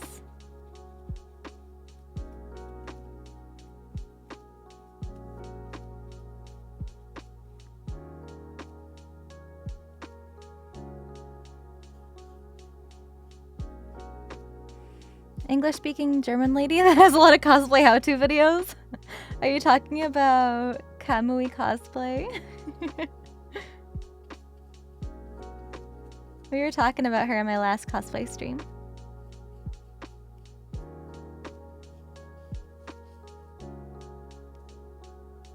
I think she's German.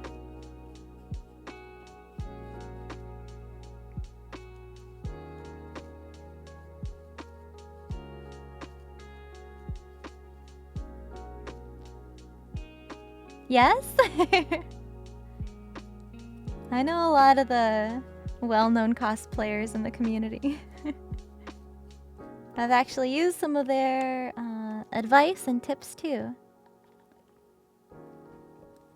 Because cosplay has become so accessible, like more and more accessible nowadays than it has been in the past, and I think that's so awesome.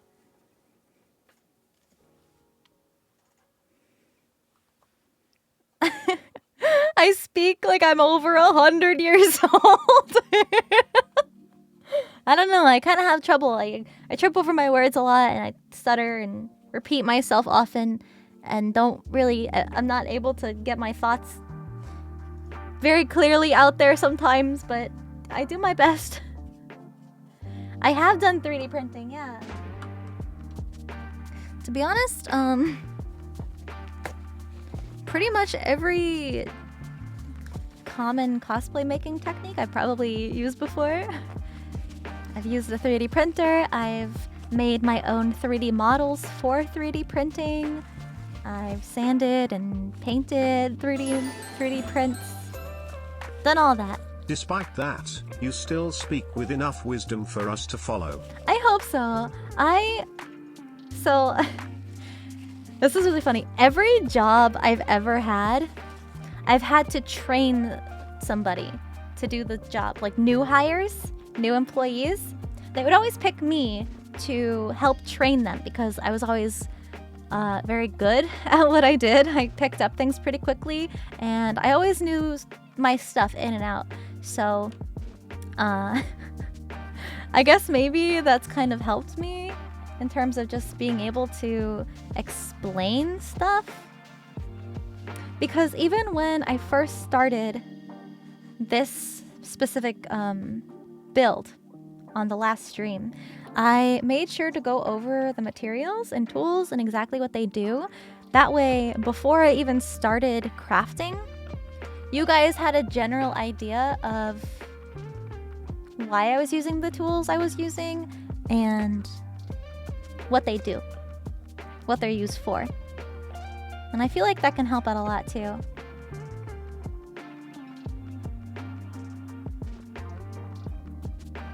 Look at our crown. And the paint's looking Do you have any tips pretty for small even. electronics? Like kinds of batteries or hiding wires? It really depends on Glad you and I your share build. another thing in common.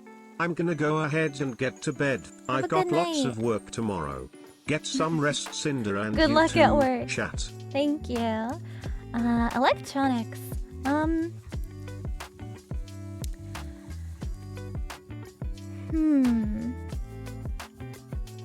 It depends. You want to make sure that you have somewhere that you can hide a battery pack or a switch or something in whatever you're making. So if you know that you're going to want something to have LEDs, before you even start building it, you want to make sure that you take the precautions to make sure that your build has some kind of hollow space that you could put it in, or like a little secret compartment or something of that nature. I was just talking in the last stream about how I built a portal gun. I feel like Portal is well enough known so that you guys kind of have the general idea of what a portal gun looks like. And it essentially has this little beam of light that lights up. And what I ended up doing for that was I took a clear tube, and it was actually the handle of a plunger. I just saw this like clear handle plunger at the hardware store, and I said, I'm gonna buy this because it's like the perfect thing that I need for my portal gun beam of light. And I sanded it down since it was completely clear, so that way it would have it would diffuse the light a little bit better. But you can use any kind of, you know, material for that, I guess. Anything you want to light up, I should say. And what I did was I put a flashlight. I had sawed off the cover to a blue flashlight with like a blue tinted lens to it. And I put it on another smaller flashlight, one of these really, really tiny baby flashlights. And I wedged it in the inside of my portal gun. And if you've seen a portal gun before, the way it's held is that your hand kind of goes inside of the gun. There's sort of like this this little I don't know how to describe it. It's this area that your hand kind of goes inside. And I ended up putting the flashlight in there, and whenever I wanted to, it's kind of like a cover, like a top cover. Yeah, hand guard, something like that, yeah. And when I wanted to turn it on, all I did was push the push button on the bottom of the flashlight to turn it on and turn it off. So if I wanted to make it look like I was shooting like pew pew pew, I would just click in the button of the flashlight really fast. I love for this woman's creativity. Anyways, now I'm actually going to sleep. Just Cinder talking about her building a portal gun caught me off guard. Aw, good night. But yeah, like that's the first time I ever used electronics in cosplay. So there was plenty of hollow space inside the portal gun to fit a tiny flashlight. So you want to make sure that you have room for whatever electronic device you have, whether it's a battery or a switch or the LEDs themselves. But you don't have to do anything too complicated. They also make strip LEDs, the ones that you usually see like people put up around their room, like around the corners and the walls of their room. And what people will do is you can buy this already pre-made. The LEDs will already have a wire with a battery pack attached to it. So you can just buy the whole length. Even rolls of LED strips, they will have sometimes they will have like a battery connector to them or a battery pack. And you can just use those. You can actually cut the LEDs to the right length that you need. You want to make sure you cut the back end that's not connected to the wire or the battery pack or the switch, but you can cut the other end if it's too long. And then that way, you don't have to do any soldering. You can just glue the LEDs on, you know, put the batteries in, hide the battery pack somewhere, and just turn it on when you need it. It's also really convenient for when you need to replace the battery, but strip LEDs can be kind of annoying because sometimes like one LED will die on you and then it's almost impossible to replace if it's glued together in this thing that you already made. Another kind of LED thing that they make is called EL wire, like the letter E and the letter L. And EL wire is like a little tube. It looks like a wire. It looks like a wire, and it's essentially just this little tube of light that you can use. It kind of reminds me of Tron. You know how they have like these tiny little like details and beams of light around things? That reminds me of EL wire a lot. Hey Kami! Thank you! We'll be finishing this build today and then I'll post a picture of it. I hate how the color doesn't read very well. It looks... Oh, it's kind of like that color. It's kind of like brighter. It's like a brighter gold like that in the light shining. But yeah. I'm just giving out cosplay and crafting advice. Oh, that's wet paint. EL tape for Tron Legacy? Yeah. EL tape works too. You guys like the way it looks. EL wire is really cool. Anything that lights up is like, wow. Takes some talent doing all that. I've been doing this for a decade now, so it's just something that I'm used to doing. Not necessarily talent, but experience, I'd say. Yeah, EL wire is not as bright as LEDs are. That is true. That's a good point. But you know, there's pros and cons to different methods. There's also LED paneling, which is much more complicated to use. You can also code your own LEDs to do different kinds of colors and light animations. So, I'm not doing that stuff. That's like way too big brain for anything I could do, but maybe someday I could do something cool like that. I can get some help from somebody. You need to learn how to sew again to do cosplay again? Good luck. It's like riding a bike, hopefully. Hopefully you can pick it up again easily. Or you could try doing a cosplay that doesn't need as much sewing. Like some foam armor.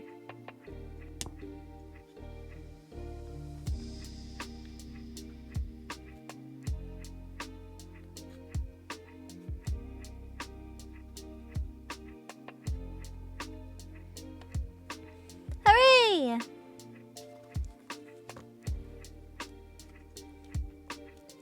I think I want to do a couple more coats on the bottom piece of foam that we had.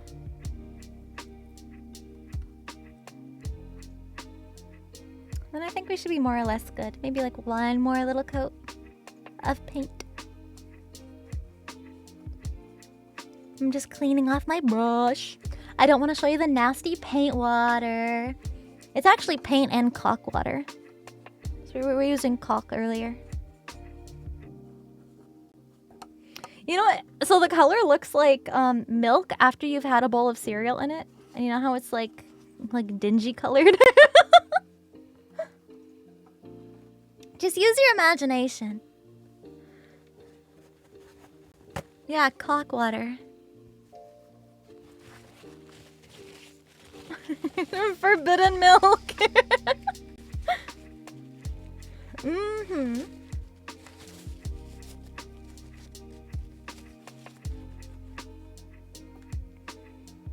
Alright, let's do more painting on these.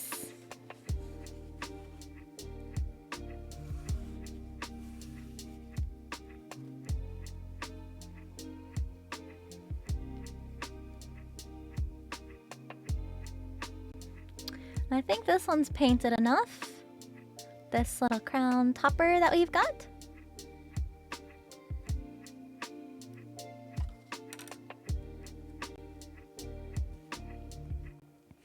I make this look easy. I mean, it kind of is.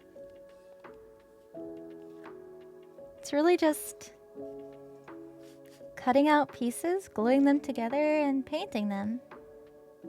It is a lot of fun.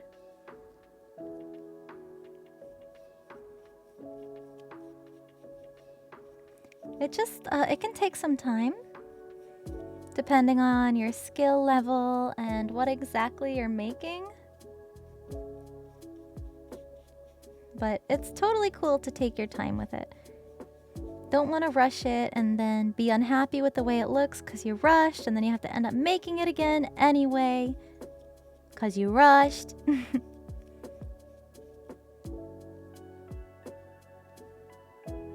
Literally just cut, paint, and glue, yeah.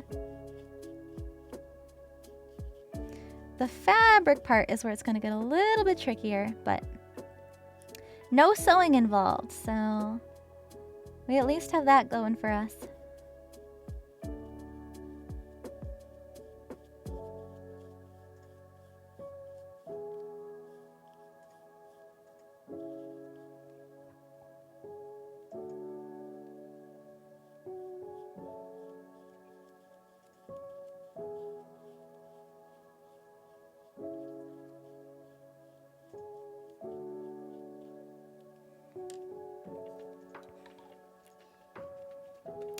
While I have this other little paper towel here for painting, I'm going to put another layer of black paint on our little Any beans. suggestions for taking an idea/concept for a cosplay and figuring out where to actually start? Yeah.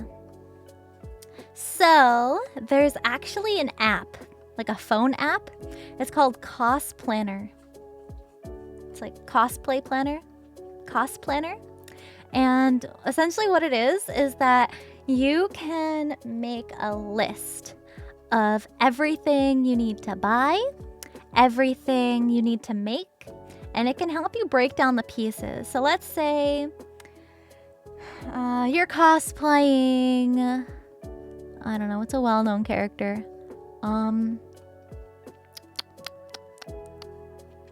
Alright, let's do like Naruto, right? Everybody knows Naruto. So, for Naruto, he's got, you know, yellow hair. Let's say you want a wig for his hair. You can put that under buy. So you know, okay, I have to remember to buy a yellow wig. Next step, he's got a headband. I can say, okay, I think I can make this.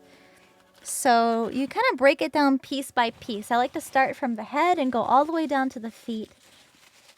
And so you can decide whether you want to try to buy a headband online, make it yourself. You feel a lot more fulfilled if you make it yourself.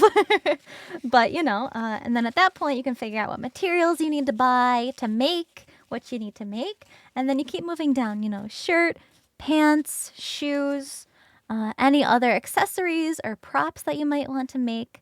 And it helps you stay organized. I like to make a list, actually, of everything that I need to make. Sometimes I get really specific with it. Sometimes it's not very specific. Like with Bouette, for example. Bouette is a cosplay I've done before. And you guys all know that.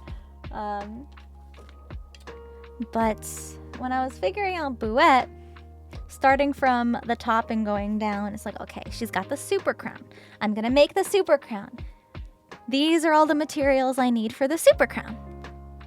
And then we move down to the wig. Okay, I'm gonna have to buy a wig, but I will need to style it because her wig is kind of very heavily styled. It's in a very specific shape.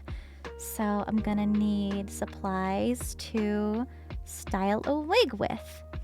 And then next, this is where you take into consideration if you want to wear contacts, colored contacts with your cosplay. And at this step, you can note down or budget contacts.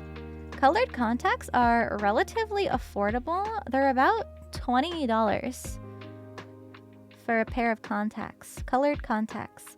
However, please be very, very, very careful if you are trying contacts for the first time. If you're not used to wearing contacts for vision correcting purposes,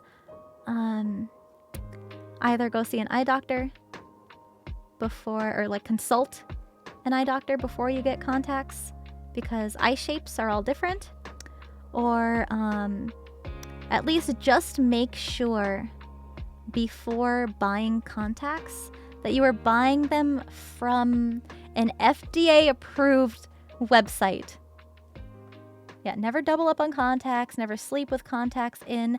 And if you're buying colored contacts, the average expiry date is 1 year. Do not wear the contacts past 1 year. It has an expiry date for a reason. So please be responsible. If they hurt your eyes, take them out. I feel like that'd be obvious, but you know. Just please be careful. I could go on and on about like contact safety and putting them in and taking them out and stuff. So just keep that in mind.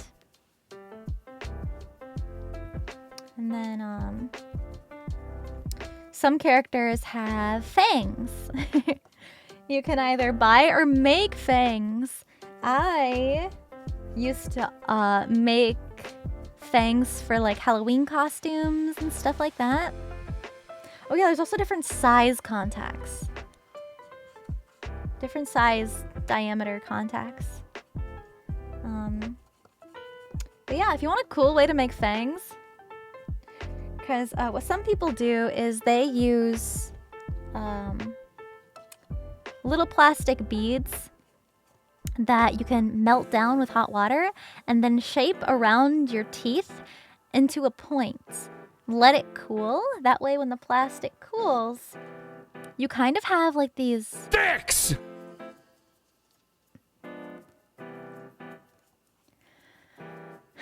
They're almost like dentures, and you can just like pop them in on top of your teeth. But what I used to do was something really unconventional, and it sounds really fucking weird, but it looked so good. Fake nails. Fake, you know, plastic nails. And what I would do with those is I would find one that was about the right size of my tooth, which was like usually like the pinky finger nails.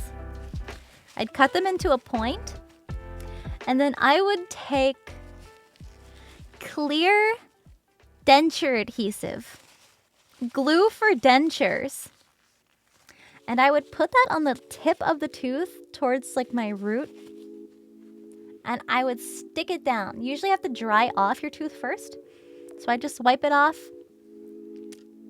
make sure it's dry, stick it on, and those held pretty well. I could eat with them, I could talk with them, and because it's a nail and it's thin, and it's not like those thick, bulky, plasticky costume nails where you kind of sound like you have a lisp because there's something big in your mouth. It's nice and unobtrusive. It doesn't obstruct your mouth and your mouth movement as much as costume teeth do. So they worked really good, and they looked real. They looked really, really cool. I've been doing that for years and years and years. I've been doing that since before I started cosplaying, actually. Because I would do special effects makeup before I discovered cosplay. I did like zombies and vampires and stuff. So yeah, that's my lore. The only thing is that denture adhesive doesn't always taste very good, but it is safe for your mouth. Don't use any other glue in your mouth. Don't use fucking super glue. Don't be stupid.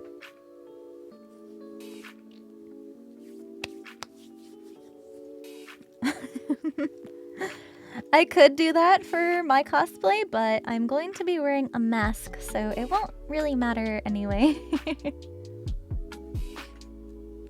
Yeah, no Elmer's glue. No. Wood glue.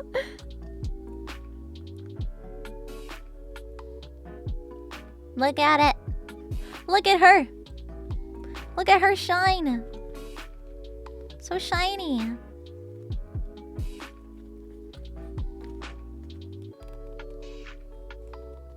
I'm just looking at the balls up close. Don't take that out of context.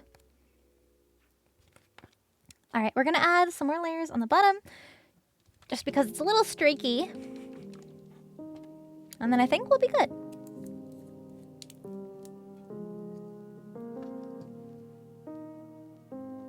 With all the gold paint.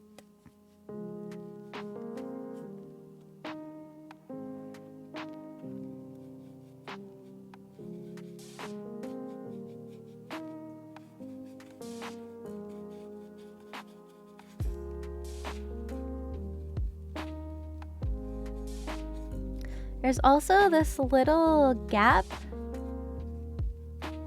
where this trim is, so I'm just making sure to fill that in. You can kind of see, like right there, there's a little gaps that you can see.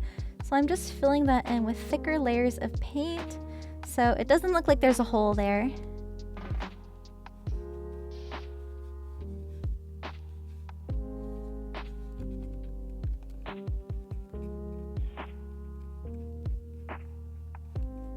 What am I doing? I'm painting. Painting.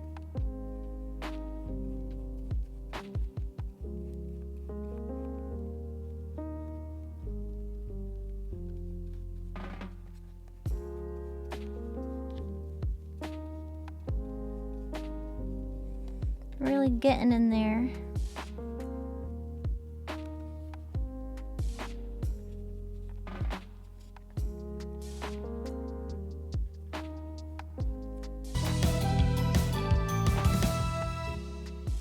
Azamoth, thank you for 8 months. Thank you.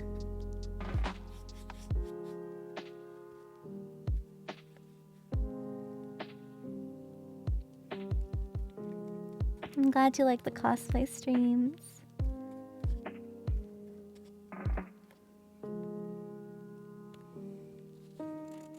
Getting paint on my finger.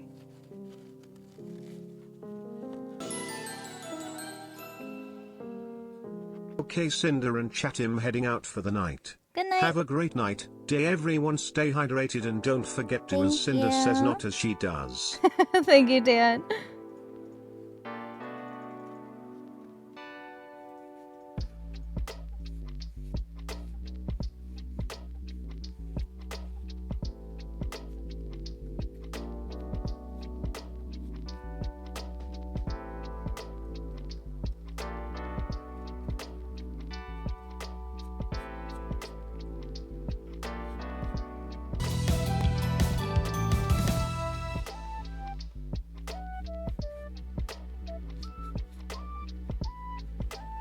One last paint layer. Commando Mario, thank you for 2 months. Thank you.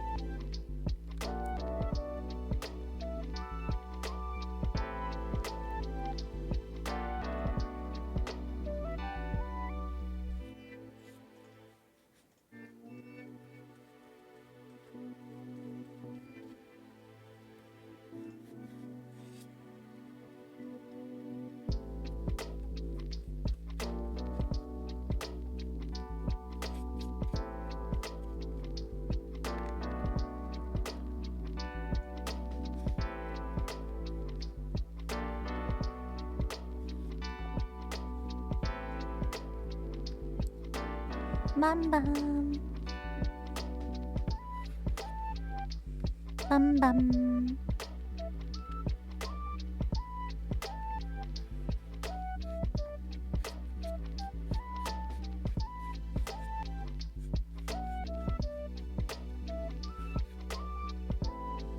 There. Okay.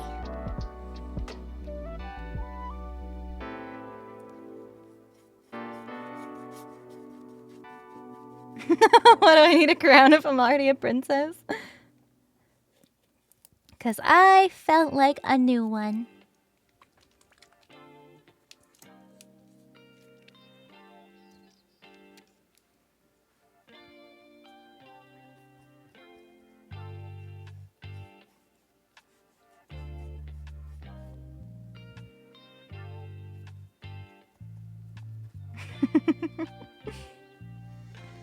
The queen.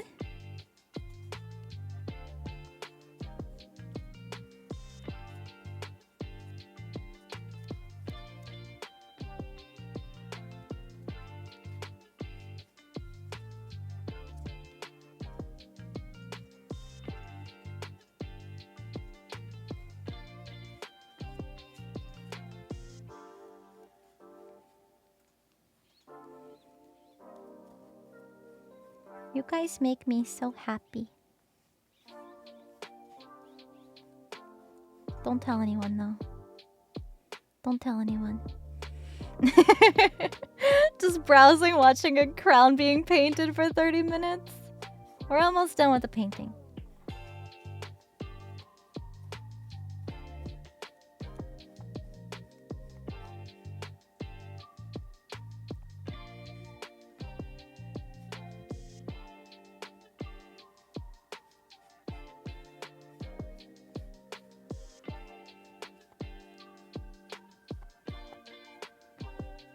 There. Now this doesn't have to look perfect on the bottom because it's the bottom. All bottoms are beautiful anyway. When do you start on the dress? What dress? Oh, what did you mean by that? We're just making a crown. No dress.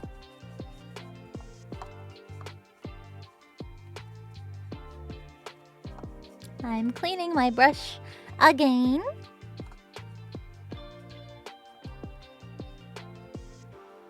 And then we'll paint the rest of the white stuff. Yeah.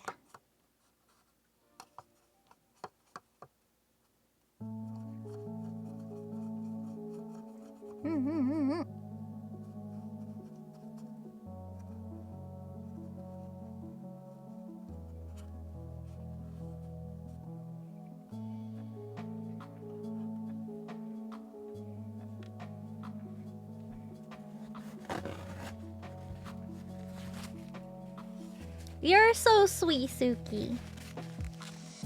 No, you! Aww. That means a lot to me. Thank you. I'm just being me. I don't know how to be anything else but me. Ugh. I'm trying to... Sometimes the paint dries on the brush, so I'm trying to like scrape it off.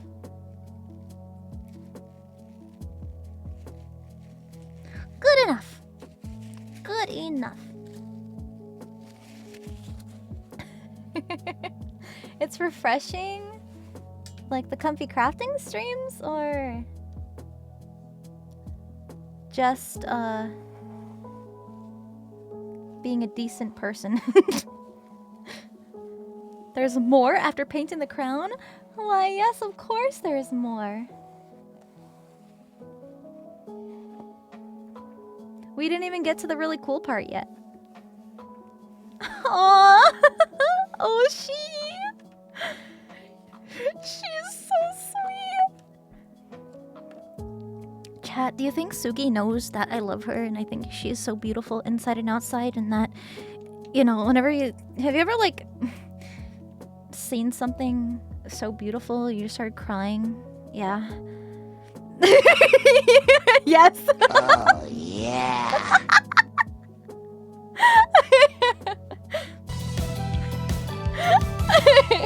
I should call her. Zachor, thank you for 10 months. Thank you. Oh, you want to hold my hand? It's a little dirty. It's a little kind of covered in paint and caulk, but you know, just girly things.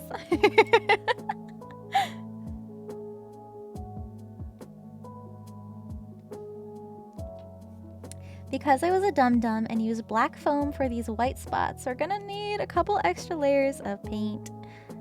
But that's okay. Hold it anyway. Oh my goodness, we can be like God, you're so fucking cute! we can be like the couple in the movie Up, where they accidentally paint handprints on their mailbox because their hands were covered in paint from painting their house. That's gonna be us when we hold our hands and I've got paint all over my hands. Are we a couple? I love how that's what you took from that.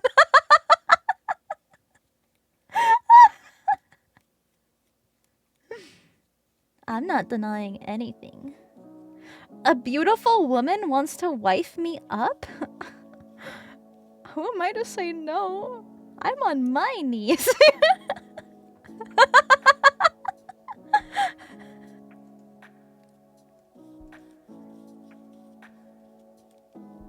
I think I need some water. Like to paint with.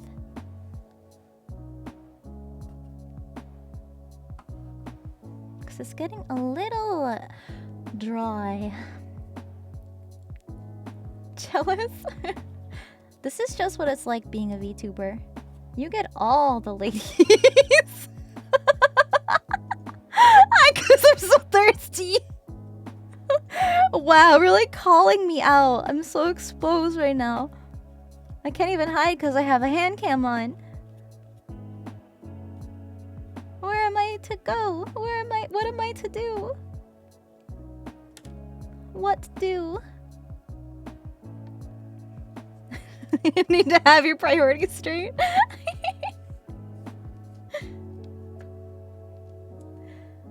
Alright, while we have the white paint out, these are dry. So we're gonna paint the little white eye shines for the super crown eyes.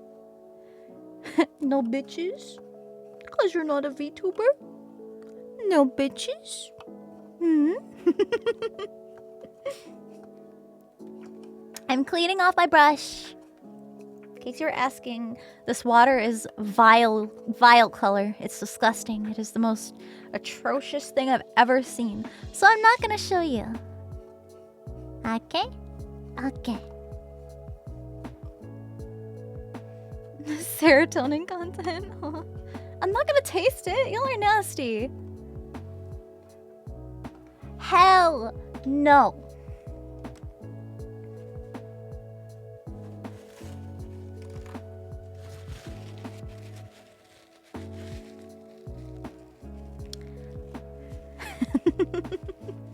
You really want me to show you? What the fuck? Oh my god. Okay, fine, fine. You asked for it. It's like dirty milk after cereal. It's gross. I'm jealous.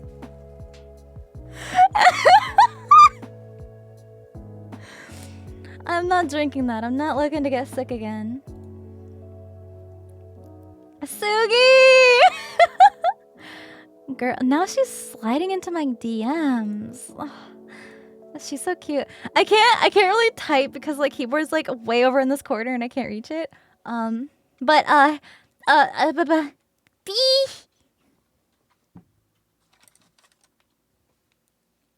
So, I've got a little tiny paintbrush. Or do I want this one? Which one do I want? Oh, this one has like crud on it. We're going with this one. So, what we are going to do is figure out which direction of the beans we want to be the top and which one we want to be the bottom. They're still a little wet from the paint, so I'm gonna let them dry just a little bit longer.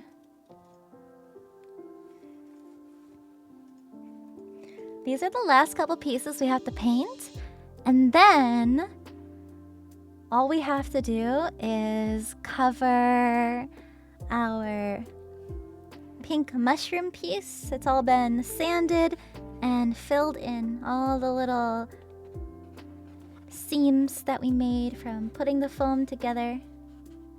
And then, once this is covered in fabric, it'll be nice and smooth. And then we can glue all the rest of the pieces together. And it will be nice and pretty and done finally. Yeah. Beans. You're built like a baked bean. Stay hydrated.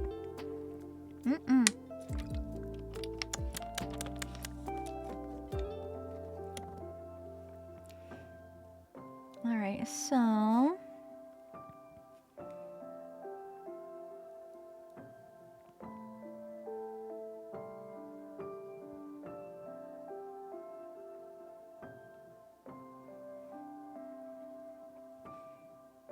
I think I want the eyes like this.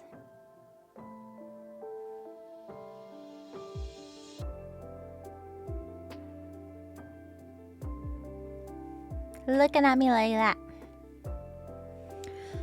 So now we are going to very carefully paint in the little eye shine. The little white dots.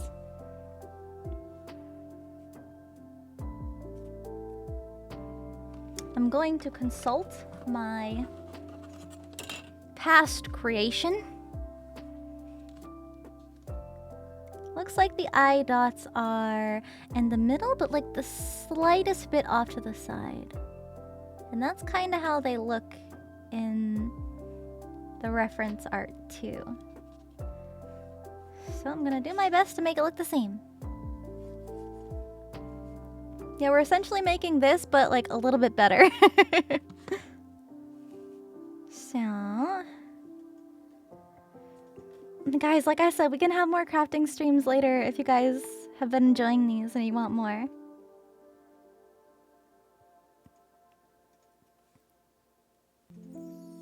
Okay, because this is detail work, I gotta work kind of close. So I'm just going to dab. And I have ungodly, unsteady hands.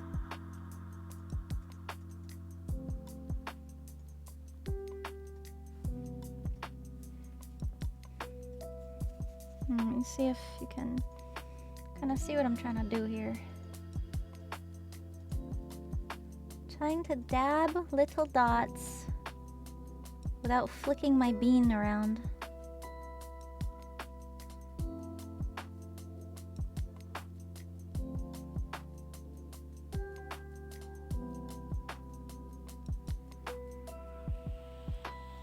I think that might be a little too much. But the cool thing with black and white paint is that if we paint too much white, we can just go over it with the black paint.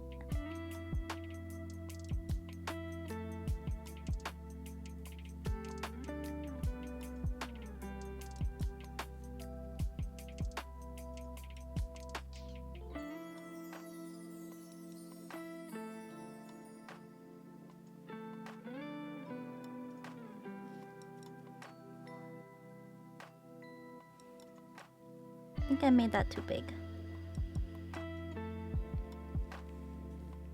But that is okay, because we can go over it with some more black paint.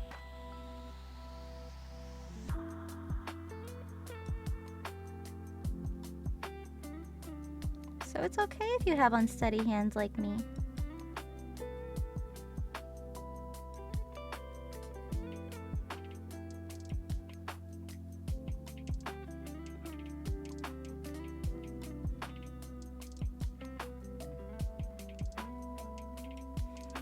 If anything, it's better to make it a little bit bigger, and then you can just clean up the edges, and then it might even look neater and cleaner that way. Yeah, I think I did better on my second one. And also the camera angle is a little off because of the perspective. But I will fix it up real good. Trust. Yeah, you can mask it too, but it's just so small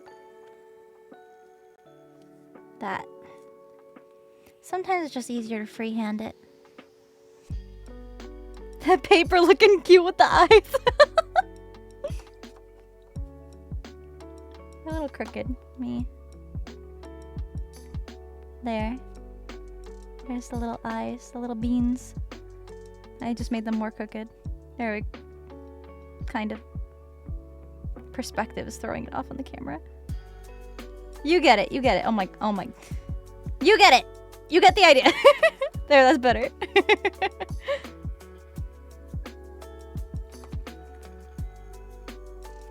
Ooh woo, paper towel.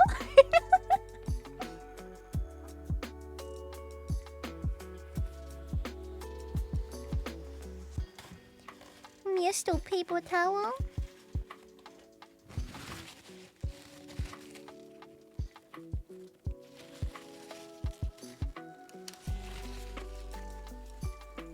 Hey yo, what is that? Those are my beans. These are my balls. And this is my cock. In case you're wondering. It's a little rundown.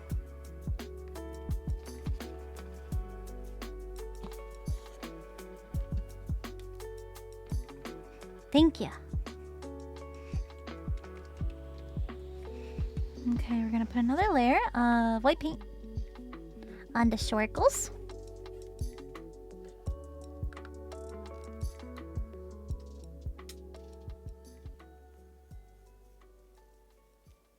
Cock jump scare! Warning! Look out! Watch out for the cock! Why did the music just like stop and change? Right when that sound alert played, so it was like dead quiet.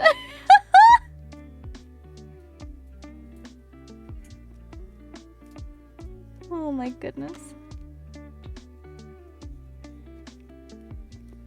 So a cool hack that you could do that I didn't do because I didn't have, instead of just painting the foam white, you could just get white foam, cut it out, and then boom, you skip the step.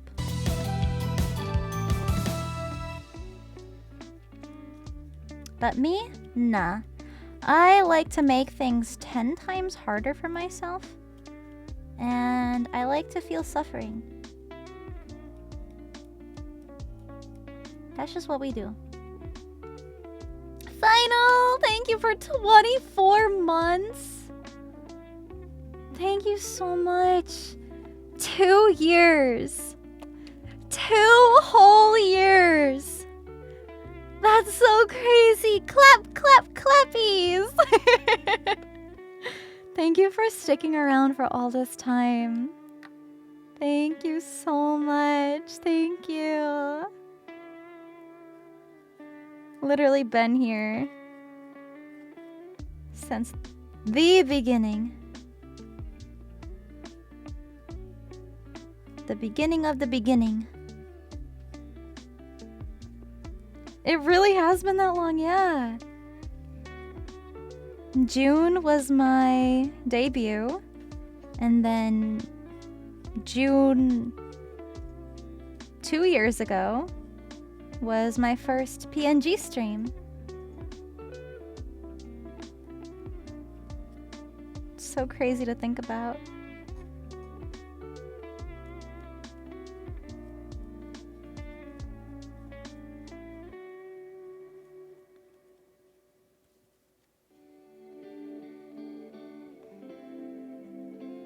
Yeah, almost June again, so we're gonna be celebrating my 1-year debut anniversary next month. 1 month and a couple days now.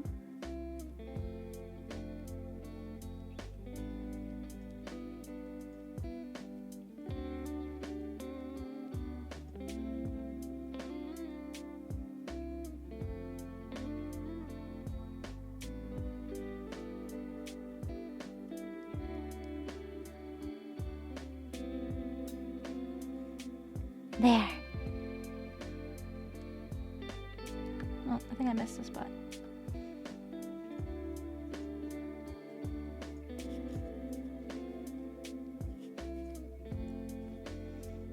Aw, thank you.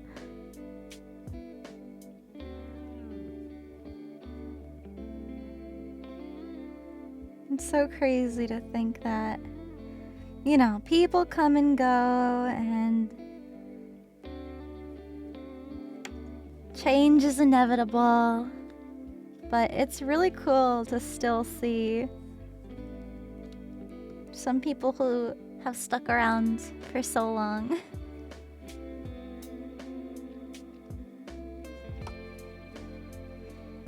I know it feels like it's been longer and shorter at the same time. It's like this really weird feeling for me. It's so weird. Cause like this year went by so fast, but then like I've also done a lot of stuff. Like it's crazy how much I've done. I've accomplished so many things.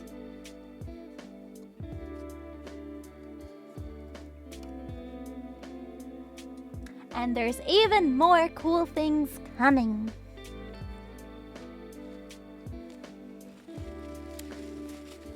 I barely slept? Oh no, I hope you're able to sleep soon. I'm glad I was here for entertainment. I'm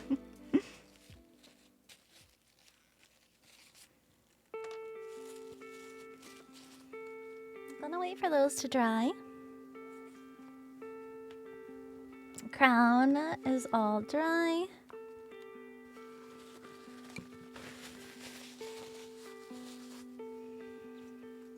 So the reason we're doing the fabric stuff last is just that I'm able to do all the messy painting stuff first and then kind of clean up a little.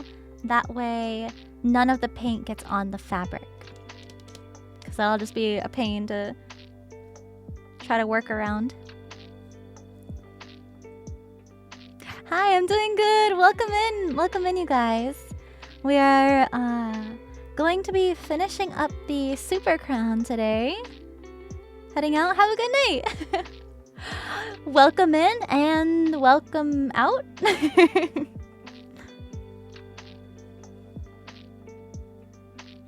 Make sure my beans are good.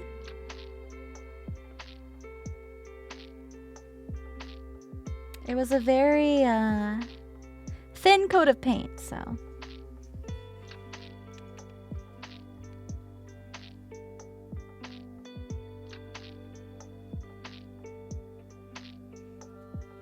I'm gonna go in with more black paint and fill in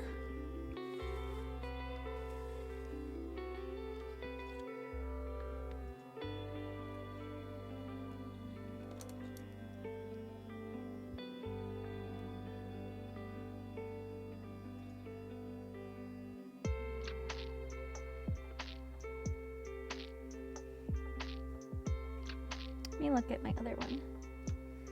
It's good to see like a real world reference of what we're doing here.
My hand got a little shaky.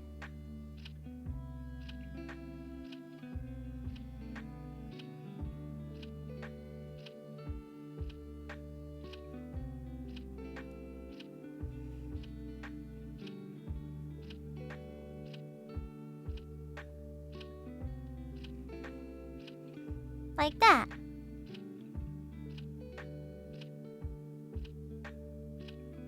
I think that's similar enough.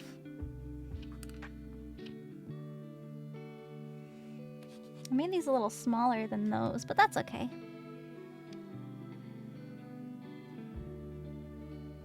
What a good bean. That was a good little bean.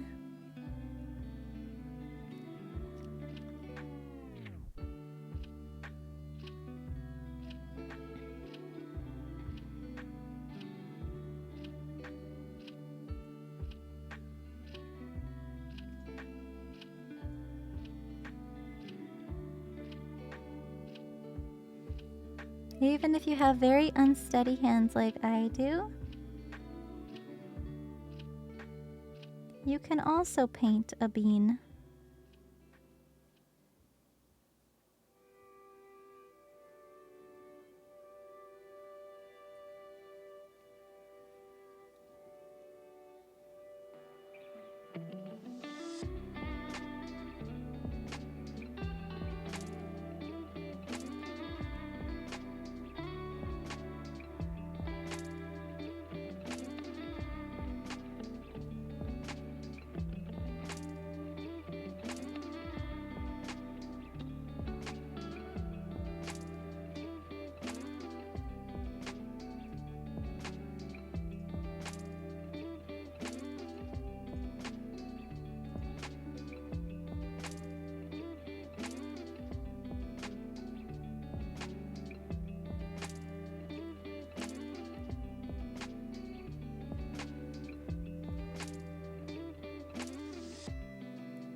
I think those are pretty even.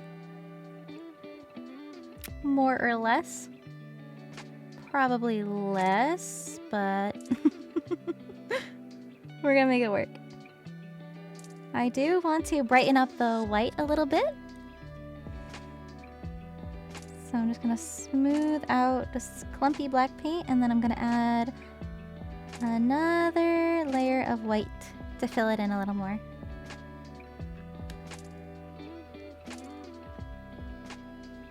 They look like little shoes.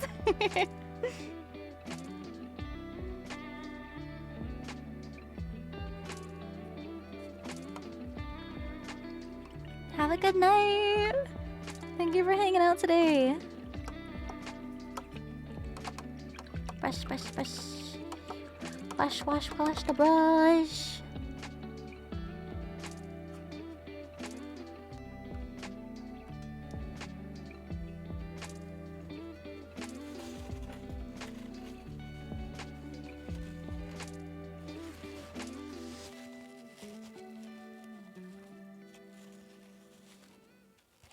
I'm gonna give this paint some time to dry.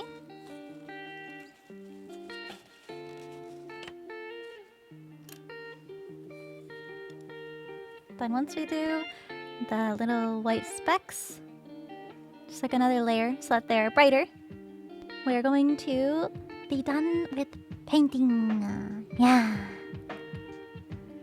You can stick them anywhere and there'll be eyes, like googly eyes.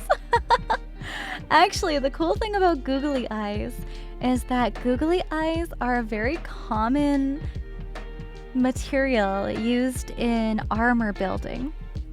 Usually what cosplayers will do is that they'll buy a whole bag of googly eyes of varying sizes, and they will put them on armor wherever they want rivets in the armor. And then when the googly eye is painted over, like if you spray paint over them, they look like a metal rivet in the armor. And it looks really good. Like really, really fucking good. But little do you know, they were once googly eyes. And there's different sizes of googly eyes, so you can get different size rivets I mean, not even armor, props or anything else that you want to make in a crafting project. Yeah, it works. Look it up. Look it up. A breastplate with googly eyes all over it. Yeah, it looks really silly before it's painted, but the armor stares back.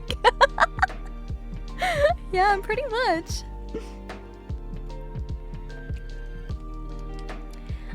They rattle a little bit, but to be honest, it's a really cheap and easy hack, I guess you could say, for cosplay.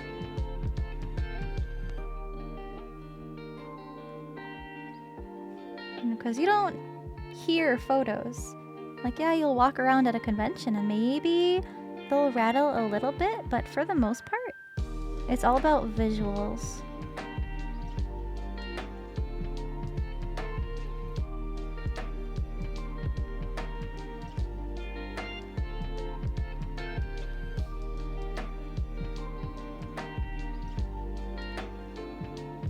Just looked it up. They really do? Yeah! I would never be capping when it comes to cosplay.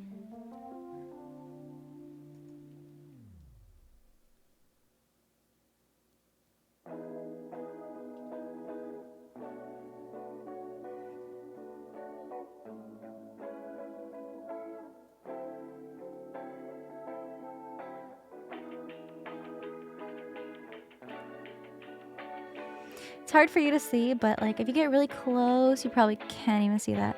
But you can still see some of the black paint through the underside. So that's why I'm just sort of putting on this thick coat. And at this point, I'm just dabbing on the paint.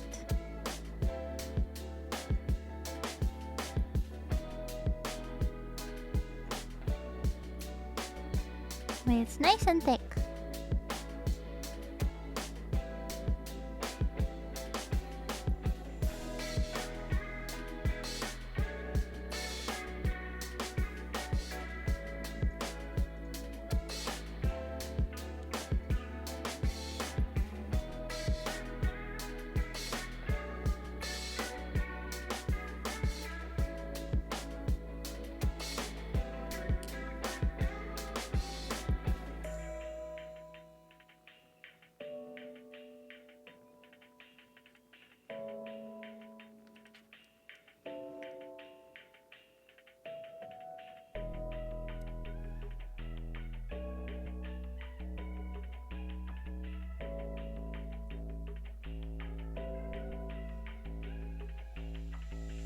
That should be good.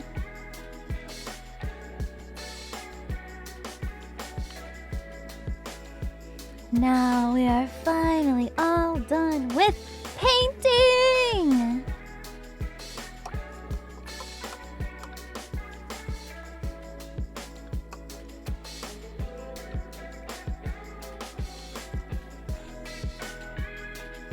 Yippee!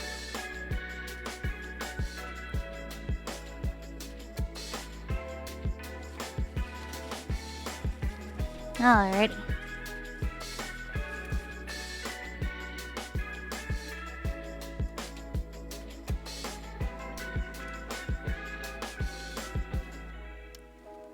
We're going to move on to the fabric next.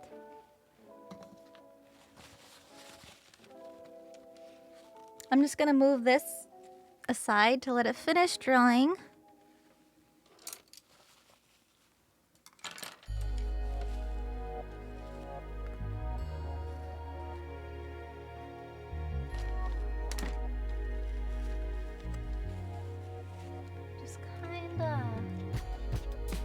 Up a little.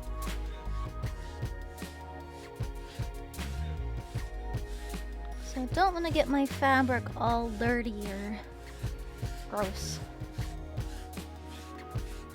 I showed off the fabric at the start of the stream, but for those of you who missed it, we're going to be bringing it back up.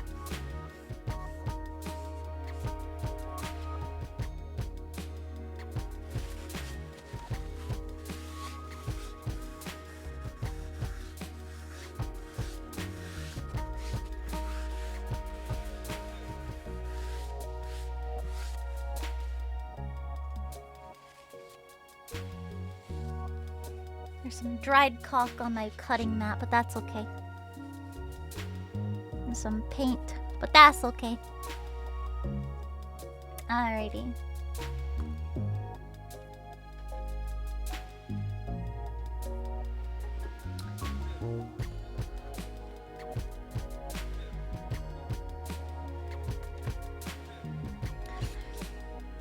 I'm actually gonna put these off to the side for now. So what we're gonna need is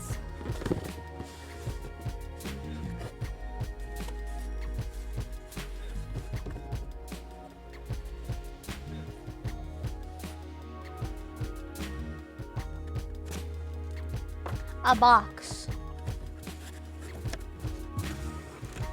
A box. This is blocking my tracking, so I'm probably gonna have to do this off the camera.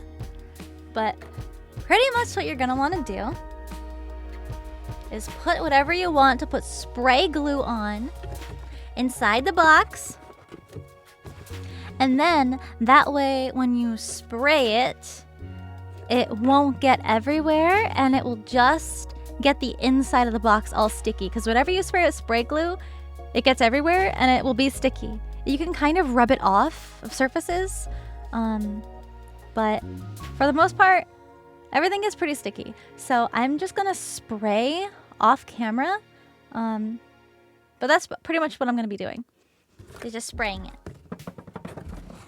Now, another thing, if your box is kind of not that deep like mine is, what I'm just gonna do is like duct tape these corners together so that way no spray will go through the folds of the box.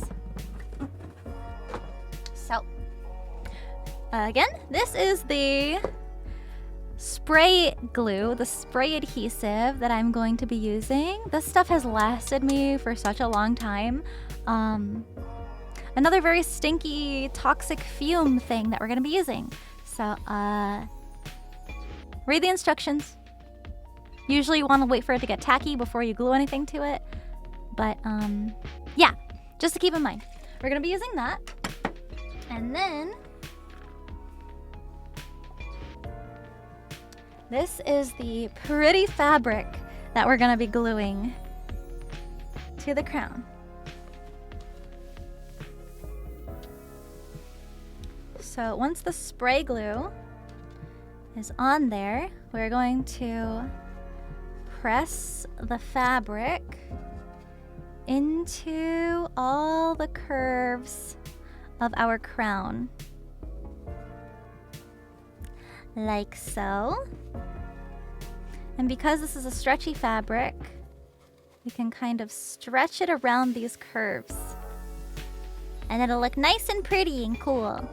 Mm-hmm.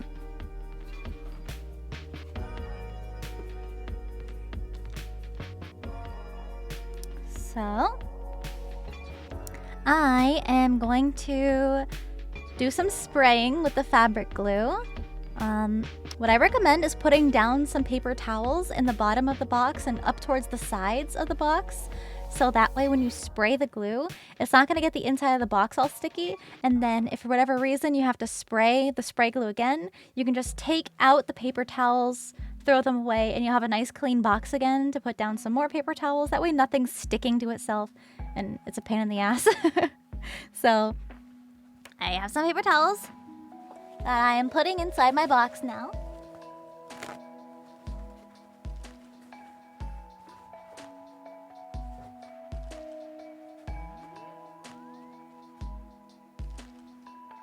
Going to put our object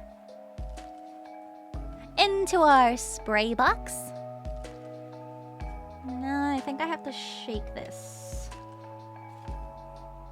Yeah, shake can well before using.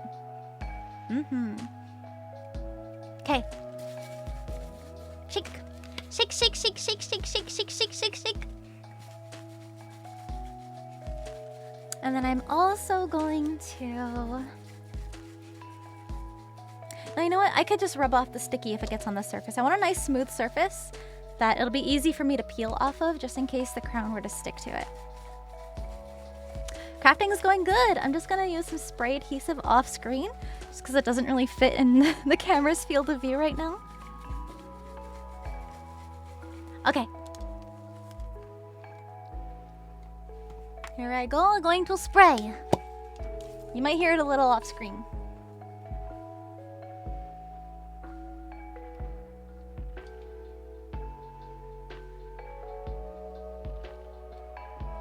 I think there's some glue clogged in my nozzle, so I'm just like scraping it off a little bit.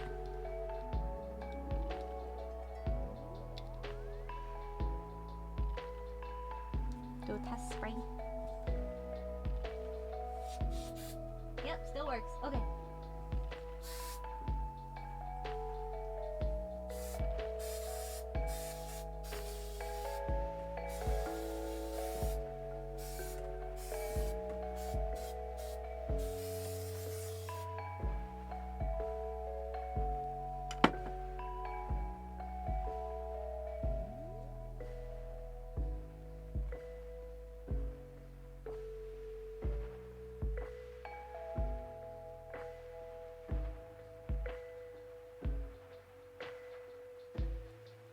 I missed some spots, so I'm gonna spray some more.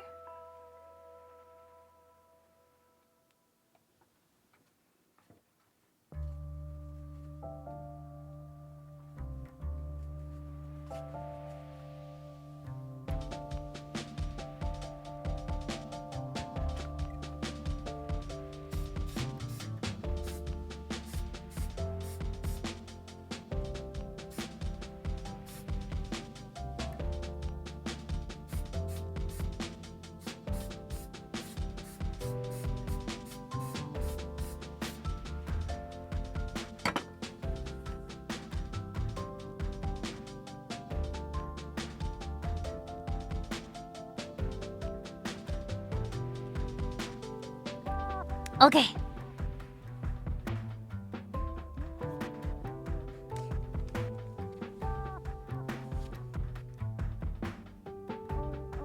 Just gonna wait for the glue to get tacky.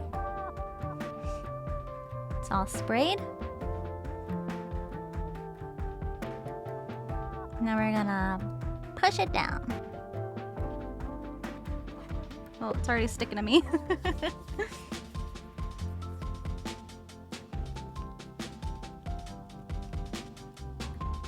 So if this works well, then it will all stick. And the reason we're using spray adhesive instead of any other kind of glue is because it'll get a nice even hold on the fabric. And it also won't show any glue like through the fabric at all.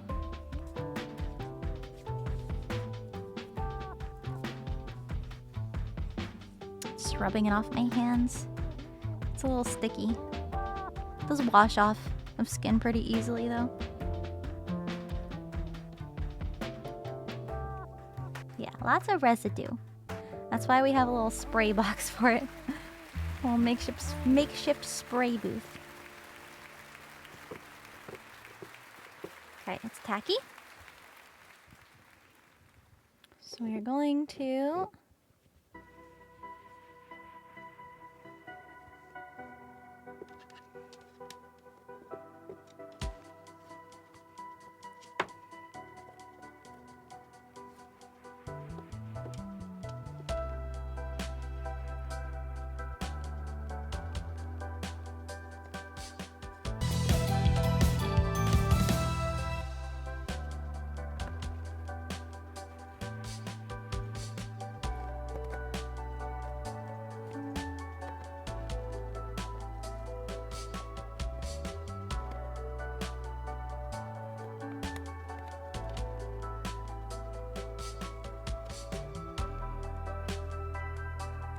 yeah.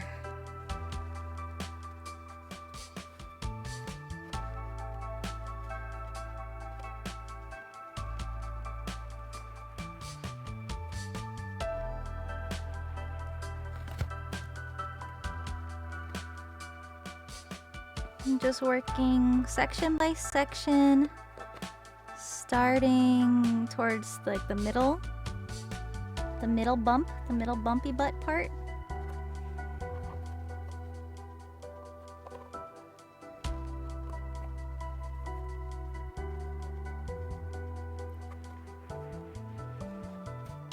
And if it gets wrinkled, I'm just kind of stretching out the wrinkles.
Can always add more spray glue if we need to. But for now, I'm gonna cut off the excess fabric, because there's a lot of fabric we don't need right now.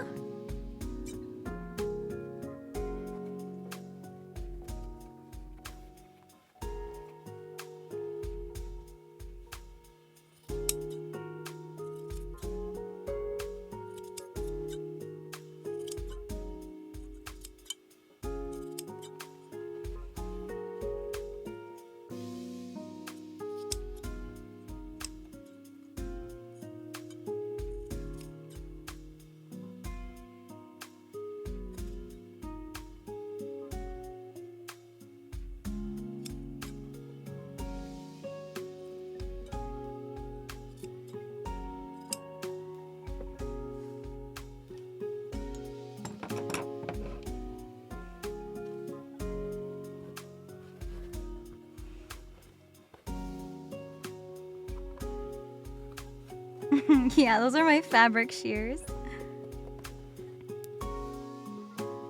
So I'm just going to spritz a little bit more spray glue, I think.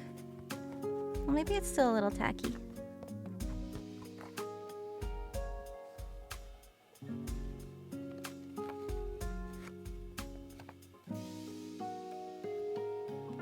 Yeah, you also can upholster furniture similarly to this.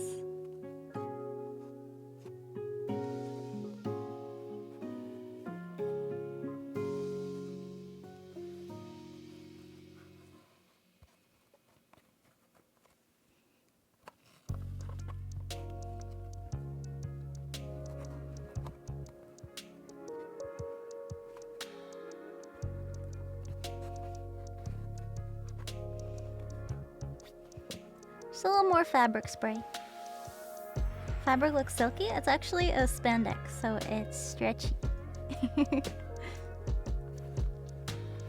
But then what we can do is start gluing like towards the underside here. So then that way these little butt pieces stay in their place.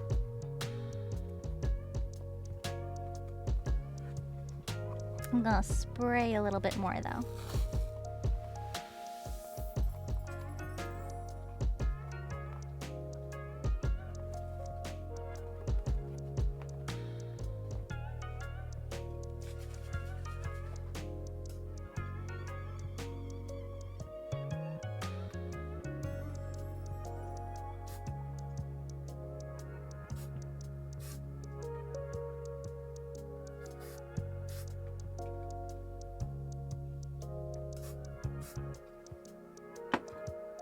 Gotta be very careful with where you spray it. You don't want to spray it on the good, pretty side of the fabric. So we wait for this to dry. Hey Lezu, what's up? Like crafting, we're almost done. Kind of.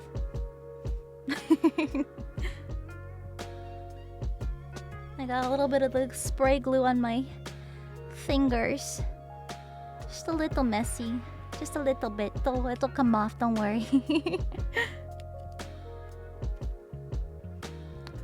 So wait for the glue to get tacky. And then we can put it back down. The fabric. Sticky fingers. Yeah, hi, Yaki. Hello.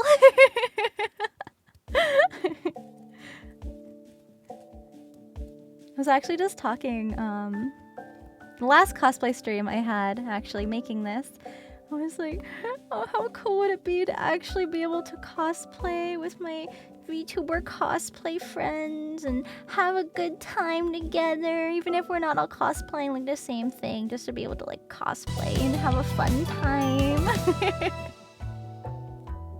Lord of Death, thank you for the 2 gift subs. Thank you. And Sateas, thank you for the gift sub to Yaki. Thank you so much. Thank you, thank you, thank you. I really appreciate it, you guys. Alright. You wanted to do group cosplays for so long? Yo! That's like... When I first got into cosplay, I had this group of friends that I used to like cosplay with on occasion, but then we all just kind of like grew apart and they wouldn't cosplay as often anymore, and then it was like just me. So that would literally like make me so happy.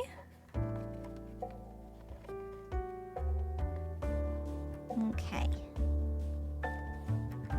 See, now we have another nice little butt on this side of our super crown mushroom.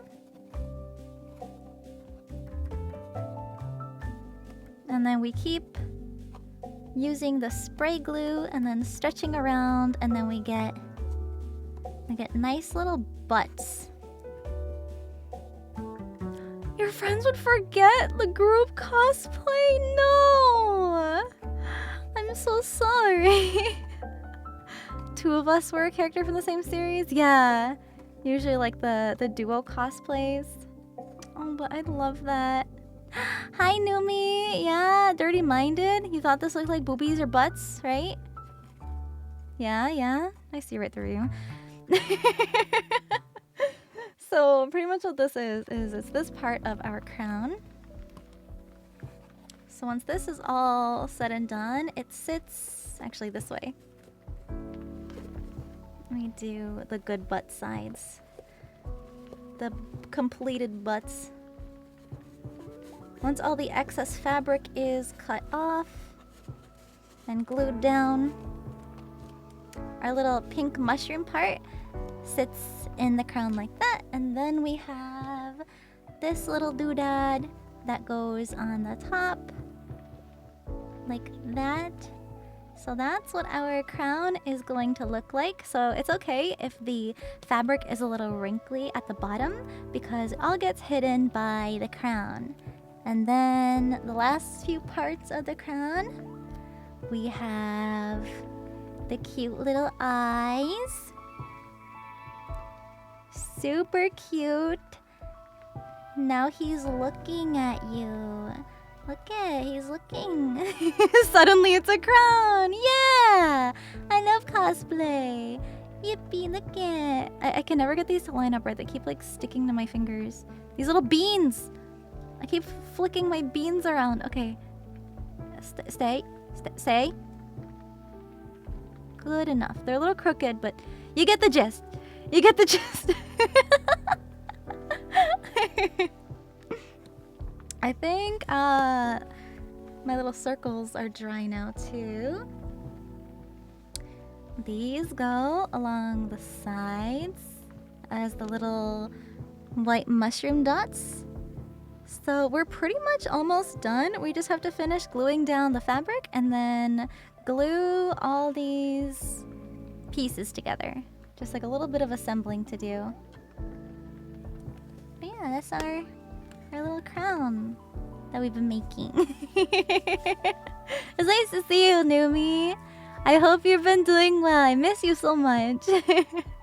Yeah, no more cock. We're all done with the cock.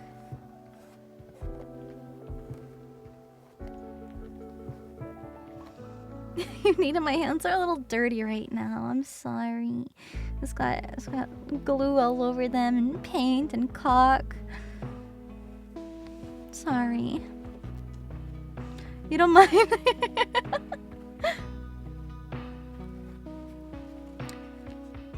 So I don't have my hot glue gun here, but it would be a nice, quick, and easy way to just stretch this around and then hot glue to the bottom here. I think we can just use contact cement though for that.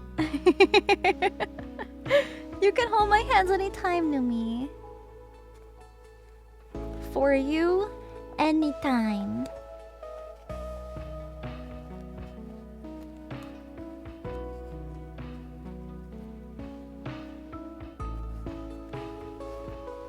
Okay, I think I got the most of it spray glued down. So now I'm going to start gluing the rest down at the bottom. True, we will be reunited soon. The texture No, will... Mommy! Don't do it again! No! Don't do it again! No! I'll be a good boy! I'll be a good boy! No! I promise! No, Mommy, don't hit me! Numi's here! Why'd you have to hit me like that, Mommy? Don't do it! You're hurting me! Ah! No! Why'd you have to be such a bitch? Why don't you fuck off and die? Why can't you just fuck off and die? I'm leaving! Why can't you just leave her and die? Never stick your hand in my face again, bitch! Fuck you! I don't need this shit! You stupid, sadistic, abusive fucking whore! How would you like to see how it feels, Mommy? Here it comes, get ready to die! I'm so embarrassed. I'm so embarrassed. Guys, this was from my karaoke stream when I sang Down with the Sickness. It's a song lyric. I swear. I'm not weird like that. I'm not weird. I have to spray a little more spray glue, so I'll be right back. Yeah, it's the one that goes, ooh, wah, ah, ah, yeah. I hate myself.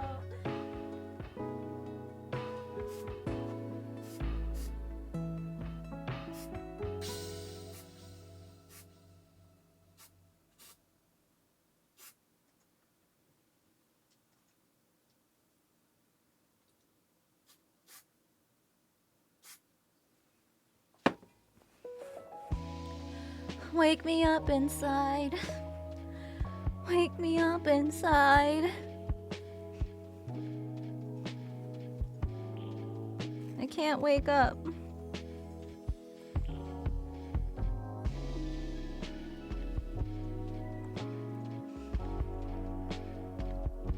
Okay, I think my spray glue is getting a little bad, or at least I think the nozzle is clogging up a lot, so I think I need some new glue soon. So we're just gonna wait for that to dry. Just a little clumpy. It's usually not clumpy. It's supposed to be like a nice even spray. Your dick work hard like a metal. Ah!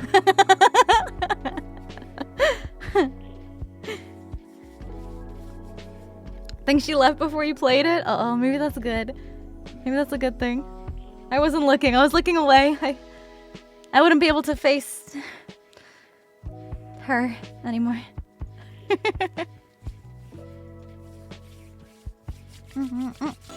Get off my hands, glue. Thank you for the cozy stream. Hell yeah. It's been fun to lurk and listen to you make stuff. I hope you Glad. do more crafting stream in the future. Thank Smile. you. Thank you, thank you. Alright. Let's glue.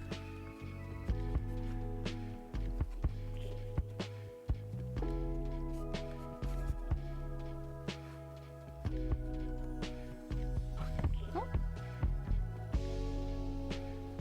And a glue.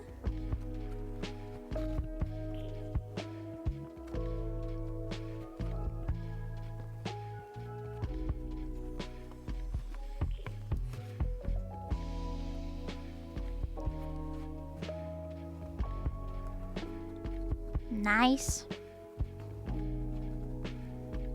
Now the butts are all glued in there. The cracks, rather. The butt cracks.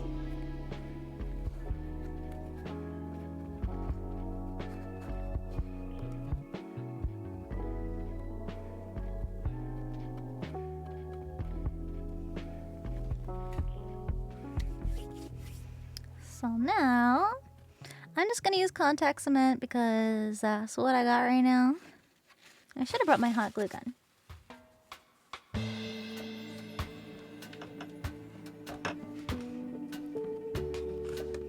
Hot glue would probably be ideal.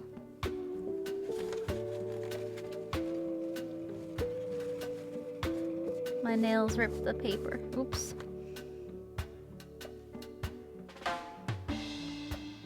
What I use to fill in the cracks? It's called Quick Seal. It seals quick.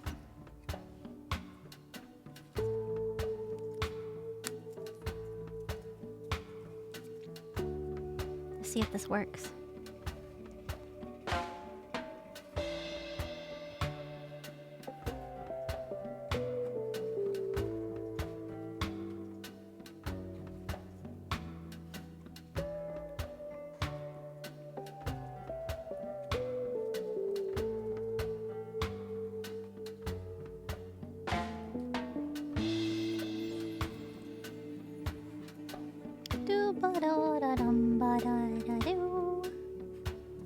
Your dick work hard like a metal. Ah!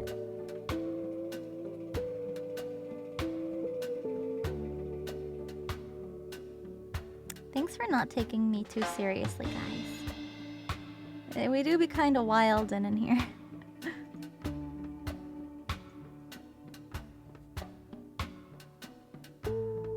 Okay. We let that dry. Hot glue would be much faster. You have fun here? I hope so. Alright, you know what I'm gonna do actually? I should glue a little up higher, just in case the fabric stretches more than I'm expecting it to. So just in case. We have more of a surface for the glue to hold on to. Yeah. Yeah, fabric instead of paint. It'll make it look a little more fancy, I guess we can say. This isn't the ideal kind of fabric that I want to use, but it gets the job done. Yeah. Yeah. Take me seriously. Why? Why? We've been talking about cock and balls today, because that's what we're making, or using to make stuff with. There's some paint.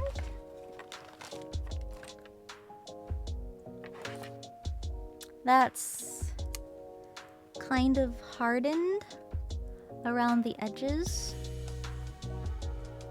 of these circles here.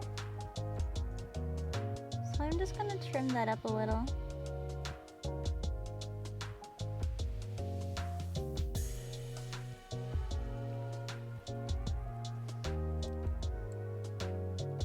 Make it look a little better.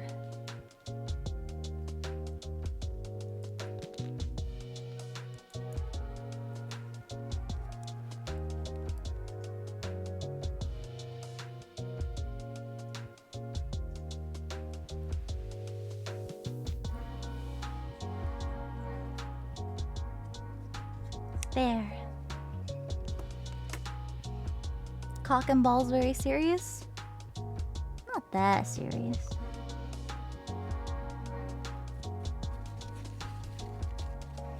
Yeah, the base is just EVA foam. I'm gonna try sticking this down now.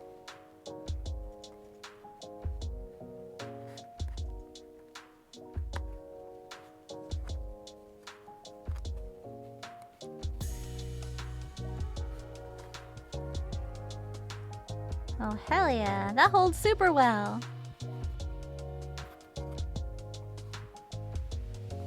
See how smooth? Nice and smooth butt.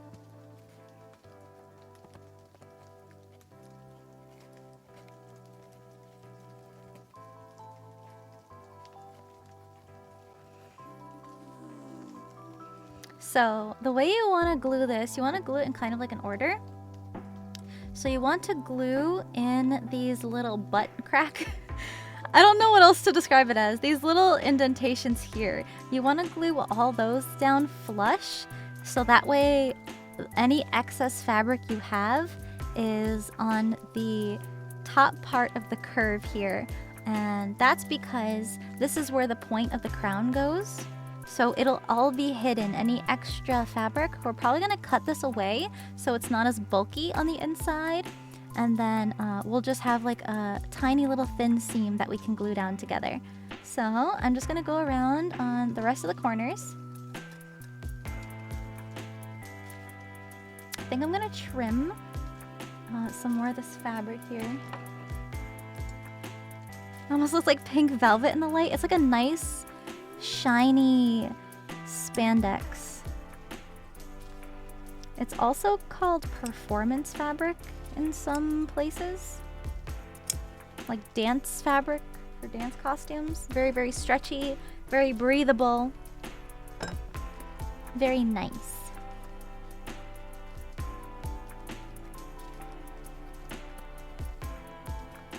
Yeah, you definitely want stretchy fabric for this technique. It helps a lot. So again, take our glue. So we glue on the inside.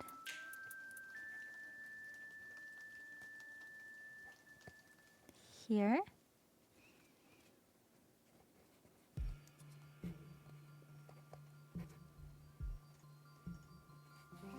Then we put more glue on the fabric.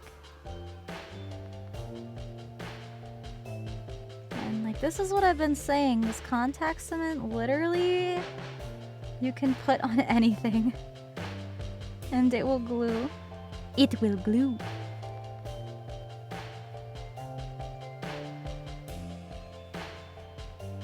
You probably won't even get that reference, but you know, it was funny to me.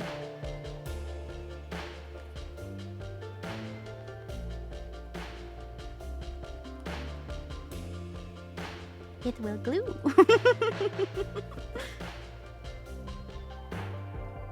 Oh, you know what? I can just do all of these at the same time. Why wait? It will kill! Yeah!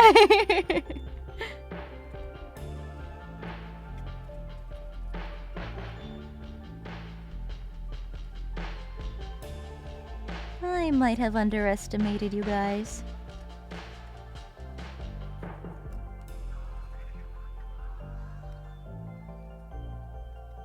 I'll take care of you guys that are heading out.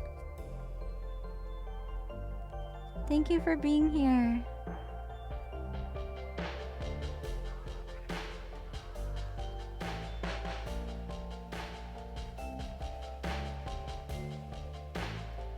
I guess before too many of you guys head out for the night, I think I haven't finalized my schedule yet, but I think tomorrow will most likely be the Nuzlocke. Don't quote me on that, but if I do stream tomorrow, it will most likely be continuing the Nuzlocke. Because I feel bad that I don't have a schedule up yet, so that's at least what I started planning. Oh, I got one more side. I'm gonna cut some of this off. Yes, Bonsai has been revived. Yes, yes, yes. So, he will be back in the party.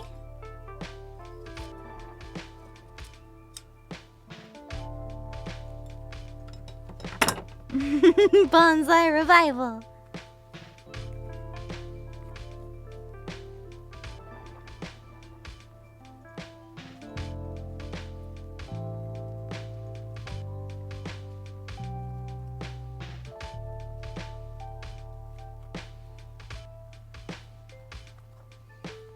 looks like you might be able to get away with using contact cement to glue down the fabric on the whole thing instead of using spray glue. I'm just worried about the glue discoloring the fabric, so that's why I was kind of hesitant. But maybe it'll work.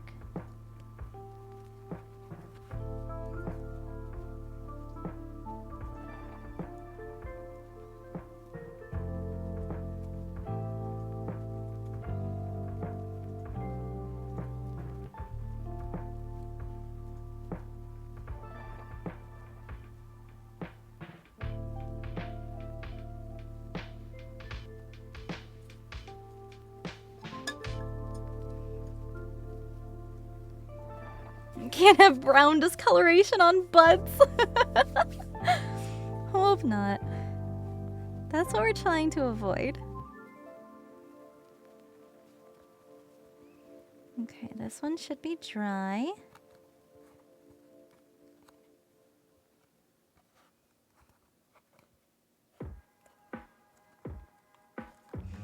And I'm just stretching the fabric and gluing it down. That way it holds. And we're just doing these little crevice things right now, and then we're gonna do the rest.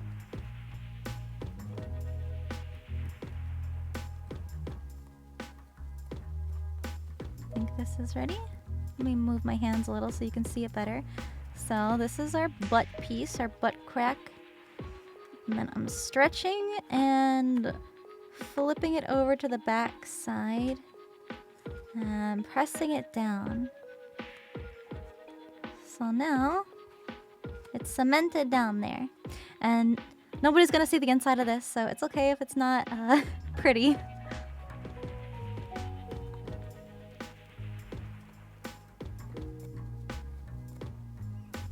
This part is still a little tacky, so we're gonna wait for that to dry a little bit more.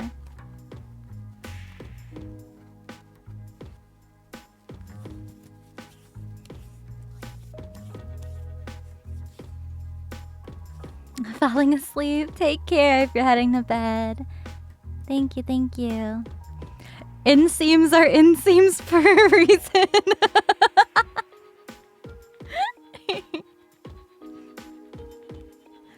Good point. Got glue all over my fingers from the spray glue. It gets everywhere. Okay, I'm going to stretch this. Pull it over.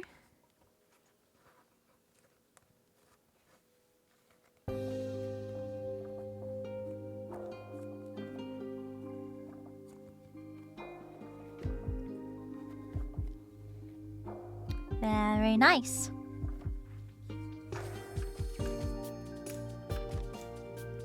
So now that we have these 4 edges glued down, we're gonna work on the corners. And now because this is a rectangular or square piece of fabric going around a curved surface, there's going to be this extra little bit here.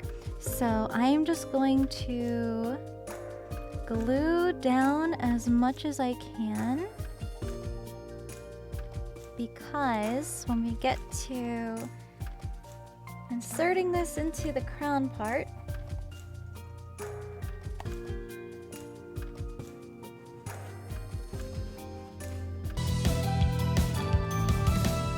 the extra fabric will bunch up in here. That's why we want it cut off. But depending on, you know, how far up you're able to glue this flat, it won't show because these crown pieces kind of cover where those darts will be.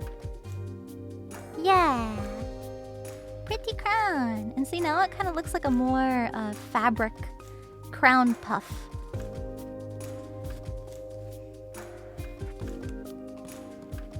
glue the white spots on before putting it onto the crown? Yeah, that's what we're gonna be doing.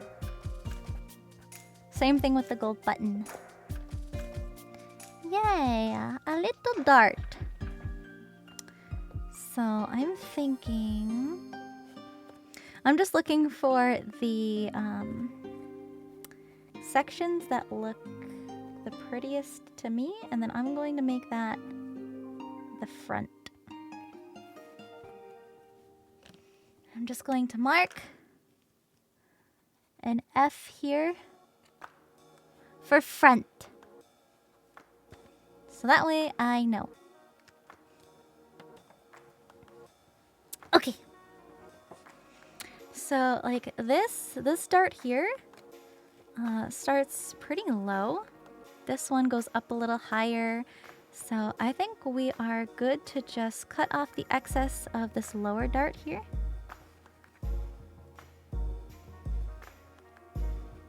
So I'm gonna try to find the middle. Pinch it together. And then I am just going to cut this off.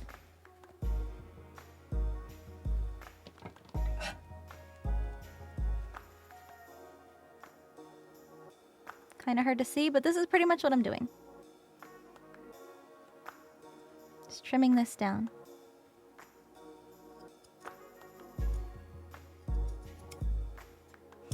And because this fabric doesn't fray, we don't have to worry about fraying. Now see, we have a tiny little gap there. We can always stretch the fabric a little bit to stretch to cover that, but it won't really be visible anyway. So what I'm going to do is just glue that down with some more contact cement. I also got a thing stuck on my finger, and I don't know what it's from. Maybe my scissors flaking off? Dance fabric is so forgiving. I love it so much. I've used it for a couple cosplays myself. I probably would have preferred to use a like a scuba for this, but it's working pretty well. Yeah, it's a super crown! So, like, especially now, even if I just kind of put it in here and, you know, sort of rest the little bits and pieces that I'm adding on top and whatnot. Even just looking at this, comparing it to my old super crown. Let me get this can out of the way. Look at the difference. Upgrades, people, upgrades. It's not necessarily means that this is a bad crown. It's just I feel like this one looks more like the source material than this one does. Thank you. It's not done yet, but now you can kind of get a sense of why I'm remaking it. It's like a Pokemon evolution. This one is smaller on the head, so that has its pros and cons. This one turned out to be a lot wider than I thought it would be, but that's not necessarily a bad thing. It does kind of look like a real crown, doesn't it? So I'm going to finish. No, I can actually show you this now that I have it in here. You can still see the bunched fabric on the pieces I haven't cut yet. But this one is one of the pieces that I cut the extra fabric off of, and you can see how easily hidden it will be. And even more so with the ones that we glue the white spots onto, then you really won't be able to see where the fabric starts and ends, I should say. Put it on red. Does it sit on your head with hair clips? No, actually. I embedded a magnet into the bottom of this. So that way, when you put on a wig, the magnet goes underneath the wig and it just sits right on top of your head in the exact spot that you want it in. Reddit! Reddit!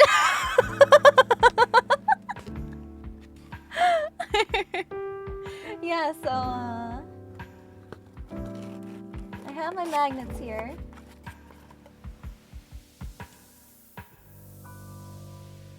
Magnet. There's a magnet in here. Sticks right on. These are N52 neodymium magnets, so they're rare earth magnets. Gotta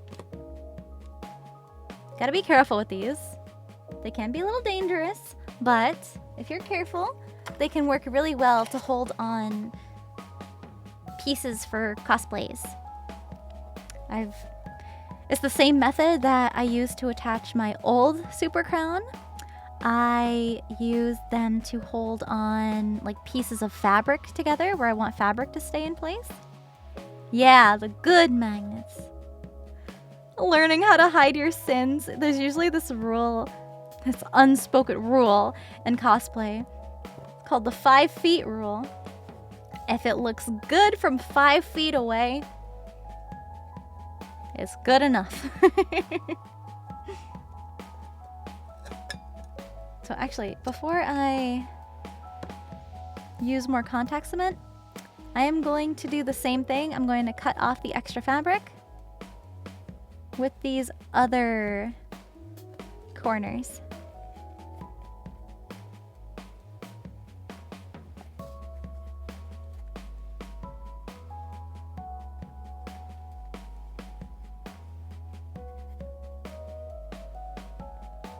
And because this one is the front, it's okay if these go up a little higher because we're going to have the white circles covering these.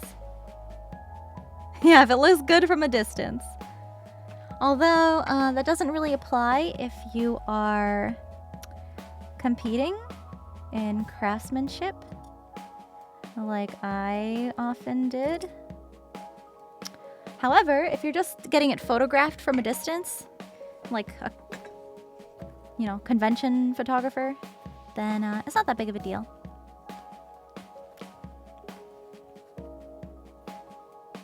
But if the convention photographer is maybe taking close-ups of some of the details or maybe portraits.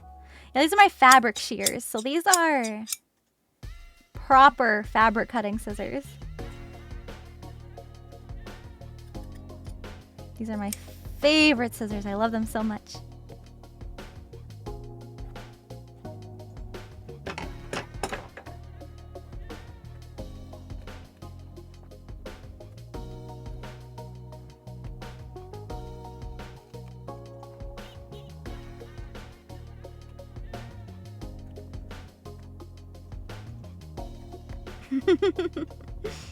Not a weapon, no. The only person I've ever hurt with those scissors is myself.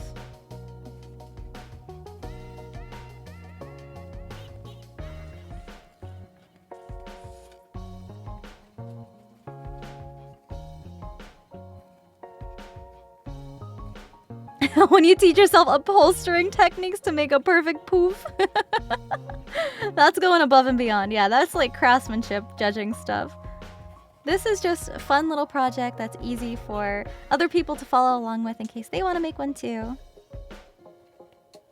Which I think is always really fun. So, the way this is glued down, I'm not really getting it exactly in the middle like I want. So I'm just kind of pulling up on the glued portions a little bit.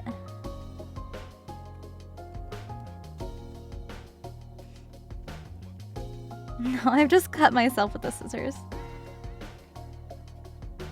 Okay, I think that'll be good enough. Now, just like a rule of thumb, if you are using a stretch fabric and you're cutting off these corners like I am, don't pull. Don't stretch the fabric because then when you do cut it, it'll bounce back and then you're left with less fabric than you need. So make sure you can pull it. You can pull it taut, but not stretching the fabric.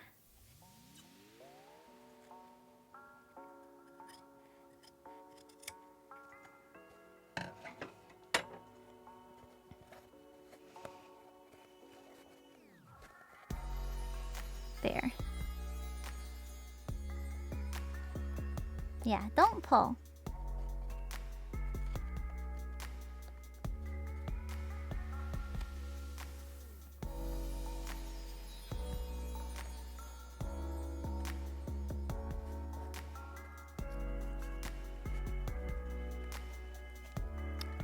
I think with this one, I'm gonna try to pull it downwards so that way I can try to get rid of this bump.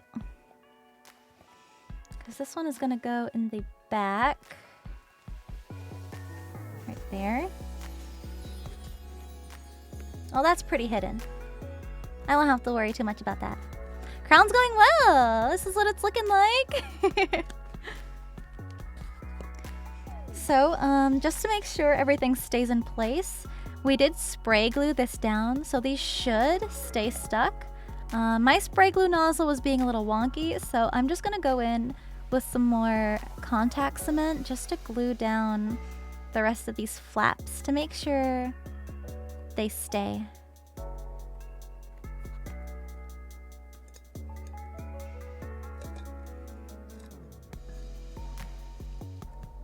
I think I'm gonna get another piece of scrap foam.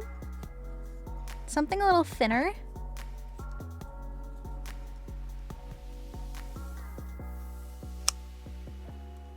Notice how the foam scissors are different from the fabric scissors. Never cut anything else but fabric with fabric scissors. Any cons soon? Yeah! Actually, the next one is next month. I'm going to Off-Kai Expo in the San Francisco area.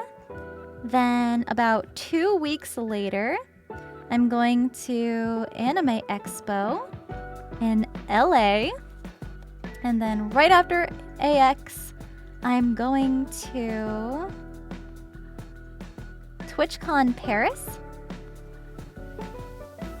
And then later on this year in October, I will be at the North American TwitchCon in Vegas.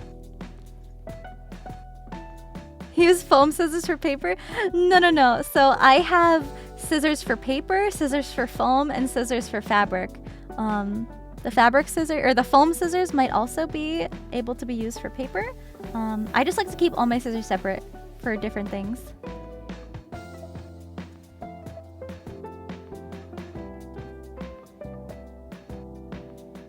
I'm weird like that.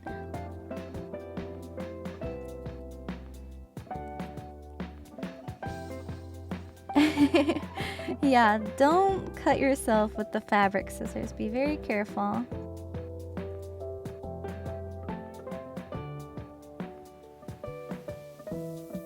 Also, make sure to use contact cement in a well-ventilated area.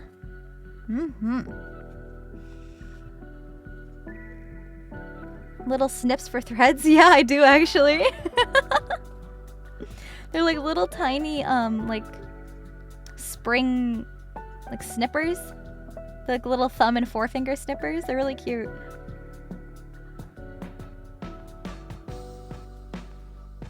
I'm making a super crown. The crown that's on my head right now.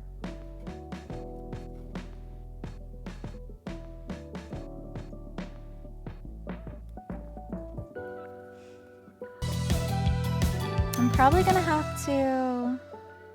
Oh no, it's staying open on its own. Be careful not to get contact cement on the good side of the fabric. Because this stuff is impossible to get out of fabric. I would know.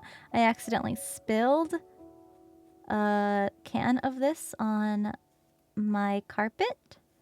So be careful. Looks like forbidden caramel. It is forbidden caramel.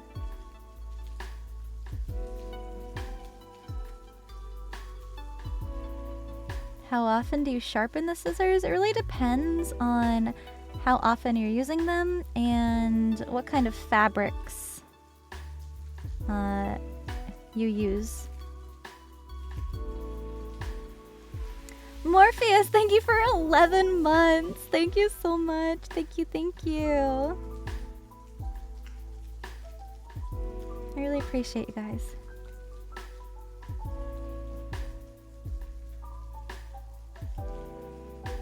Okay, so I'm just gonna go around and glue down all the pieces, or put glue on all the pieces, and then hopefully by the time I'm done with that, they will all be dry.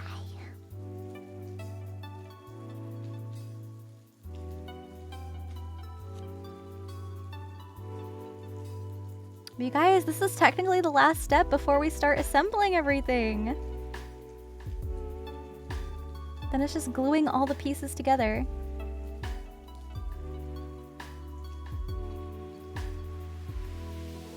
Do I build most of my cosplays or buy some? It depends. It depends. I tend to compete in craftsmanship competitions, so for that you would have to make that yourself.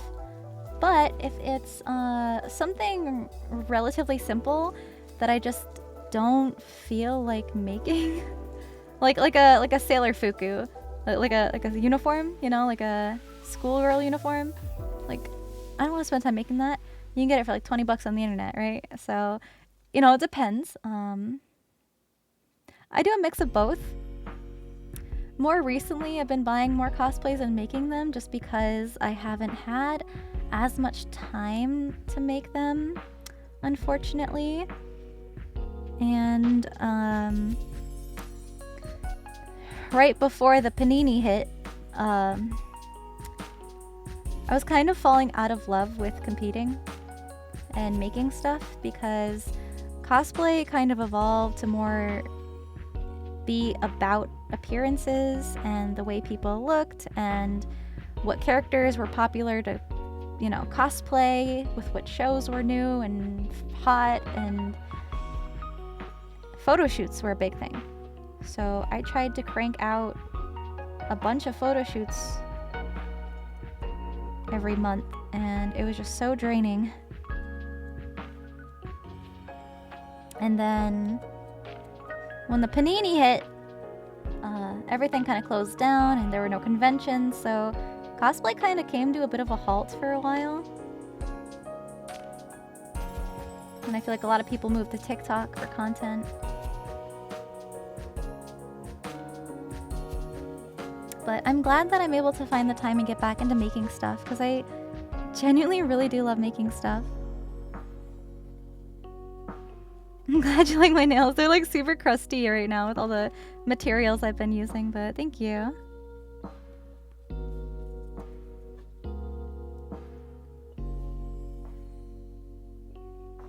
What made me get into cosplaying? Actually, I think the whole time I've been making this crown, I don't think I've been asked that question. That's a really good question though. So a lot of people know that Portgas D Ace from One Piece was my first cosplay, but that's not the thing that got me into cosplay. Okami is actually what got me into cosplay.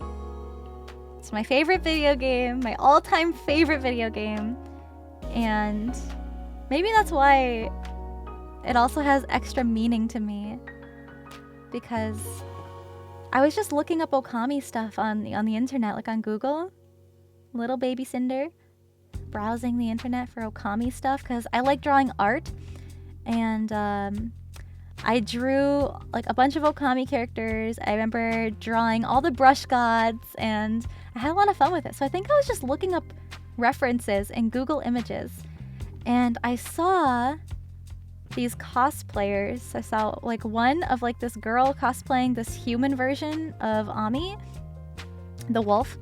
And there was another girl cosplaying Kushi, and I was like,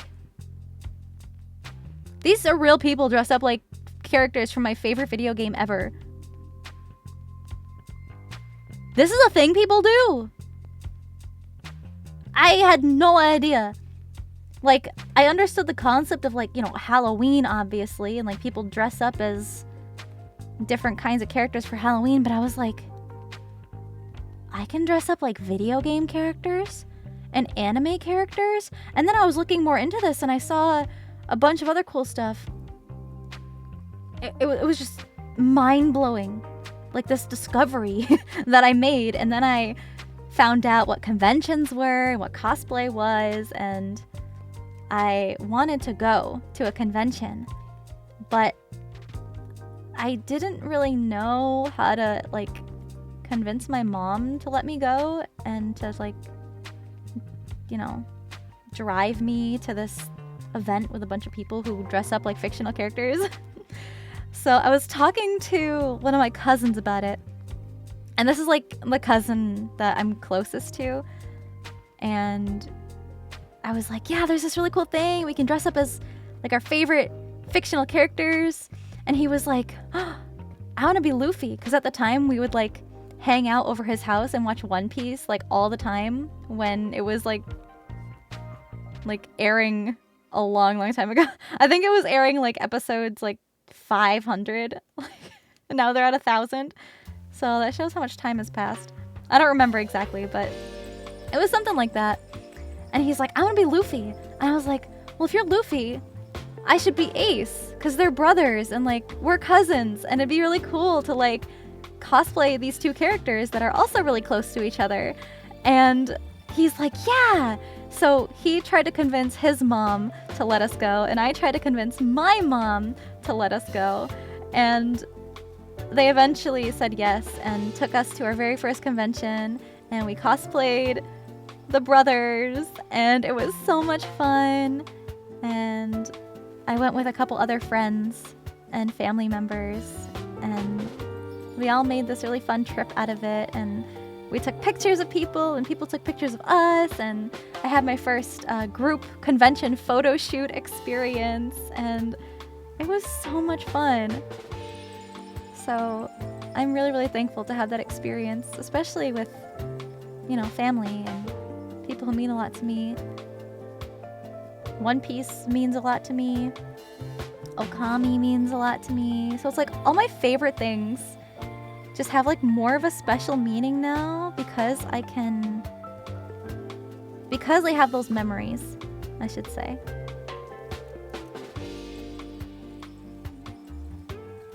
But yeah.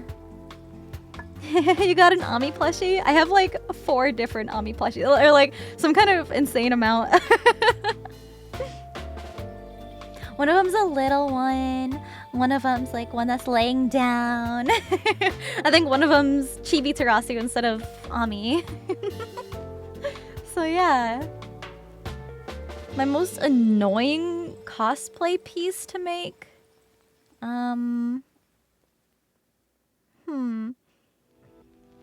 I'm a natural Nami? No, I'm a natural Zoro. I get lost. I can't navigate anywhere. I don't know. I don't think I can talk about specific cosplays I've done. Just because, I'd end up doxing myself. But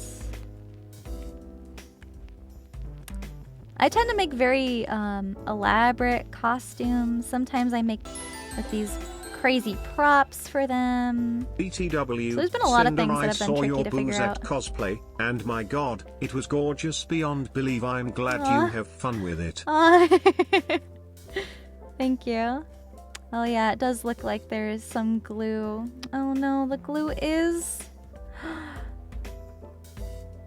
The glue is bleeding through. Oh no, be careful if you're using contact cement. It didn't before, now it is. That's okay. I think it'll still be hidden pretty well.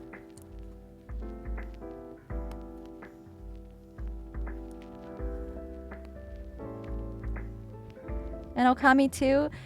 Yeah, I wasn't a huge fan of Okamiden. I wanted like a proper sequel to Okami. Supposedly it was in development, but I don't know if it was canceled or what.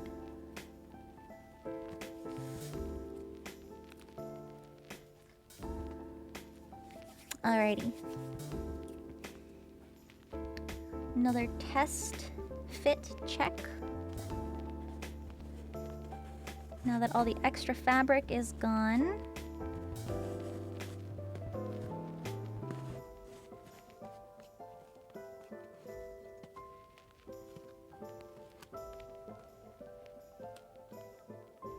Checks out.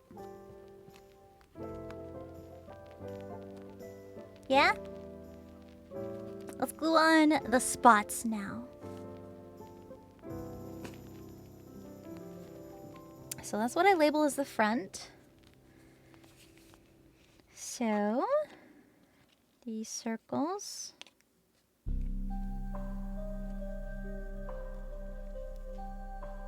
Are gonna go... Ooh, actually... I kind of missed the sides. Paint the sides. Yeah, you can kind of see where there's some black paint. I'm just gonna touch these up really quick. Paint the edges.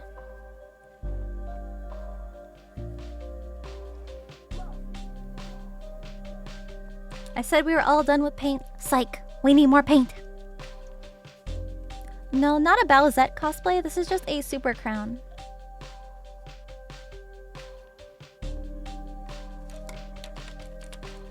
I'm gonna get a smaller brush this time because I'm really just gonna be... Let me wet my brush a little. I'm really just gonna be painting the outside. Like right here.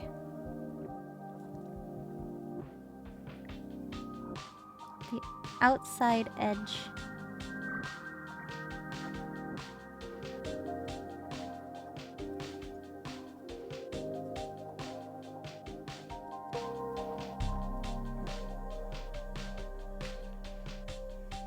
More paint drying.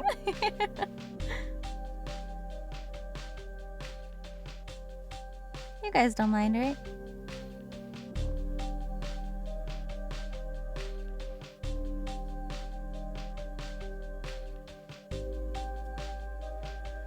I'll paint a little bit on the inner layer here, just in case it shows the underside for whatever reason.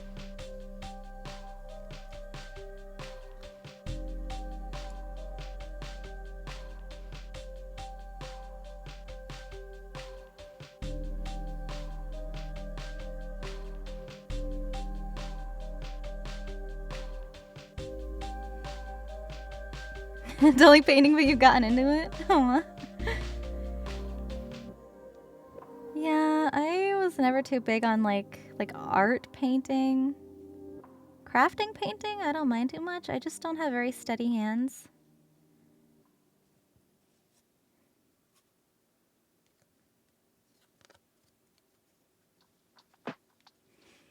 True. Battle damage can actually make your pieces look 10 times better than they did originally. Depending on the kind of look you're going for. But battle damage is an easy way to kind of mess up your work, but make it look fucking badass and awesome.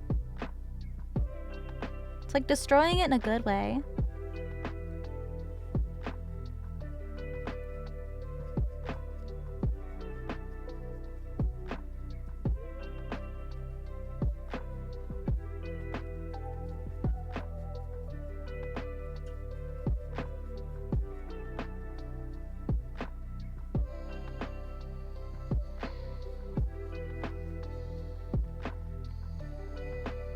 Yeah. When I was doing art, I preferred just like illustration stuff.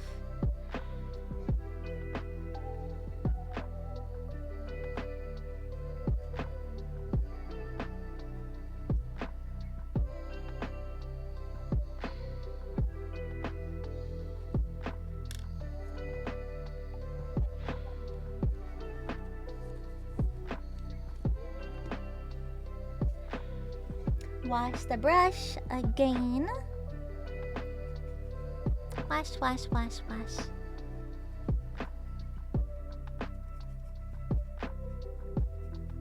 Wash, wash, wash, wash, wash.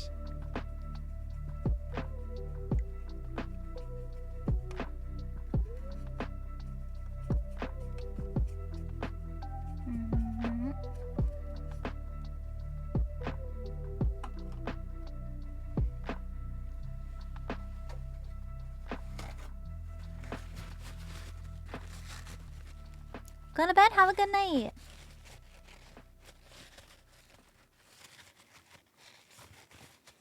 Okay. We let the paint dry.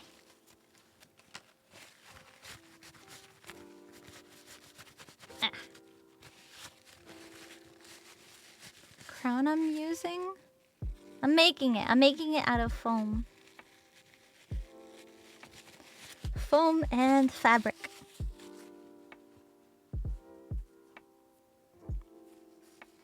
Okay. While that dries,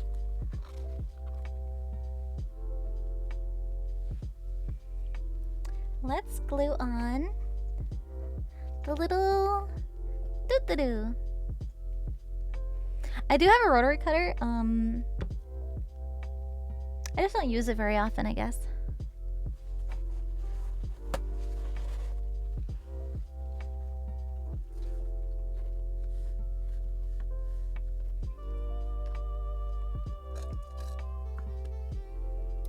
Glue. Glue, glue, glue. Little scrap piece of foam.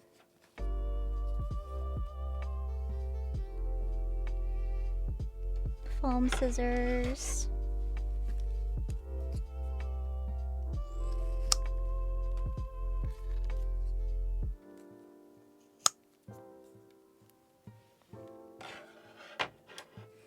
There.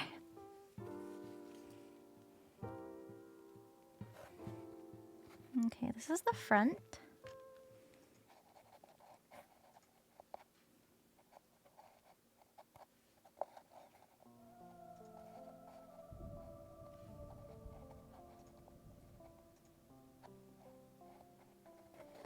Okay. So what I'm going to do is cover this little button in cement, but I'm gonna try to stay away from the outer edge for now. We kind of want it to be a little thicker than normal, because then what we're gonna do is press it down in the center, and that way it leaves a little bit of like glue mark of where we know we can spread our glue out to, because we don't want to spread it too far past this button because the glue discolors the foam, and we want to make sure that's not seen.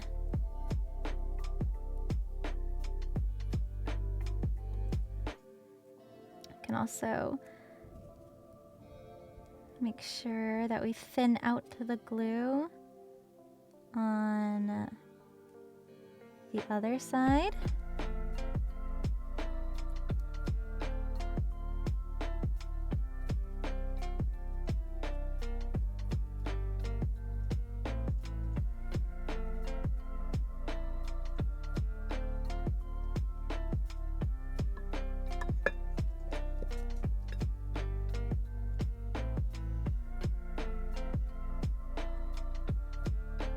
And then we wait for them to dry.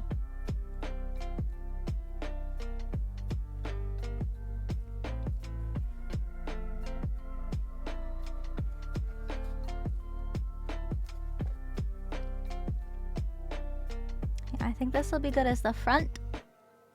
Try to find the most symmetrical looking front piece. Now the scary part, what's the scary part? There are no scary parts. It was beautiful, thank you.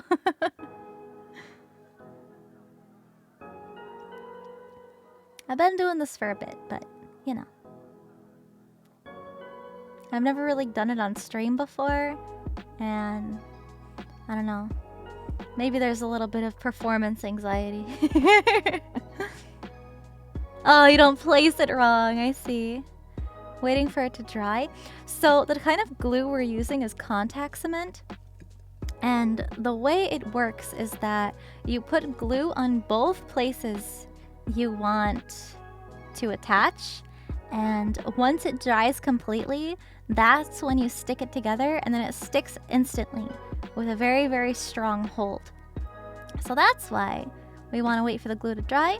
So then when we do finally attach it, the glue will have a permanent bond to itself.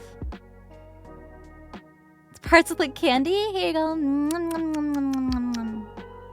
Cinder feeds you. POV. Yum! Yum! Yum! Yum!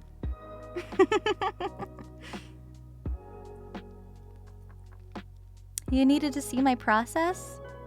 Oh, to prove I'm a master level craftsman? Is that what it is?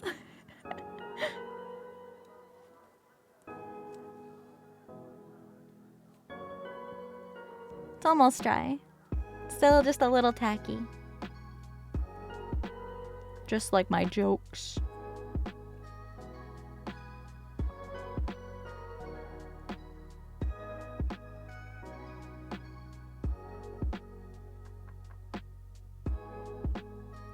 Chocolate ball thing wrapped in foil like a Ferrero Rocher.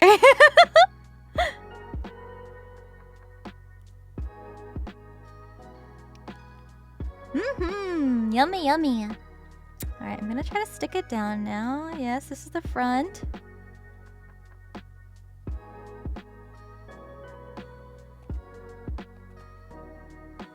And I'm pushing in on the underside to make sure that it is definitely gonna hold.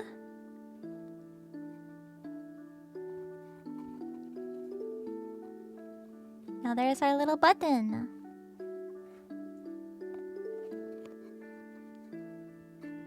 Crown button.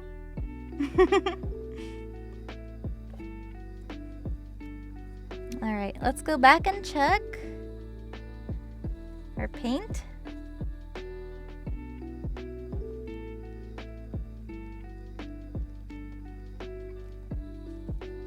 This one feels dry.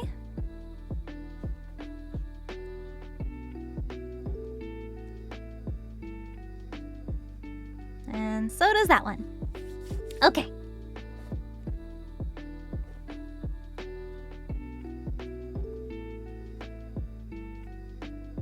So now we're going to be gluing the white dots on the side, all the little white mushroom dots.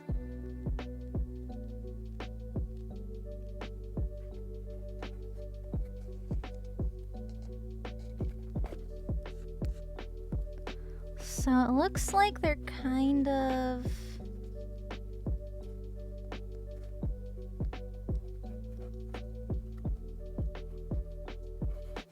off to the side, but they don't really curve that much towards the top.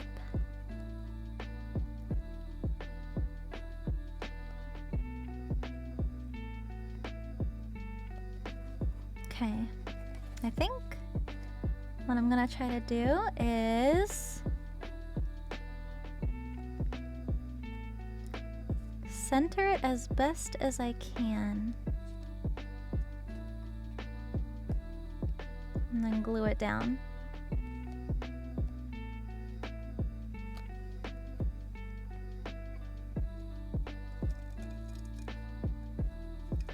So we gotta be really careful because this is fabric. So what I'm going to do is just get us started with a little bit of glue on the middle here.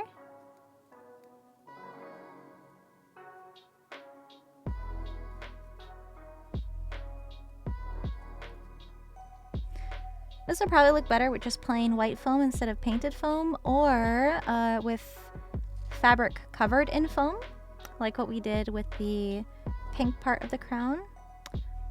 But I'm just using resources I already have.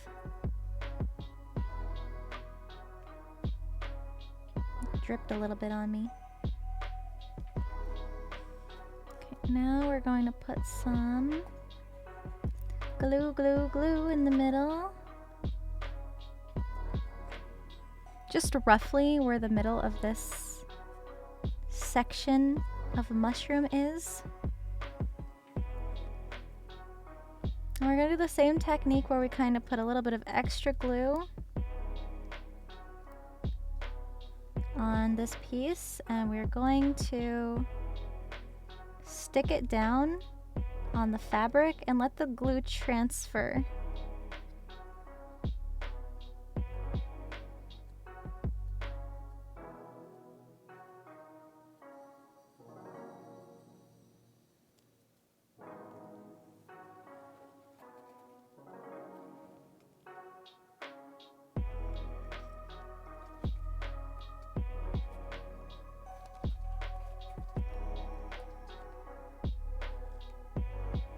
Like so, you can see the circle. So now we know where to fill in more glue.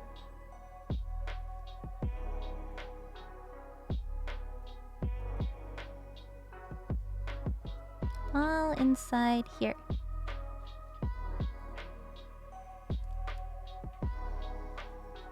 Again, you don't want to go past these lines because there's a chance that the stained fabric will show underneath the foam.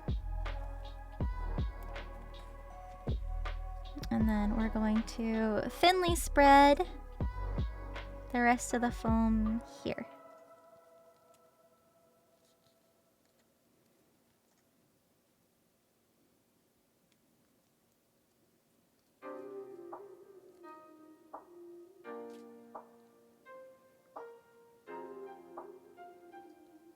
Forbidden caramel.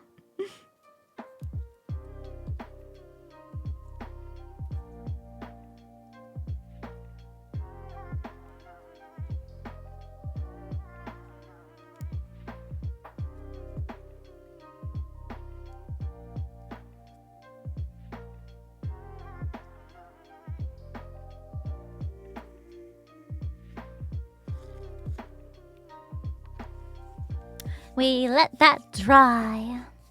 How did you learn these tricks? To be honest, most of it is trial and error. Just from me having past experience making all this stuff. Some things I learned just through advice from other cosplayers when I would compete. Sometimes the judges will give you advice on how to improve. You know, watching generic crafting videos just because I love watching people make stuff. My dad taught me some things, mostly with like power tools and stuff like that. But yeah, a lot of it is trial and error and problem solving. So I've learned a lot over the years, over the decade of me being a cosplayer. But you can see how strong the contact cement hold is.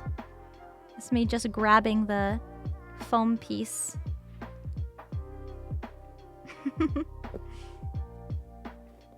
That ain't going anywhere. Thank you. They're dirty though, they're really dirty. I hope you're having a good day too. Thank you. So, we are almost done with the crown. It's very exciting. Once we glue on the spots, I guess I can start doing the other side also. This side.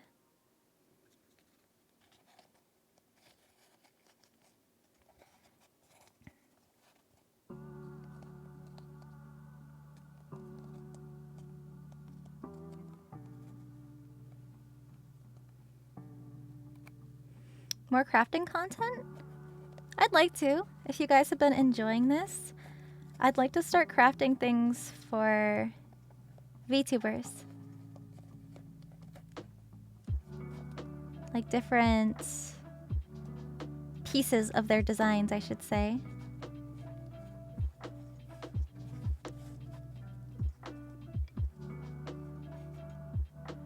I think this one will go here. I think I'm going to wait till the first one is glued on. That way I can line up where exactly it sits on this crown. And then I can glue it in the same spot. Yeah, I'm so glad. I'm gonna get emotional. Like, cosplay was my life, my whole world before any other form of content creation I started doing. Yeah, arts and crafts, yeah! When building anything, go from what you like and then work on it more and more and more, and it'll get better on every time. Yeah, it will get better every time.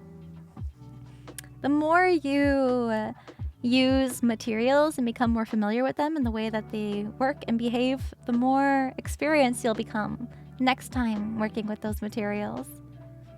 Yaki's fish hair piece, yeah.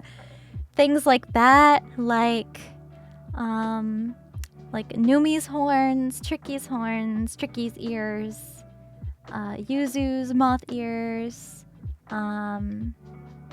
Vienna's horns, or Vienna's like space dagger that she has. I can do props too, and not just like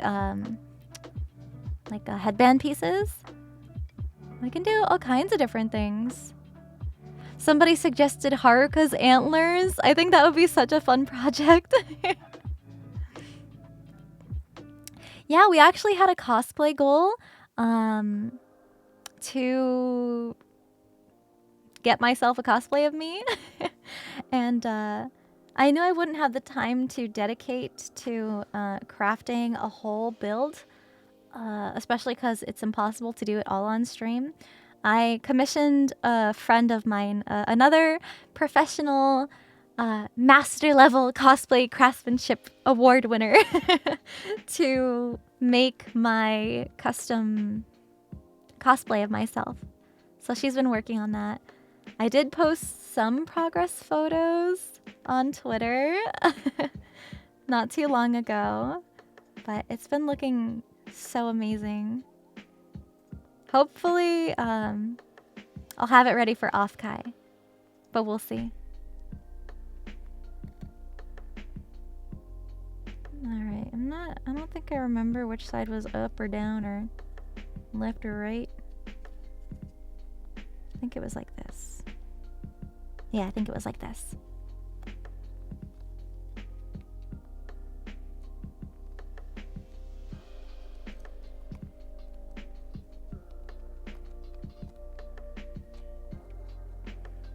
Gluing down the spot.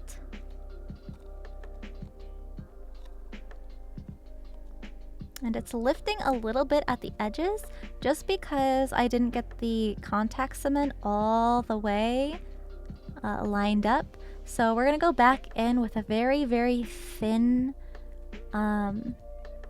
scrap piece of foam, or maybe even a brush.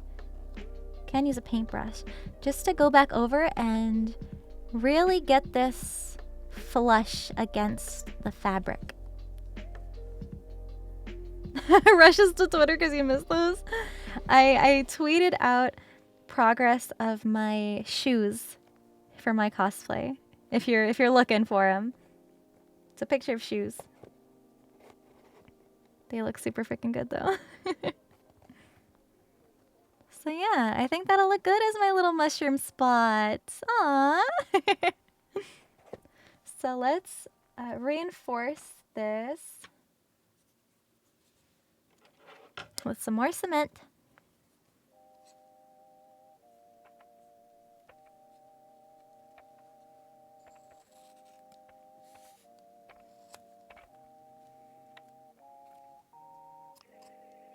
Okay, I think I need to make this thinner, so give me a second.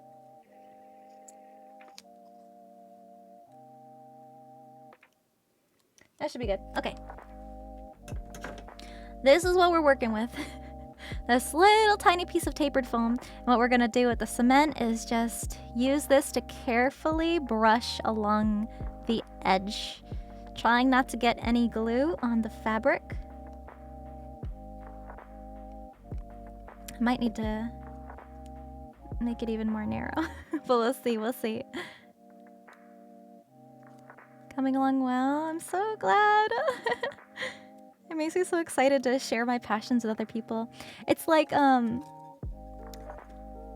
me personally, I feel like it's like this for a lot of people though, but when you're listening to somebody talk about something that they're really into or really passionate about, it makes me so happy.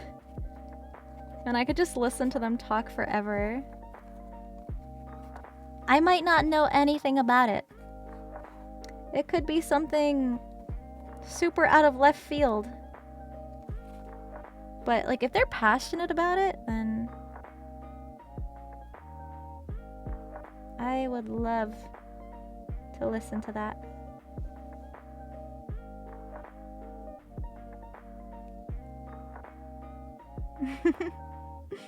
The joy in my voice.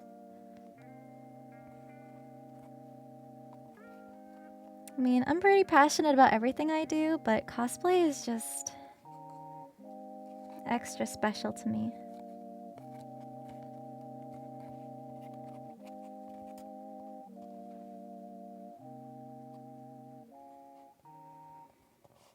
Okay.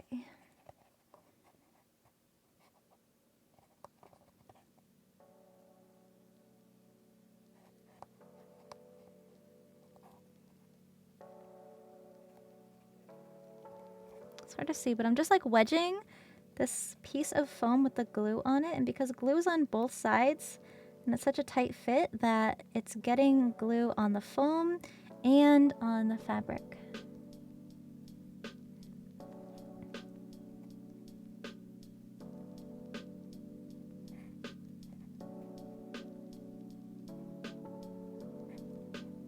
Just trying to be as careful as I possibly can. Oh yeah, it's way more interesting than small talk. Small talk is so boring. Like, are you a, I don't know, rocket scientist? I'm not gonna understand a single word that comes out of your mouth when you're talking about rocket science, but if you're passionate about it, please tell me more. I'm on my knees. I'm begging. I'm begging you.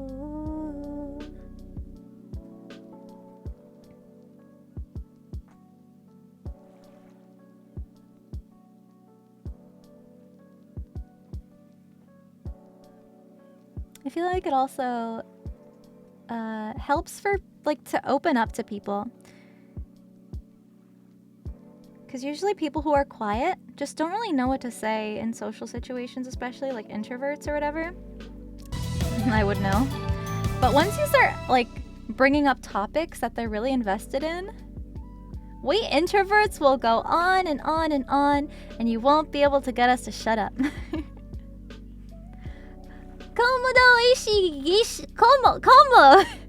Como, thank you for the gift sub. Thank you. This feels like operation.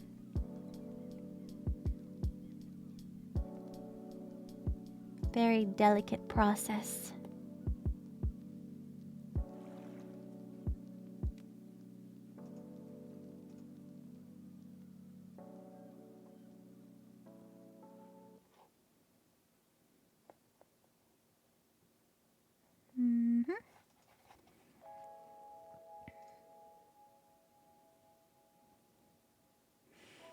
Talk more in the last few streams than you ever have on Twitch in years.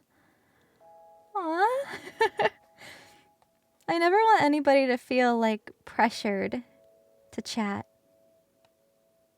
Like, yeah, people call out lurkers as a joke all the time, but I genuinely don't want anybody to feel uncomfortable in my community or my streams. I don't talk much in like chat settings. But as long as you're still having a good time, you don't have to say anything if you don't want to.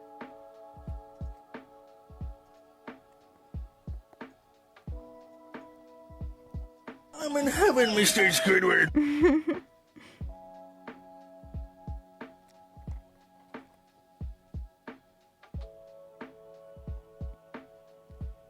Good night. Thank you for being here and for hanging out with me.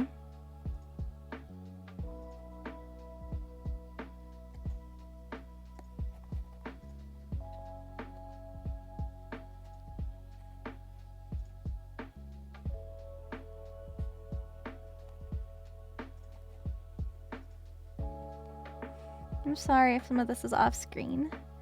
I'm just trying very hard not to get any glue on the fabric. That's not supposed to be on the fabric. I think that should be good. Just vibing, hell yeah. Talk more in my streams than any other streamer? That's okay. It's totally fine either way. If you feel like you want to be involved in the conversation, then I 100% encourage you to. I just feel bad if I miss messages sometimes. I'm just doing me, doing my thing, doing what I do. Yeah. At 3 a.m., baby. It's been a while. I've been doing a lot of talking and not enough hydrating, so I'm gonna do that. And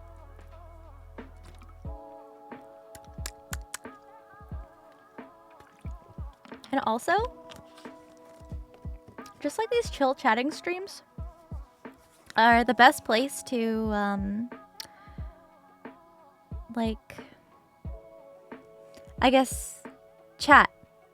That makes sense. It's a chatting stream. But you get what I mean. Like, I'm more involved in looking at chat. I'm not that distracted with playing a game the whole time. I can take breaks and look up and talk to you guys. I'm not in the middle of a collab trying to focus on that or anything. So it's really, really chill. I'm still able to do something, but we can still talk and hang out and have a fun, comfy time. It's midnight. It's 3 a.m. on the East Coast right now. Cup of JavaScript. I love that. Thank you for subbing. Welcome, welcome, welcome. I hope you enjoy your stay. Paint the eyeballs? They are painted. These are our little eyeball beans. Right there.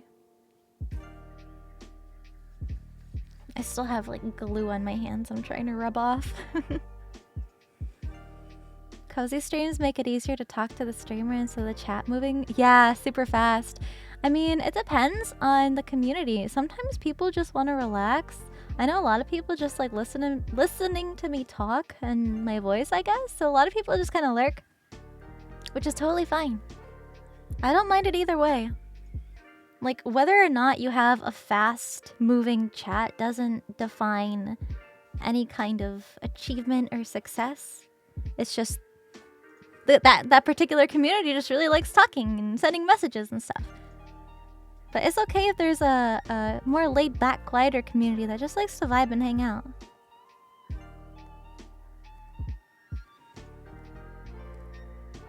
Okay. So here, you can kind of see where I'm gluing it down. So as soon as I press down, it sticks.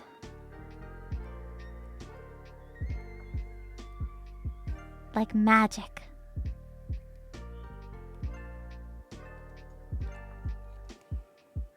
I'm still gonna wait just a little bit for the other half to dry a little more. Yeah. Playing Star Rail! I was playing some this morning. I feel like, I don't know. Star Rail is just the kind of game that I like to mindlessly just fight monsters and explore and kind of have a laid-back time. I mean, I would stream it, but I just don't feel like, for me personally, it's a very good game to stream. Just because, I don't know, like, all the characters already are speaking the dialogue, and I'm not really saying anything, and I don't want to interrupt what the characters are saying, so I just kind of chill out and go brain dead for a while and don't have to think about anything and just fight, fight, fight, fight, fight, grind experience, fight, fight, fight. Good to have games for yourself? That's true too, yeah. Although with that streamer mentality, it's like if I'm playing a game, I might as well stream it, but it's totally fine not to, what am I thinking? Like, play every single game, I guess is what I'm trying to get at. But yeah, I'm just pressing down the contact cement, and it is now glued in the shape of this curve here. No more lifting edges. All glued down. Fiance, the account owner, they love listening to me and other VTubers. Aww. been sick? Well, I hope they feel better soon. And I'm glad that they have myself and my other VTubing peers to keep them company. I know what that's like, to be like held up in bed and you're just so bored and you want to do things. At least we can entertain you. There. Now that is on there. And this goes here. This goes there.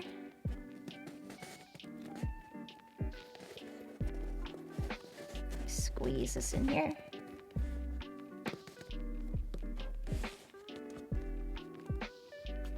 Bada bing, bada boom. We have a little mushroom spot. Yay! Almost done. Just the other side to go, and then we're going to just kind of attach this all. I mean, I don't really think we need... I don't even think we have to glue it together.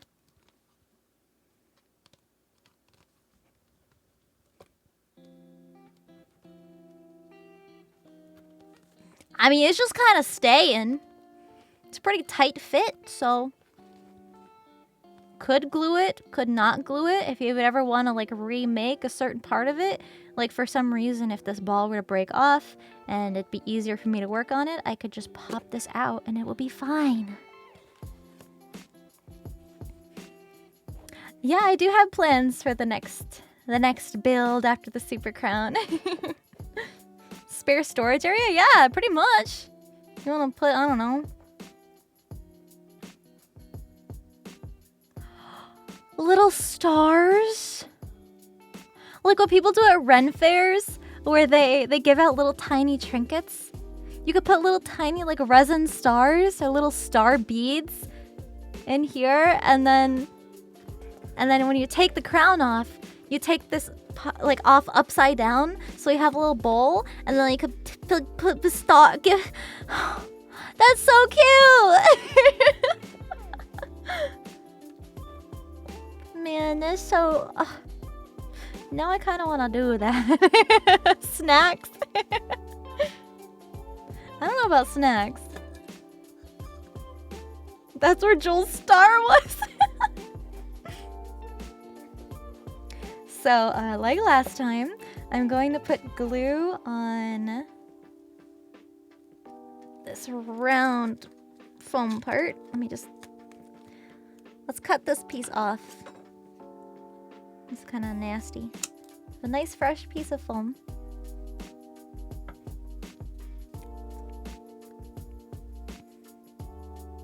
And we glue, glue, glue. Pop rock storage? Oh no.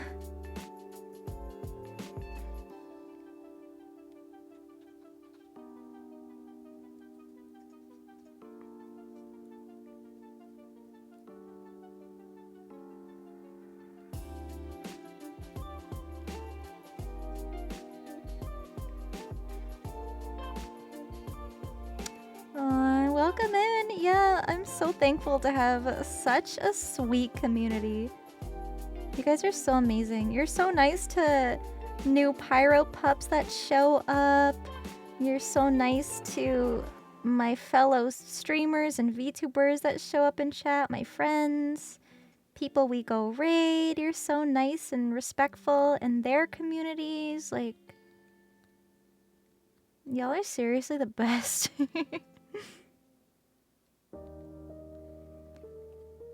All right. It's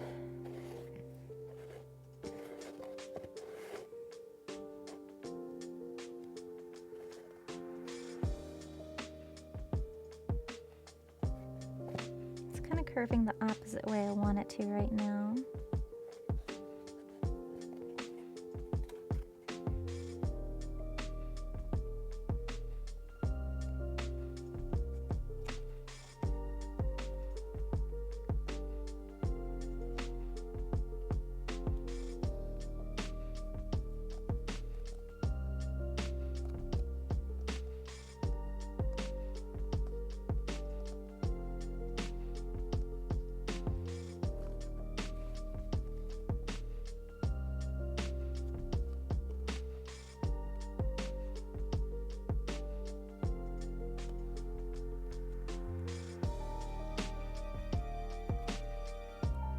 Okay, I think that's pretty symmetrical.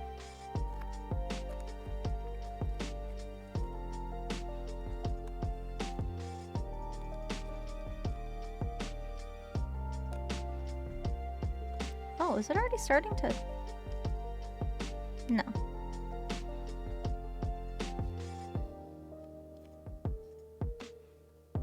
Okay, but you know what? I think I'm just gonna hold it in place here. Put more glue on the other side, and then wait for it to dry.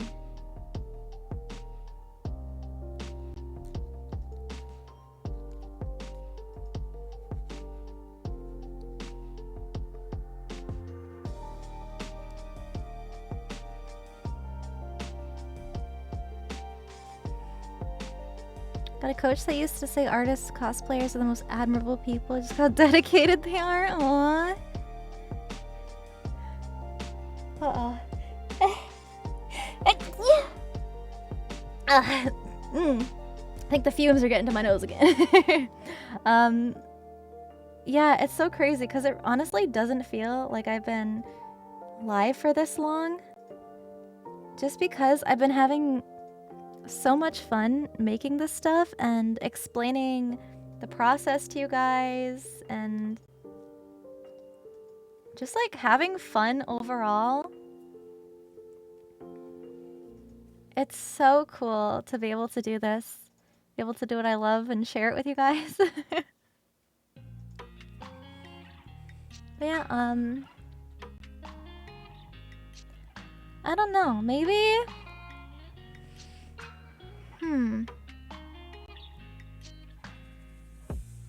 I don't know, because I kind of want to have you guys vote on what we'd be crafting next time I have a crafting stream. But I'd have to make sure I have all the materials. Maybe I could put that together. I think it would probably depend on when the next stream is, but I have control over that. The streams fly by so fast. It's so comfy. Aw. Well, thank you for hanging out, like, for a while. Thank you. It's like a whole work shift at this point. I usually don't have streams this long if I'm playing a game, just because you're always trying to be, you know, entertaining when you're playing a game, because everybody kind of plays the same games, you know, more or less.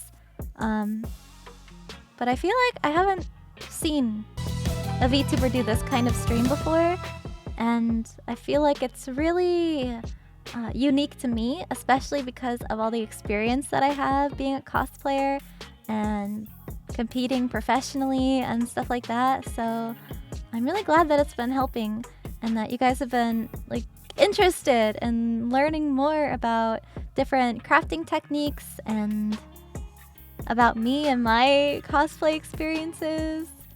It's really, really cool. Coolest thing to this you've seen a VTuber do is crocheting. I've actually wanted to learn how to crochet. Maybe I'll do that on stream. Just give me a second.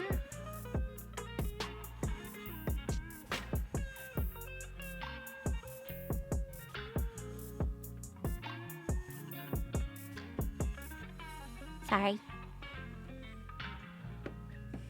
Okay, so we're just waiting for the rest of this contact cement to dry, and then once it's dry, it will have a permanent hold. So, yeah. Chill, calming, thank you. You've been working on a cosplay that you want to showcase? What's it gonna be? I'd love to know. It's funny because I may not be super familiar with the ins and outs of every video game or anime or things like that, but I know of the characters because I see people cosplaying them, and it's like, oh yeah, that's so-and-so, that's your Forger. Never seen Spy Family, but like, I know the characters because I've seen a bunch of people cosplay them.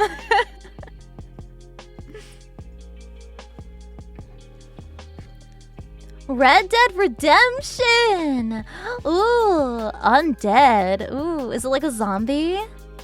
Like zombie makeup kind of deal? That sounds really cool. I actually used to do special effects makeup.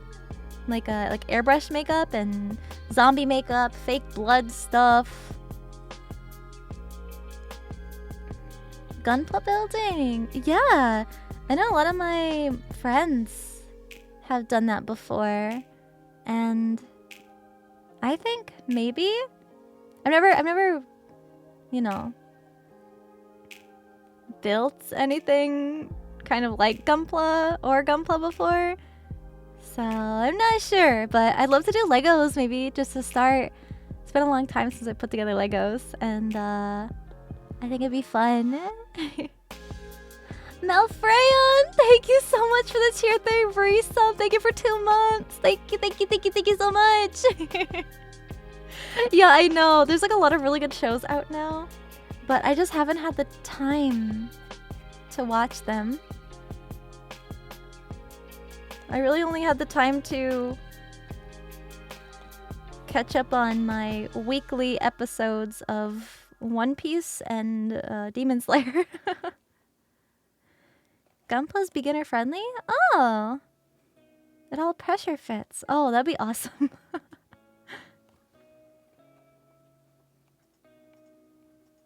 Yeah, that looks pretty even. Pretty even. So now I'm gonna go around the edges with a very thin piece again to really glue down as seamlessly as I can, like this side. Most doesn't use glue at all. Interesting. Perhaps then. I saw this really cool build. It kind of reminded me of Gunpla, but I'm not sure what it was exactly. It was like a scorpion, like this robot scorpion thing. I think I probably saw it on TikTok, but it was so cool. Some Gunpla sets are $20. Damn, that's a steal.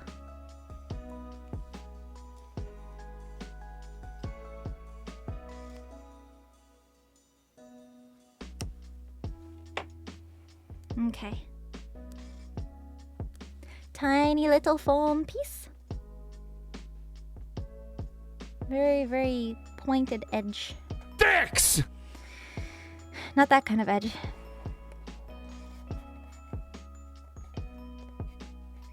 But thank you for the bits.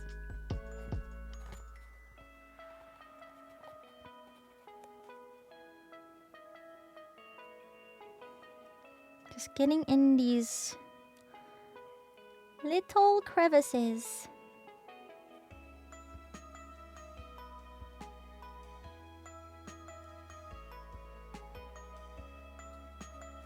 Being careful not to get the glue on the fabric past where the circle is, because this glue darkens the fabric a bit and you can really see where the glue is.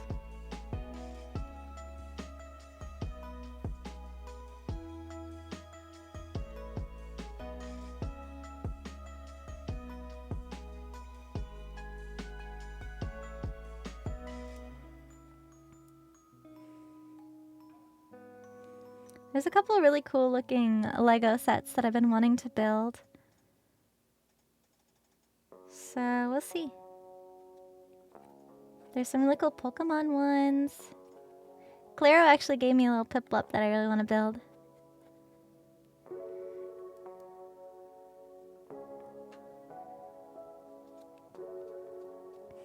Gunpla for my friend. Came with screws? Oh, I mean, I know how to work with screws, but you know, the simpler the better, especially for a stream. Hi, Claro! I was just talking about that, about like Lego building, and that I've been wanting to build the little Lego Piplup you got for me on stream. And maybe more Pokemon Legos, and I could do a Pokemon themed Lego build. Yeah! With a whole bunch of them.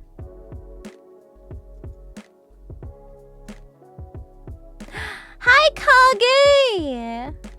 How's it going? We're almost done. We're like 2 steps left of doing my Super Crown build. I hope you're doing well! Once this glue dries, I can show you the progress we're at. Looks sick, thank you! You can kind of see it coming together now. I feel like when we were first making this, everybody's like, what is this? And now everybody's like, Super Crown! Hooray! It finally looks like what it's supposed to be. Yeah, we got the crown piece, and this piece sits inside, but I have to wait for the glue to dry first. Yeah, cosplay! Oh, I wish you could have been at WeebCon. I actually cosplayed Buette. You might have seen the tweet where I posted a picture of it. And this was the crown I made a long time ago for that cosplay. So I decided I would make one that looks kind of more like the source material. So that's the goal. You did see it? This is the crown I had for that, but I knew I could do better. Finally starting to look like it. Yeah. Is there anything I can't do? Breathe underwater? Like in terms of cosplay, there's a pretty good chance I could at least try to figure it out. So I think this piece of contact cement is dry. So now we're gonna press it down, and because the glue is dry, it should stick down nice and flush up against the fabric. Magic! Magic! Look at it! Look at it all stuck down there. Time and imagination. Yeah, it's also a bit of skill. Like, over time, you develop skills and you learn how to do different things. Witchcraft? No, it's glue. Is there a guide you follow or just doing it from scratch? There was a pattern from another cosplayer that I printed out, and we've just been using this pattern to build the Super Crown. I used her old pattern for my old Super Crown, and she came out with a new one, so I figured I would try it out. Normally, I'll pattern stuff myself, but this is already out there and available, so I said, you know what? Let me give it a shot with her pattern. Oh, I got an itch. I'm sorry. So, let me try gluing down the rest of this. It's also really kind of hard to show you guys while I'm trying to do this. Can also press down on the back side too, just for leverage. Is contact cement better for fabric than regular super glue is? Contact cement works on pretty much anything and everything, so that's why I like to use it. You know, especially if you're gluing different mediums together, like foam on fabric or foam on foam. Or if you're doing fabric on fabric, I probably use a fabric glue. Just because contact cement is really toxic and bad for you. But if you have something very smooth like plastic, that probably won't take to a lot of glues very well just because of the smooth surface. But contact cement will glue pretty much anything. The tin here says porous materials like fabric, non-porous materials like plastic, laminate, veneer, metal, wood, plastic, and more. So To me, that pretty much covers everything. Gluing your fingers to the crown, it's really easy to avoid that. It's not like super glue where you glue stuff to yourself very easily. So there, like that, it's all glued down. Both sides. Move this out of the way. Now, line up our front sides.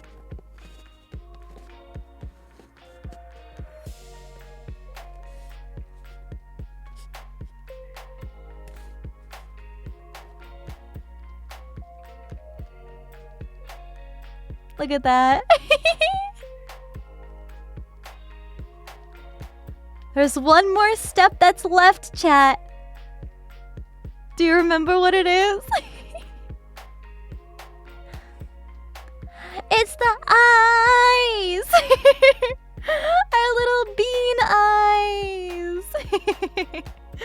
These might be a tiny bit small, but I think it'll still look cute.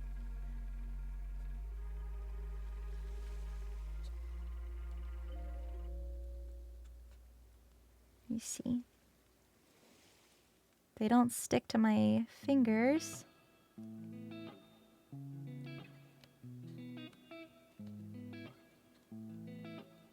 Ah!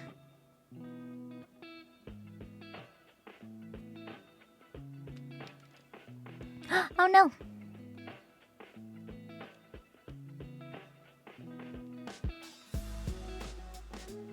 Stop sticking to me! I don't know why they keep sticking. Probably because they're so lightweight and the foam has the paint on it.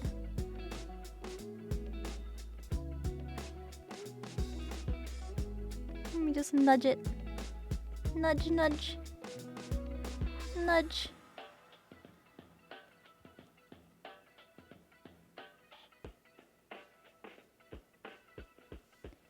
Now the eyes are a teeny bit small, I think.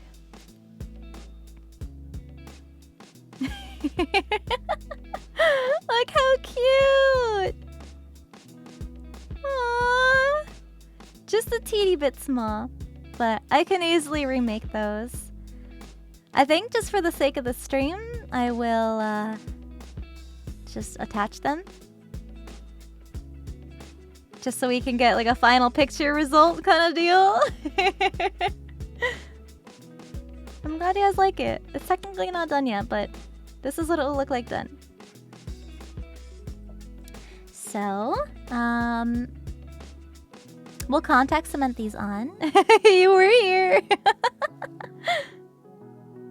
It's like cute little baby eyes. It's just a baby.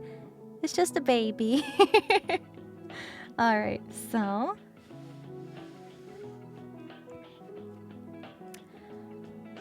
I technically could sculpt more accurately sized eyes, but then the foam clay would take another 48 hours to dry. Put on the crown? I can't really do that right now, but... Or maybe I should take a photo without gluing them. Yeah, you know what? Maybe I should take a photo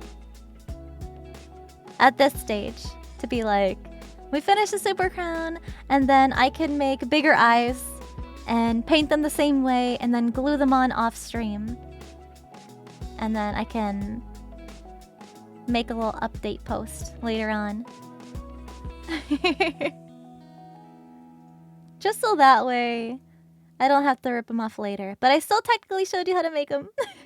And they get glued on the same way. So what I would do is put contact cement on this piece, put it down where I want it to go, lift it off so there's still some glue here, and then touch up the glue a little bit in spaces that might not have transferred.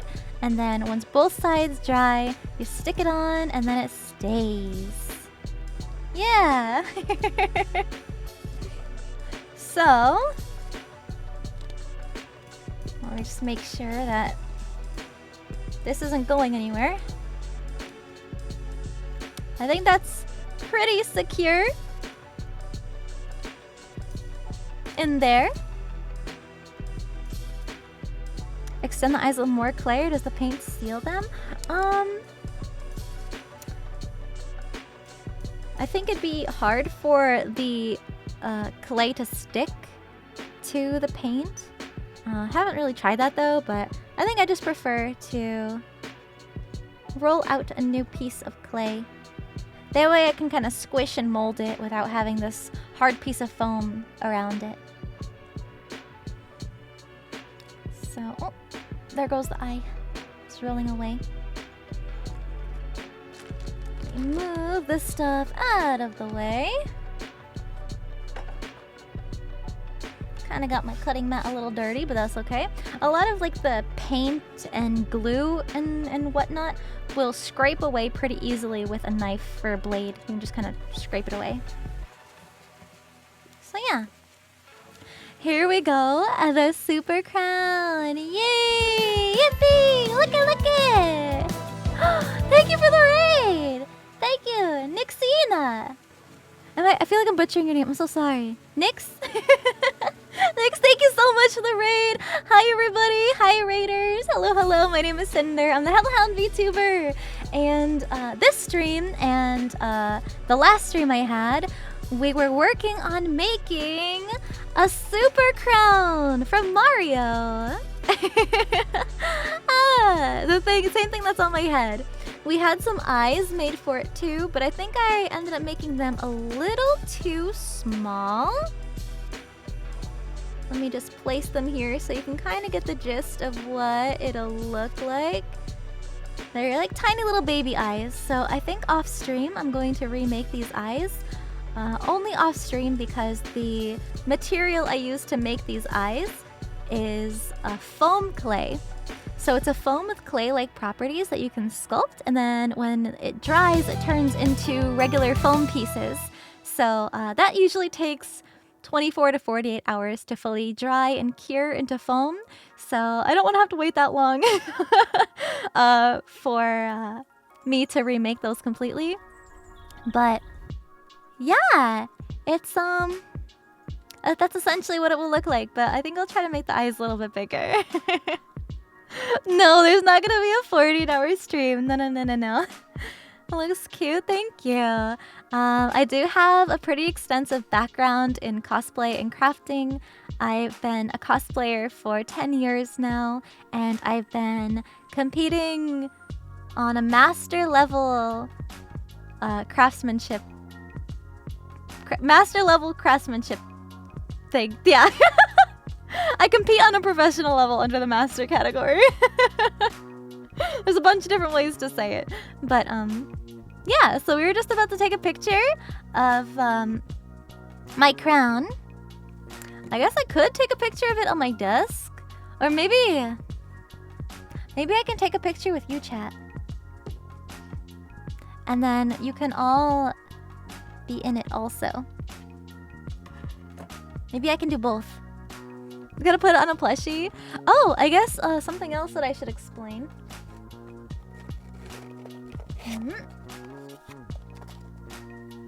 When this is all said and done, and I want to wear this for a cosplay, there's a magnet on the inside here that will be embedded into the foam. And so when I wear a wig for my cosplays, I can just put another magnet between this and the wig, and it will stay on with a magnet. So if I had the wig on, it would still stick. Because these are very, very strong magnets.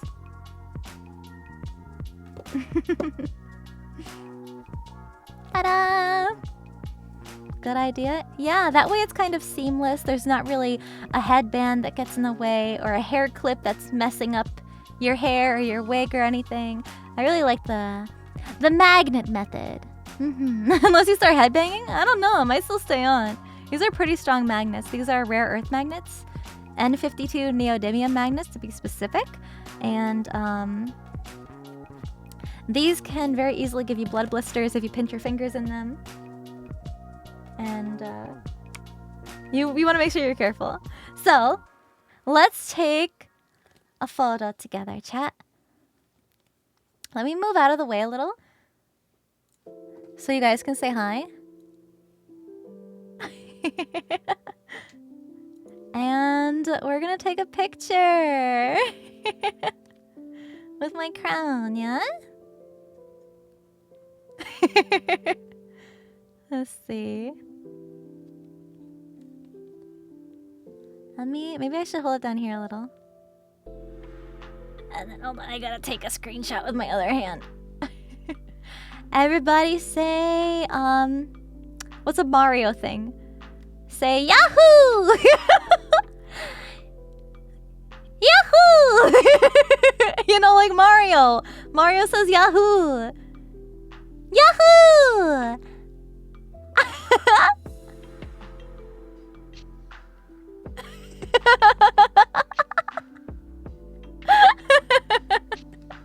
I think I got one. Thank you so much, chat. I had a lot of fun making this.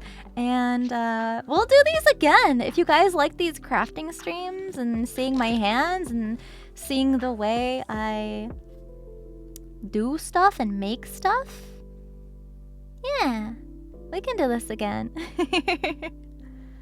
Super comfy? Hell yeah. Thank you so much. So I'm actually going to... Okay, last looks, yes. Super crown, last looks. I'm just gonna switch over to my chatting screen. Yeah. Nail guy about to get more work from you? I know. It's just like glue and paint and stuff. This will rub right off, but... yeah.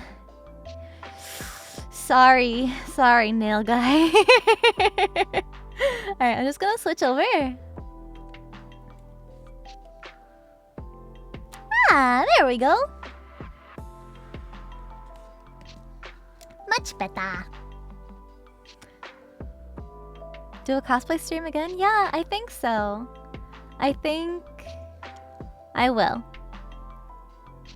It won't be next, or it won't be this week. It won't be this week because I already have a pretty loaded schedule. Speaking of which, I haven't finished actually making it yet, so that'll be posted on Twitter very shortly. Stay tuned. There's gonna be a lot of fun stuff again. And it will be earlier in the day. Yeah, I'm gonna start my cosplay crafting streams earlier. So that way I'm not... It's almost 4 a.m. for me. Yeah, that way I'm not live till 4 a.m. What's the schedule? I don't have things finalized right now, but tomorrow will most likely be more Platinum Nuzlocke, and I have a couple sponsored streams to do with more fun gacha, and there will be a collab or two. We'll see. Or actually, for this week, just one collab, I think. Yeah. I only have this energy for cosplay because I'm like really passionate about it. I love talking about cosplay stuff. And I just kind of lose my mind when I'm comfortably crafting. Yeah. But when you bring up playing Donkey Kong... Red, would you play Donkey Kong on stream with me? If we played the Donkey Kong Country 2, the game that you want to play, I'm sure chat would love to have you playing on stream. I don't know how we do that. I don't know how we would do that. And because I don't know how we would do that, it will be impossible. Yeah, impossible. Okay, bedtime. Thank you so much. So, yeah, again, I'll have the schedule out soon. I will share our progress on the Super Crown, of course, on Twitter, and I will remake the eyes to be a little bit bigger, more proportional to the size of the crown that I have here. The thing is, though, the pattern template, that's what I base the sizing of the eyes off of. So, it got a little bit bigger when we made it out of foam, and that's okay, too. Aw, thank you, thank you, thank you. Yeah, so there won't be another cosplay stream this week. Maybe next week. We'll see. I do have 3 weekends in a row where I'll be pretty busy. These people just keep getting married and they don't stop. My goodness. So I'm gonna be away for the next few weekends for that. So that will reflect in my upcoming schedules, just to give you guys a heads up. But I should be able to do Sunday streams. We'll see. We'll see that. We'll see. Sometimes you have to remake stuff. Yeah, exactly. And that's totally fine. Totally, totally fine. It's all about trial and error. And, you know, even though I'm a master level cosplayer, it's okay. Even I don't get things right the first time. So it's totally okay. So next cosplay stream, I think I'll surprise you guys. I think I'd rather surprise you guys with what VTuber I decide to craft a piece of first. So you have that mystery to look forward to. Yeah? You like surprises? Okay, good, good, good. And I will pick something that will be using new techniques. So it won't be the craft foam clay. Like, it won't be like the same combination of things. There will be a couple different elements added to it. Different materials, different techniques. Yeah. So I'll be able to talk about different things, more things. Yeah. But that won't be for a while. Not blacksmithing, no. That's one thing I haven't done before. It'd be cool though. Not paper mache, no. A little more advanced than paper mache. Oh, wait, hold on. I got subs. I didn't notice. Anonymous, thank you so much for the gift sub. Thank you. Rhina, thank you for 21 months. Thank you so much. And of course, welcome in my new followers, new Pyro Pups. Welcome, welcome, welcome. I'm very happy to have you here. It is very late for me, so I'm going to get some rest and